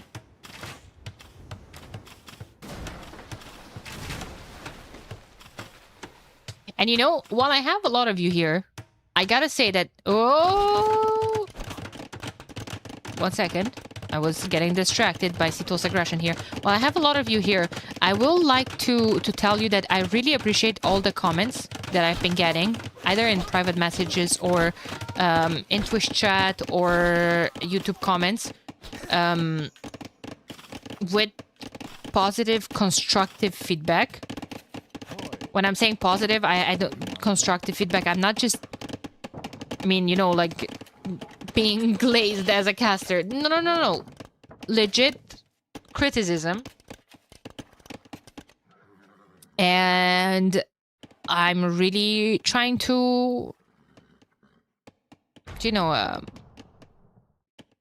improve in that regard. So thank you so much. US, thank you for the raid. Appreciate it. Hope you had a nice time casting Rage Forest. Welcome everyone, we're casting League. This is game number 3 between Darkside and Team Tag.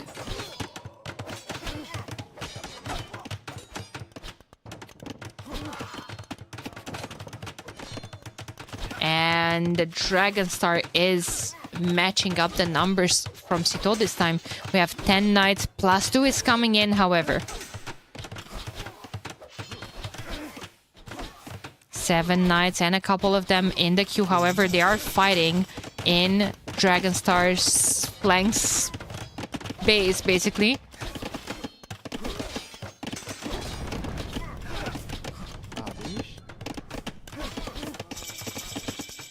So it's easier for him to bring up reinforcements. This is getting very unfortunate for Stoneplease. Stoneplease right now has 12 archers and dropping more of them, because those knights now have +2 and they will not be afraid of just diving in. And that town center is full. Yes, he does have a couple of archers. He could have jumped on all of this military. I guess he doesn't really want to lose all of his knights, sorry. So now the knights are just going to start jumping on the buildings, while the crossbowmen will make sure that, well, those archers cannot get close to any of this. Now, in the meantime, on the side that there's no passage, we have full navy. We have fire ships, galleys versus fire ship galleys. Numbers prevailing for Siskan, though. He is fighting next to that dock, but that dock doesn't have fishing ships garrison, so that means it's not shooting any extra arrows. MBL is going to be pushed back here with Vikings. Is he putting down university? He definitely is. He's thinking about the upgrades that he could be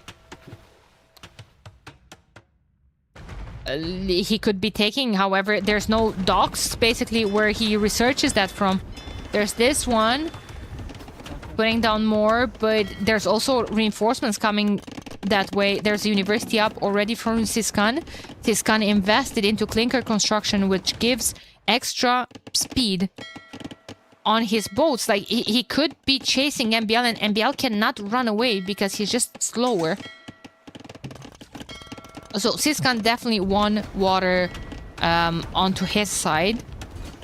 I think it's only thing left is to add eco, and he already has a second town center. However, Sito is getting here with all his cavalry. Went all the way around. But Siskan is fine. All of his resources are protected, maybe except that gold. And you know what? Dragonstar and Stoneplease can now surround Sorakuma, perhaps. Sito only has a couple of reinforcements left here, but that's a big military from Sorakuma. What I would like from Siskan is to see more upgrades in terms of navy. Actually go into careening, maybe even siphons on that amount.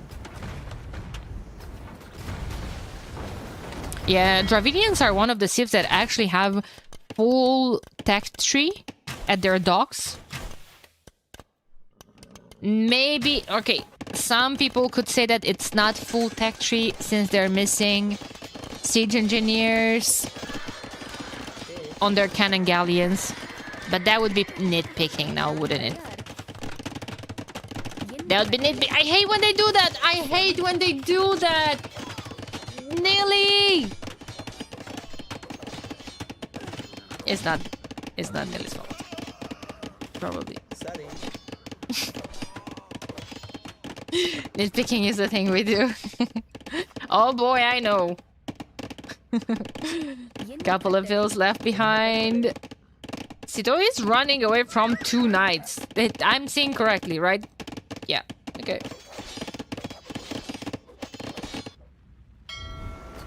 Okay.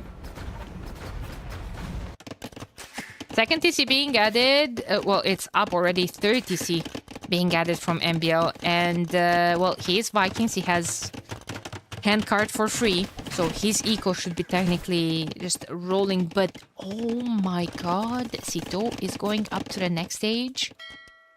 Now you see why I'm asking for Siskan to add full technologies on his navy. Now you see why.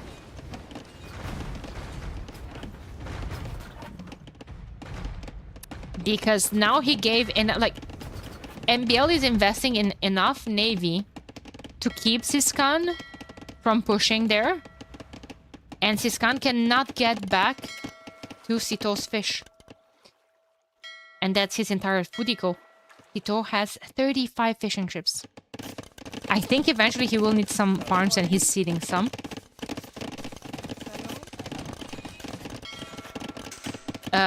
Because he's getting to imp. He's going to have other priorities other than just put random fish traps and whatnot. He's running out of fish as well. Man, he has so much military. It's 19 knights.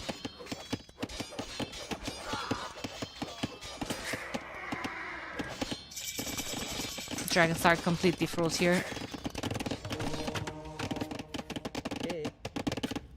Was busy clearing up Siskan's base from Sito's raids. Sito killed 29 eco, all on land as well.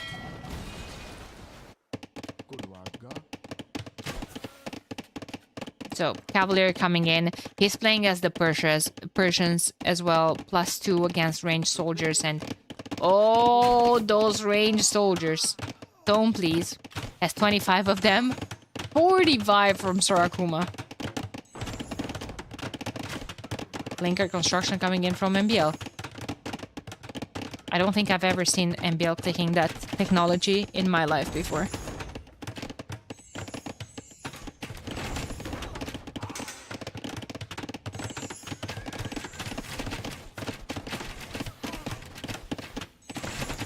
I probably didn't know it existed until this week.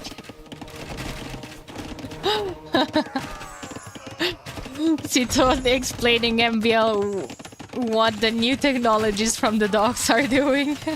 Probably a misclick. Kareening coming in as well. He's like, yo, where the hell is... Guys, my game is bugged. I can't go to the second page. Where's Kareening, guys? How do I click it?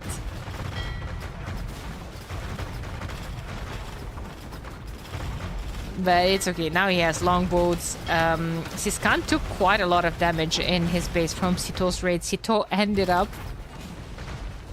with clicking Savar under 30 minutes in game. That's just going to absolutely sweep everything. Now there's stone walls. How long does it take for someone to put down a dock here and transport all of those Savar? 24 of them. Well, 20 at once. Can't transport more. Where are those? Oh, they're here. Oh, it didn't took too long. What the hell? I can open fires? Yeah. Probably just muscle memory. Can you imagine something like that, like a discussion like that between them on voice? Guys, so I go 3 docks galleys, right? Sito saying something like, consider opening 2 fires, maybe to just push back your opponent. Bro, I'm Vikings, are you down? What do you mean open fires?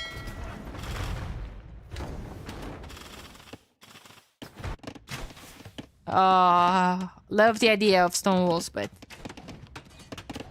No, also there's traction traps. They can cut the wood. Stone, please run. Run, because now those are Savar. Just run with your crossbowmen.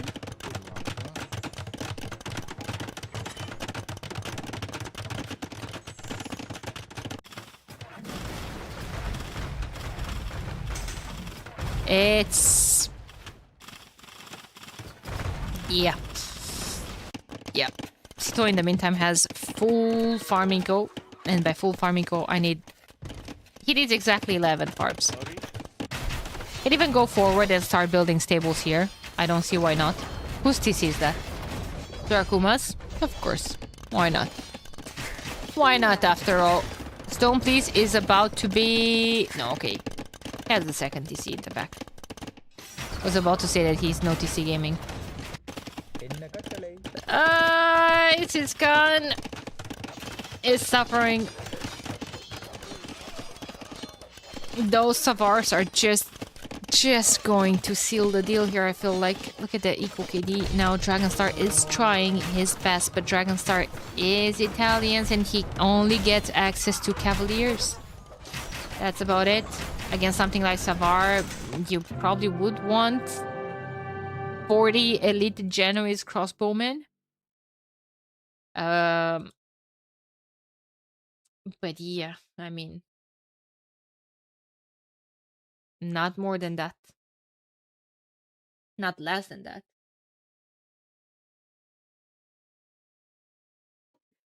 Tough. Tough game for Team Darkside, I felt like. Tag played really straightforward, and it like, I don't know. Those timings were absolutely flawless. I think, I don't know, chat. I'm not, you know, the biggest strategist in this game. I think the main mistake here was from Siskan. Like right here. He has the technology advantage. He is pushing MBL. He's killing all of his dogs right now, right? MBL has medium warship in the queue. And look at the difference in terms of military. Like, he's completely pushing all of this.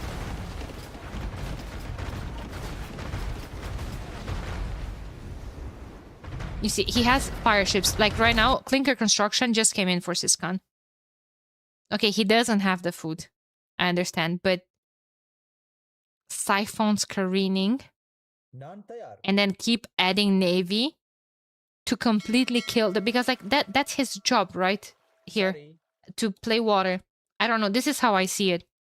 If Siskan continues to add reinforcements to deal with, you know, the redocking, and he continues to push, where is he pushing? Well, he's pushing into 33 fishing ships. Like, Siskan is adding extra TCs and he has 0 farms. Of course, he doesn't know this. But what do they see? They see that Sito is not docked here. Oops, sorry. They see that Sito is not docked here. Of course he's going to be docked in the back. So I think that if Siskan would have put more pressure right now, because right now what happened is that, you see, he went, kind of chased all of that, and then he stopped. 1700 analysis Sag. Well, I think if he goes forward, well, Sito is already slowed down by the fact that he has to add fire ships. He now has to get medium warship of his own. I don't know. Like I said, I'm not the biggest strategist of this game, but this is how I see it, that if you slow down the pocket,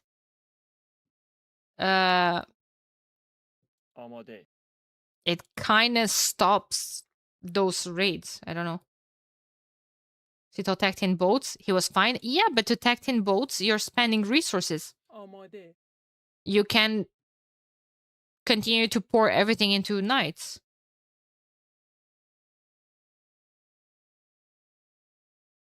Don't think that was a mistake by Siskan. Well, he was winning water. And then he suddenly isn't.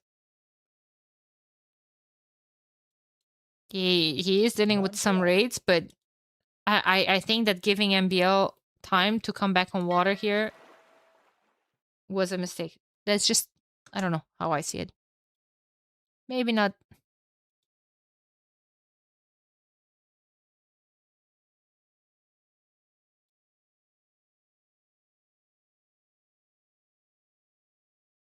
Oh no, I heard something. Some Windows error.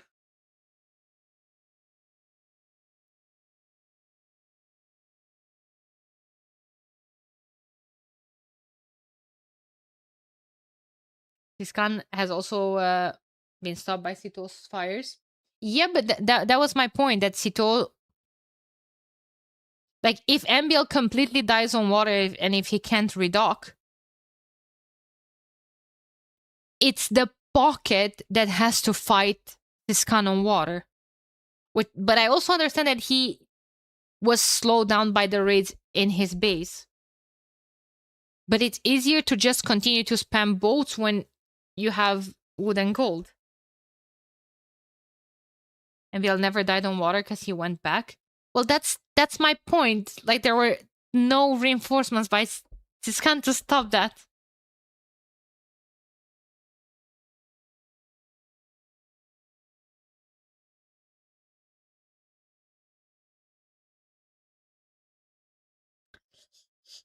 Okay, anyway, I don't think it's and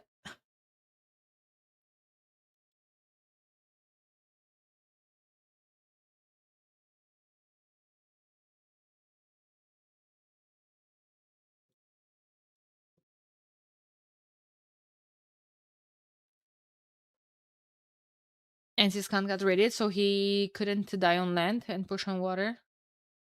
I mean, MBL retreated.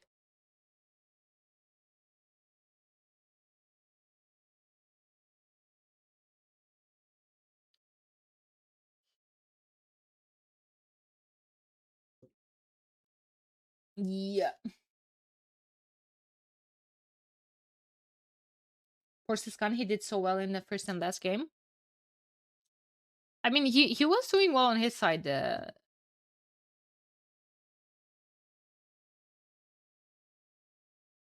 But yeah, the raids from Sito were basically not dealt with at all. Grand Bar is the next map, and it's actually the home map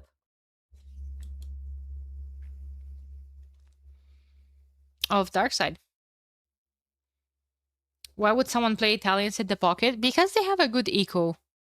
Have a good eco on water. And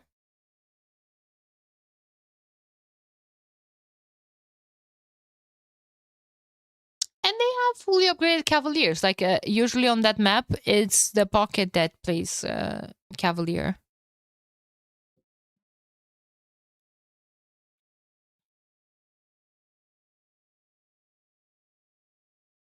Or, well, Nightline, or Raids, or whatnot. Unless you're Dark and you just transport with barracks and spam many times. But not Savar or Paladin. True, but I guess they were relying on the timings, which they didn't have. They didn't have them, basically.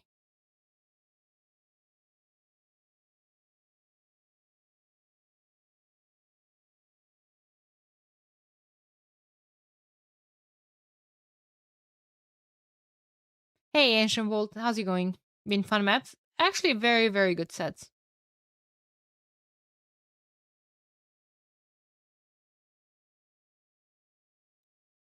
Today was quite entertaining. What are the sips going to be?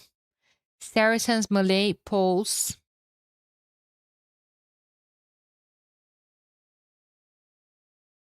Against Yo!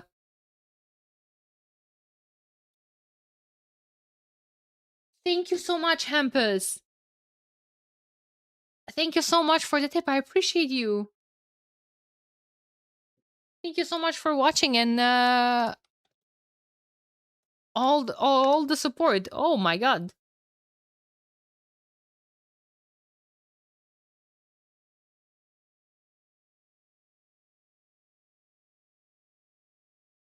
1 second. My game is blocked. Okay, there we go. Pulse Molly doesn't feel fantastic if the game gets a little later. Yeah, it seems to me that once again they're going for some timing sips here. Let's see if they're going to prevail. I'm sorry, guys. Like it's a little comment like this that I feel like now it makes me insecure with every comment that I want to make, and I'm actually going to take a second and address that, because I feel like that's not fair to kind of like throw a little jab of 1700 analysis, Sag. I feel like there's a way I see the situation, and there's how do I explain this? First of all casters are around this elo except for T90, which is 2k5. He's playing at a high level, so probably why T90 has a deeper understanding of the analysis as well. But at the end of the day, like I can understand higher elo strategies regarding of being 1700 or 2k7, since I'm just doing this non-stop for 3 years. Like all I have to do all day is sit here and watch high-low players play the game. So I feel like that's just a tiny bit unfair. Regardless if I was right or wrong in my argument there, I was just, again, letting you know my point of view. And in the meantime, just Dexter, thank you so much for the 10 community sub gifts. I appreciate you. Thank you so much. No, there's absolutely people that know more than me in the chat. There's absolutely, and I love doing that, especially when we're casting something. I love going back and forth over something that I don't know. Wait, I was reading other comments and I don't know what I wanted to say anymore. Yeah, I love when we're just discussing something, or like, theory crafting about a strategy with chat. And I know for damn sure in this situation, the chatter that argue with me is way higher elo than me. Probably higher an elo that I'll never be able to achieve. And I learned stuff from my chat that chatters from that are 500 elo lower than me, and that's perfectly fine. But I agree with what you said just now, that my point was just that there is no need to point finger at the player for one mistake. Absolutely. And I'm sorry if my point came off like that. I wasn't saying that, the game was lost because of that. I felt like in that situation, he could have pushed more. But again, that's me. That's my perspective. From where I'm standing and I'm looking at the game, I felt like he could have had more reinforcements. He could have stopped MBL from redocking. I am aware that he was getting raided into his base, but he already had the uni up and a couple of upgrades. And I don't know what was this gun doing. I don't know what was he going through his mind in that moment. Maybe he was focusing entirely on something else. Maybe he panicked. Maybe he didn't have those resources. So definitely not, didn't mean to come across like, the game was lost by that, because of that move. I just had that move in mind because when I saw it, when I was watching, I was like, oh man, if only he could have stopped MBL from redocking and like forced Sito to just invest a tiny bit more. Maybe if he drags Sito's attention a tiny bit more on water, then he can stop him from just pouring raids, because Sito just had a fantastic eco on water and he just poured raids everywhere and slowed everyone down. And in my opinion, I think that what, you know, won the game for... Oops, sorry, for Team Tag. Anyway, we have Grand Bara. And it's important to focus on this map now, because this can get very chaotic very fast. We have MBL coming forward with Malay.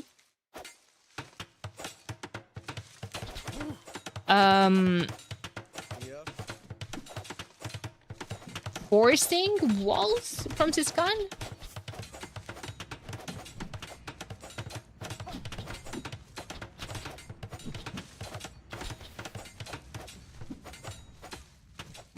How come? He has 2 ranges. Ooh, forgot about these 3 reveals.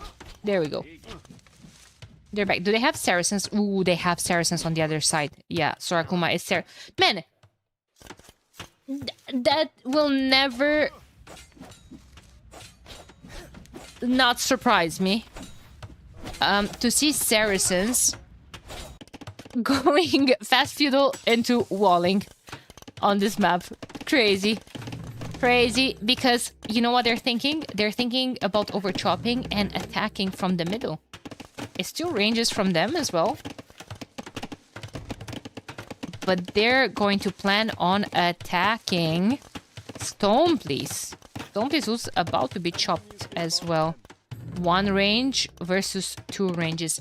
Okay, I want to see their exploration. First of all, really good defense here from Siskan, but he did end up losing 2 villagers. And I'm not sure if that tower is going up. Guys, this might be very dangerous for Siskan. This might be very, very, very dangerous.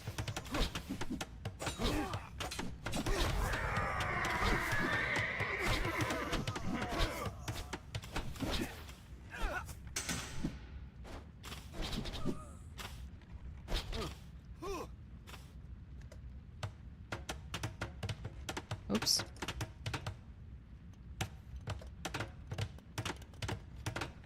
Tower went up. Pushed MBL back in his base. But now what's happening? Stoneplease is going fast castle.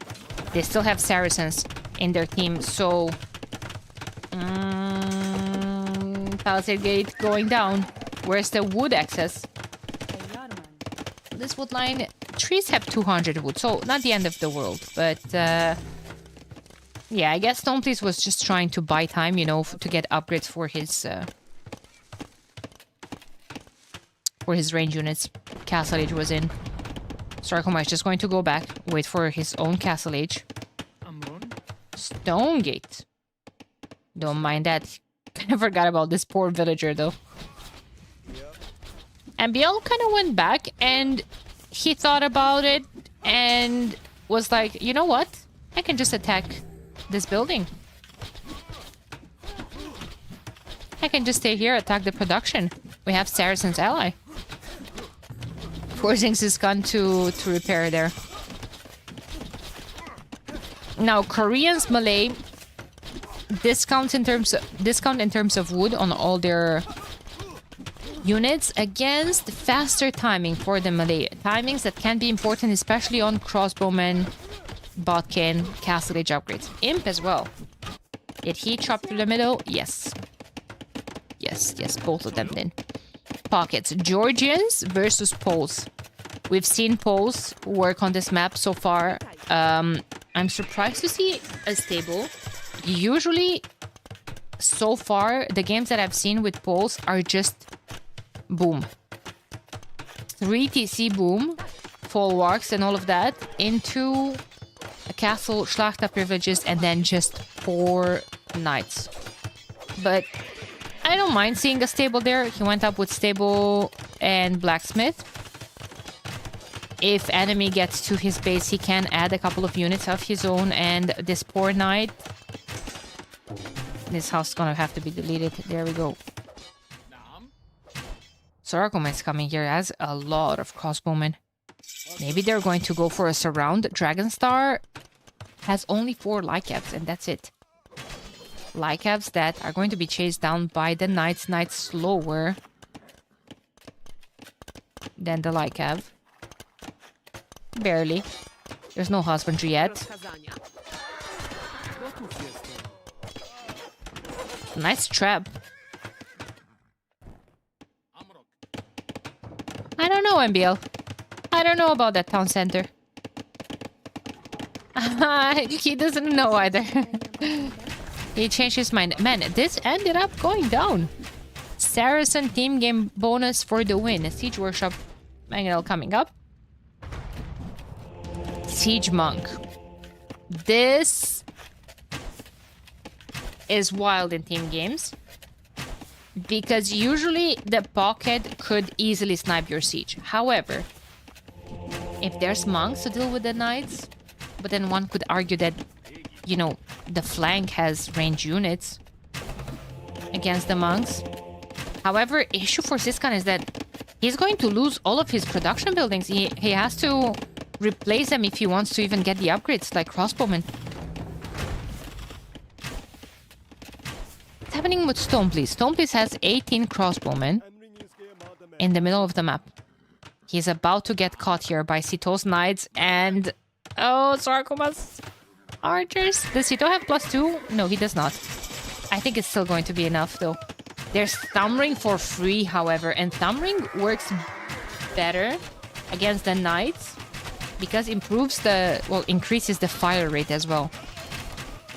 Well, that was a cleanup. Now what's happening here? Range went down. Walking coming in. Siskan will have to keep one of these two ranges idle to get crossbowmen. Yeah. Haven't watched a lot of team games, but I feel like I don't see much monk play. Well, yeah, because they can easily be sniped by range. Usually the flanks, especially on open maps like this, go instantly to ranges, archers, into crossbowmen with ballistics. So like just a monk can be so easily sniped. So easily sniped. And look at that. Sorakuma and Sito are just happy to stay here and attack that stable, especially with Saracen crossbowmen. Even bringing more reinforcements. Dragonstar does have a couple of knights here. But they can't clean up everything here. 2 fortified churches to increase the work efficiency of the villagers in a 9-tile radius.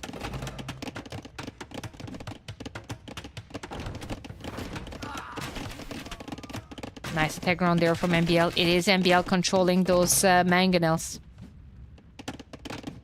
All in all, with all of this aggression, not only Siskan lost control over the production buildings, over the gold forward, over the stone. But yeah, at least he chopped through and he's putting down a second town center here for protection. But oh, here comes. I love to see Siskan microing like this. I think he micros really, really well.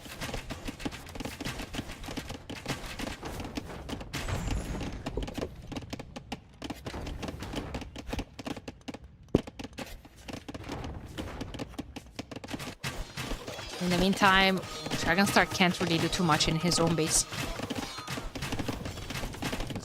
There's military everywhere. Ito is raiding for his life and soul. Once again, if we're looking at eco, 20 eco ahead for Team Tag, mostly coming from the pocket difference. Military difference is almost simple to double as well. Thing is, MBL's got Siskan by the throat. To not say something else. Sito and Sorakuma kind of the same with Dragonstar. Stoneplease is here with his own units.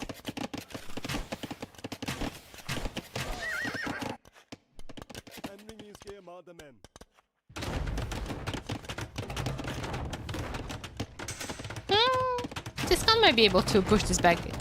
I love seeing people microing like this with the TC, but microing's like, oh my god, the splits on the crossbowman, Siskan. Oh, but he's gonna lose so much though. Are there still wills forward to repair those mangonels, or is he just adding new ones? He's just adding new ones. He's here with his knights as well. Reinforcements are just coming here to deal with the Dragonstar, and it doesn't even matter. Like, the Sarakuma has so many crossbowmen just dealing with everything. Oh god. Tito's gonna start reading from this side now, isn't he? Oh, that's a hole there. That's a hole here. It's a hole here. Everywhere. Oh, guys. This is tough. To watch this 94 military to 41. Military value is just crazy as well. In the meantime, Sito is even in Stone Police's base, and this was all before Castle Up and Schlachter privileges in. With that, all of his knight line is going to be 60% cheaper. Oops. Yeah.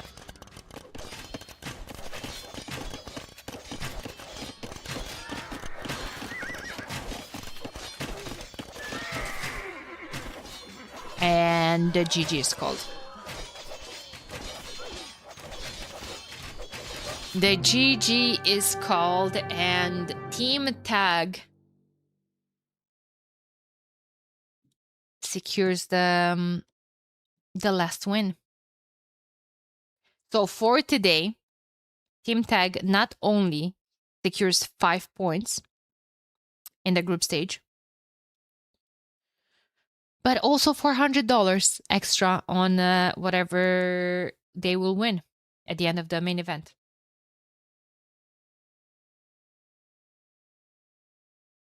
I don't know, guys. I don't know, guys. Team Tag is looking like a favorite of the tournament.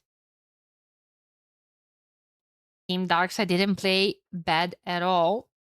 He did his best. As far as I know, I think Dragonstar had some health issues as well, if I'm not mistaken. I don't want to talk, like, out of my bottom and be wrong, but I think he had some health issues as well, and he still put up a hell of a series. Well played from Team Tag, and let's take a look at the standings here in a second. I'm not sure if the website is updated just yet. But wow, 4-0.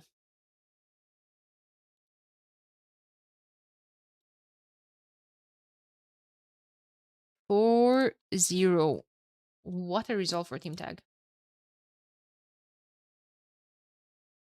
And we are still only undefeated aftermath player. Man, good. Like, he was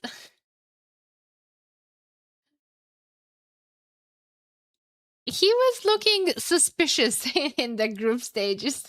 Not in the group stages, in the qualifiers, sorry. Yeah, we're going to take a look at the standings. So if you guys missed some sets and want to, see them forward, spoilers ahead, okay? This is your last warning.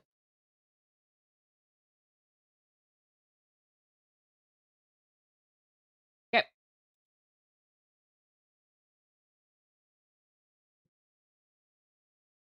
There we go. Team Tag, position number 1 with 9 points. 2 played series. Secured 4 points from their set against Vitality. 5 now from their set against Darkside. Quickly followed by Wonders. With 7 points, we have Onimaru Capybaras with 4, Ling Yuan with 4, but these ones only played 1 point. 1 game, sorry. Tomorrow, we're going to end round 2. Round 2 is going to be Ling Yuan versus Vitality. Oh la la. And Nocturna Esports versus Onimaru Vanguard. In round 2, Onimaru Capybaras have a bye. So they won't be playing in round 2. There's 9 total rounds. They're going to be playing 8 matches. So every team has a bye. Round 1 was Sal's. Round 2 is going to be Capybaras. Yeah, we're going to start again. Same time, 16 GMT UTC, followed by the second set at 18. Tomorrow, as far as I know, both of the sets are recorded games, so we're not pressed by time. Today was getting a tiny bit Suske with the first set. I thought it's going to last a whole lot longer. I actually, first game, that frontline game, had me messaging the admins, yo, are you guys sure that we're going to be fine with time? And then Arbase answered me, yeah, we're going to be fine. They're going to start later. I was like, okay, oh god, so for sure going to... I mean, I was sure that it's going to go longer for 2 hours after that first game, which was crazy. But yeah, tomorrow should be a very, very good Sunday. Then round 3 and round 4 next weekend. That's for later on. That's for later on. This is what we have tomorrow. So, discussions, opinions on today's matches. Let me do a couple of things right here. Let me close the game and all the 1,000 folders. We're going to have a little bit of a Q&A. Which, if we're going to have a little bit of a Q&A, let me bring the YouTube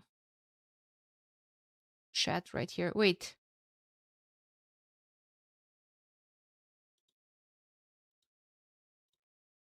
Oh, SB, one sec.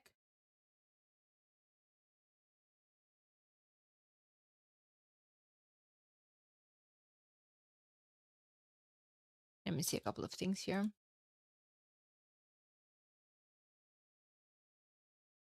And I gotta get my RAM memory in order here.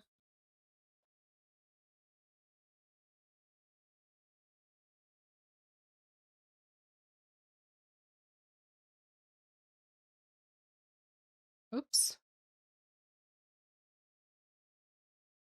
There we go.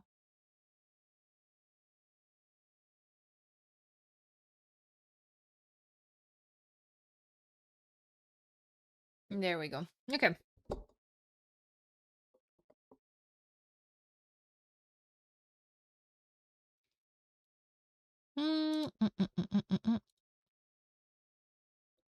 All right. Q&A time. Oh, you guys can't see the cat, but he's right here. He's super funny. I think casting unreleased Rex is a great way to do a team game tournament since it really helps with the schedule. Yeah, but people really, really like live games. And I like live games, and everyone loves live games. We're a cat. If I pretend I will ignore him,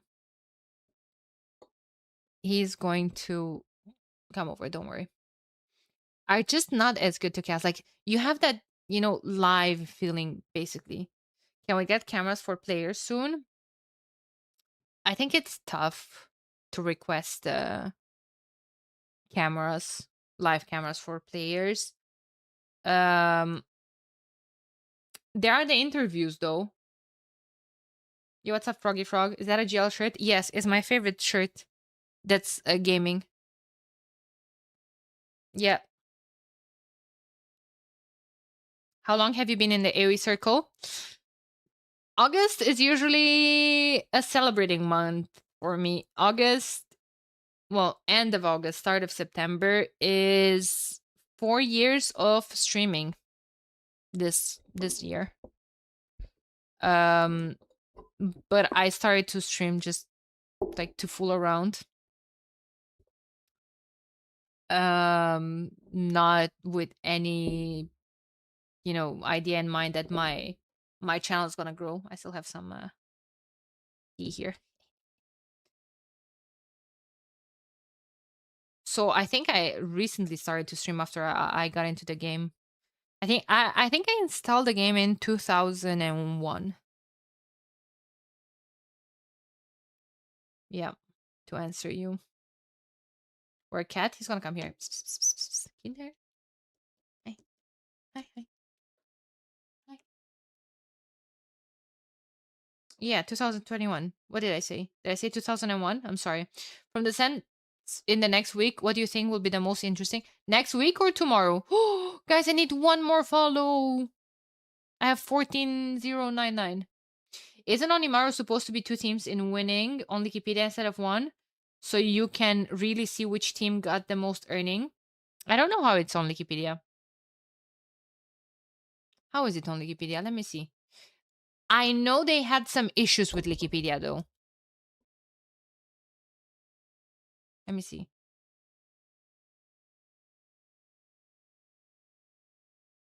Division 1. They had some issues with their teams. So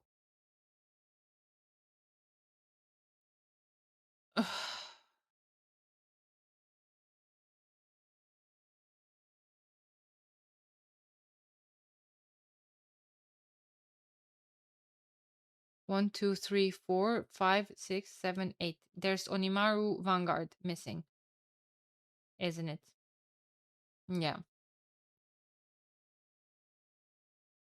I don't know. It looks rubbish now. They add winnings together, so you can't really see who is in the lead now. I think they had some issues. Yes, we don't control Wikipedia at all. Wikipedia has their own volunteers, and I gotta say they've been doing an amazing job. Yo, I can thank you for the follow, and Sarcia as well. We made it. Nice. Within the next week, so the 2 tomorrow until the end of round 3. 2 tomorrow and the end of round 3. Ling Yuan Vitality is gonna be a banger, guys. Ling Yuan Vitality had like a best of 7 show match that I didn't cast because I was casting qualifiers. I think that's gonna be a banger. Nocturna Vanguard is gonna be good as well. Guys, you can't ask me stuff like this. Then it's like Onimaru Capybara's tag next week. Sal's Nocturna is great as well. Guys, you can't ask me this. You can't. You can't do this to me. Like I love all of these teams. Like I don't know which one is going to be the best. Yesterday we've had, what do we have? Wonders Nocturna, which was the best set until yesterday. What do you predict to be score Vitality, Ningyon? I don't know. 2-2, I would say. Hera was sick in Hera was really sick in the set against Tag. I don't want to look up excuses for Vitality. I think Tag played absolutely fantastic. But Hera was streaming one day before and he was respectfully sounding like absolute death. He was super sick.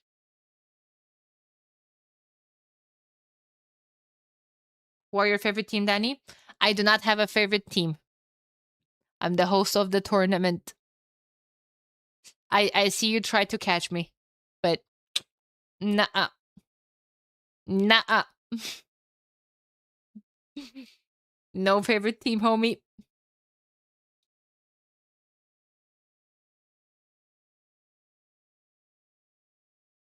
Who is your favorite chat member and why is it the frog? You can't catch me with that either because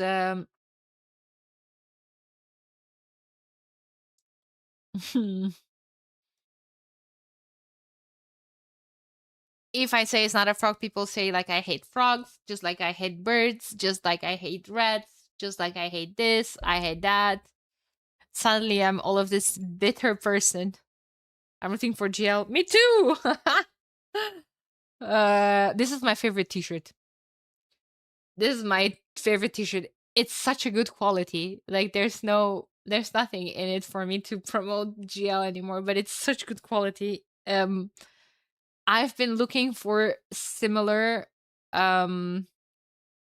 Yo supplies. Thank you for your 5 gifted. Similar texture, similar fabric. So I said it feels like Vitality isn't the favorite for this for this tournament. Going to be interesting tomorrow to see them against Ling Yuan. I agree with that. I agree. And guys, Vitality needs to qualify. I think it's a lot of pressure for Vitality to qualify to the main event. Because like Vitality is flying their players. And the Onimaru one, I love the Onimaru. Tomorrow, but you see, Nego, this morning, I actually grabbed the Onimaru one. And I was like, shit, I can't stream with the Onimaru one. Because that looks like I'm biased towards the Onimaru. Who's paying travel cost to finals? Vitality. Vitality is. So Vitality is flying out their team to the garrison anyway. Because they have like special collaboration with Garrison, and they have like Vitality add-ons and Vitality package and this and that. So yeah, preferably the like best case scenario for Vitality is to, they have to fly their players anyway. Preferably their players are in the finals. He's eating the spider plant. Kinder.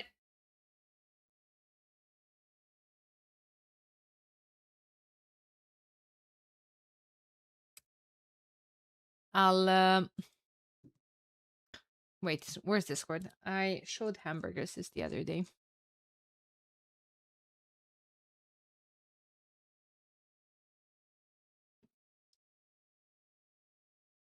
Oh my god, if only I would not have talked 3,000 messages with hamburgers ever since. Speaking about the spider plant, 1 second. I have to show you guys something. Yeah, there it is. Guys, so I repotted my spider plants the other evening, right?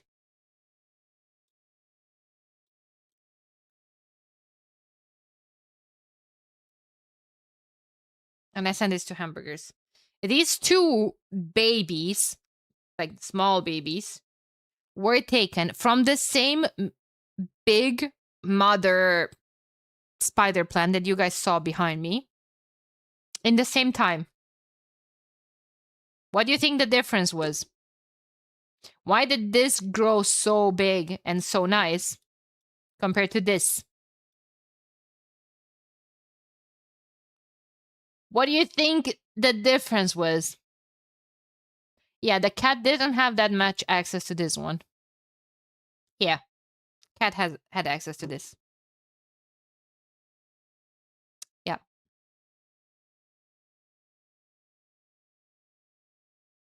Yeah. Absolute monster energy. Hacking. let me see. What I like about the league as opposed to, let's say, the Rage Forest team games. Appreciate the rage bait, but not gonna fall for it. Do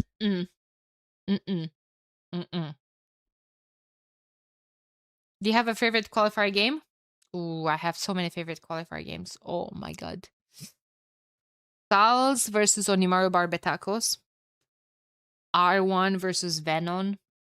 Darkside L versus Club Olimpo. There's just sets coming to my mind. Those are must. Playoffs are 4 teams or 6? 4. So what's going to happen is there's going to be 4 teams. You have number 1, 2, 3, 4. 1 is going to play against 2 in the winner bracket, and 3 is going to play against 4. The winner between 1 and 2 goes straight into the final, and the loser is going to play the winner of the 3 and 4. And the winner of that is going to go into the final. Did that make any sense?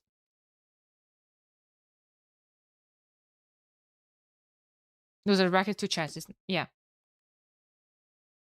Yeah. Exactly.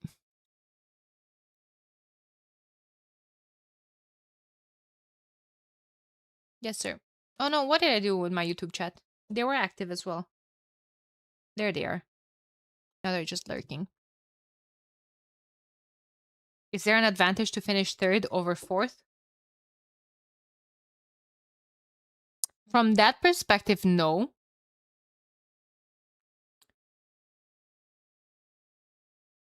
From a monetary perspective, yes. Because every map win is $100.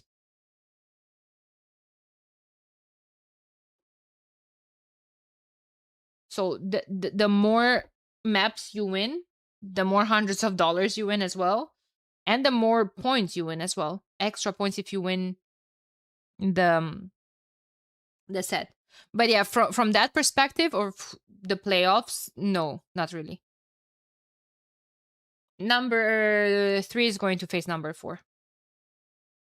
The loser is out. The winner fights the loser of number 1 versus number 2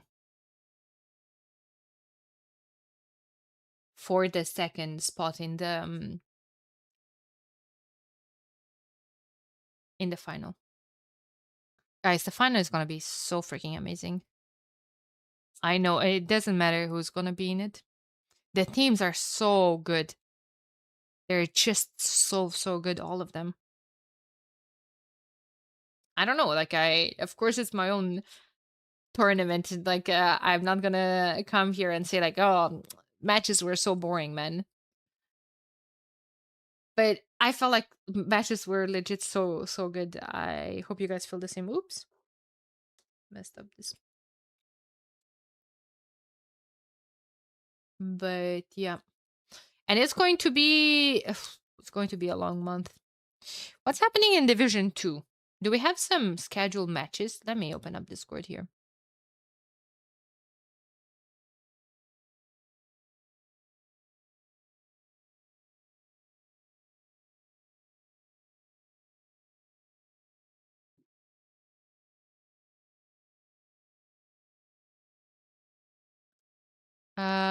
Round 2. No. Division 2. Silence, basically. Calendar. Let me see.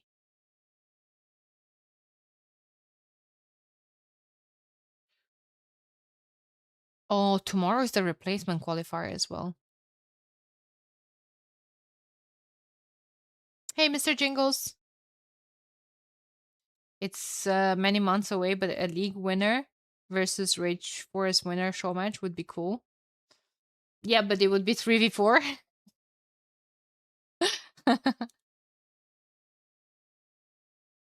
a tiny bit unfair now, isn't it?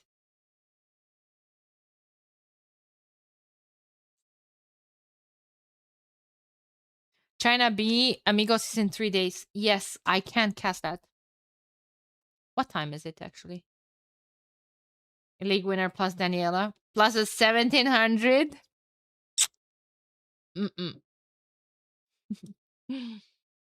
Doesn't work that way.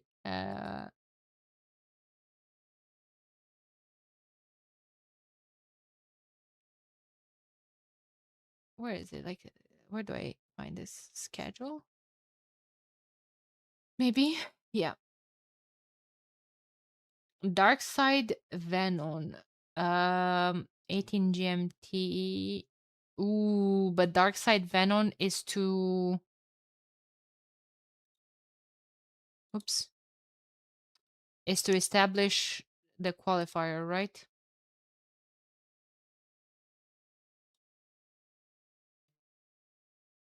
Right.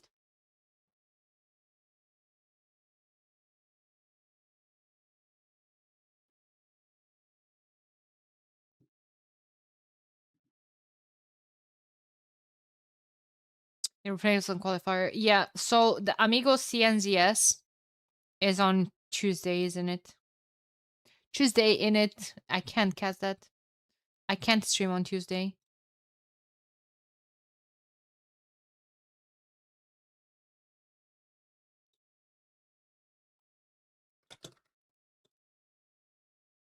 Oops.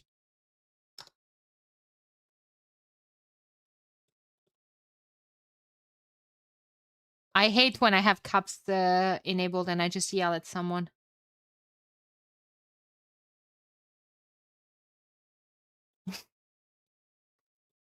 It's like you're just yelling at someone for no reason. Gemero, thank you for the follow. Welcome in. What am I supposed to do then? I'm going to the dentist, and I'm actually terrified for Tuesday because I'm dealing with like a messed up, a bad work from a previous dentist that there's a 20% chances it turns into surgery. It's yeah. Yeah, so it's going to be like a root canal replacement. I almost spilled my tea. But I'm a tiny bit terrified ever since the initial doctor fucked up. Yeah, we'll see. We'll see. I'm also just looking forward to get it done with. I'm going, guys. I'm going because it's still going to be a long evening. It's still going to be a long evening. I need to upload today's sets to YouTube. And then I need to cook dinner. And I think I'm gonna go for a walk. The weather is absolutely amazing outside.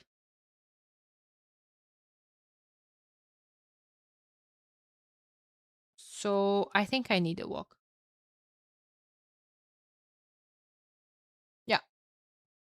Take care, guys. Thank you so much for watching. YouTube, bye-bye. I'm going to end my stream on YouTube, and Twitch, I'm going to send you guys to someone.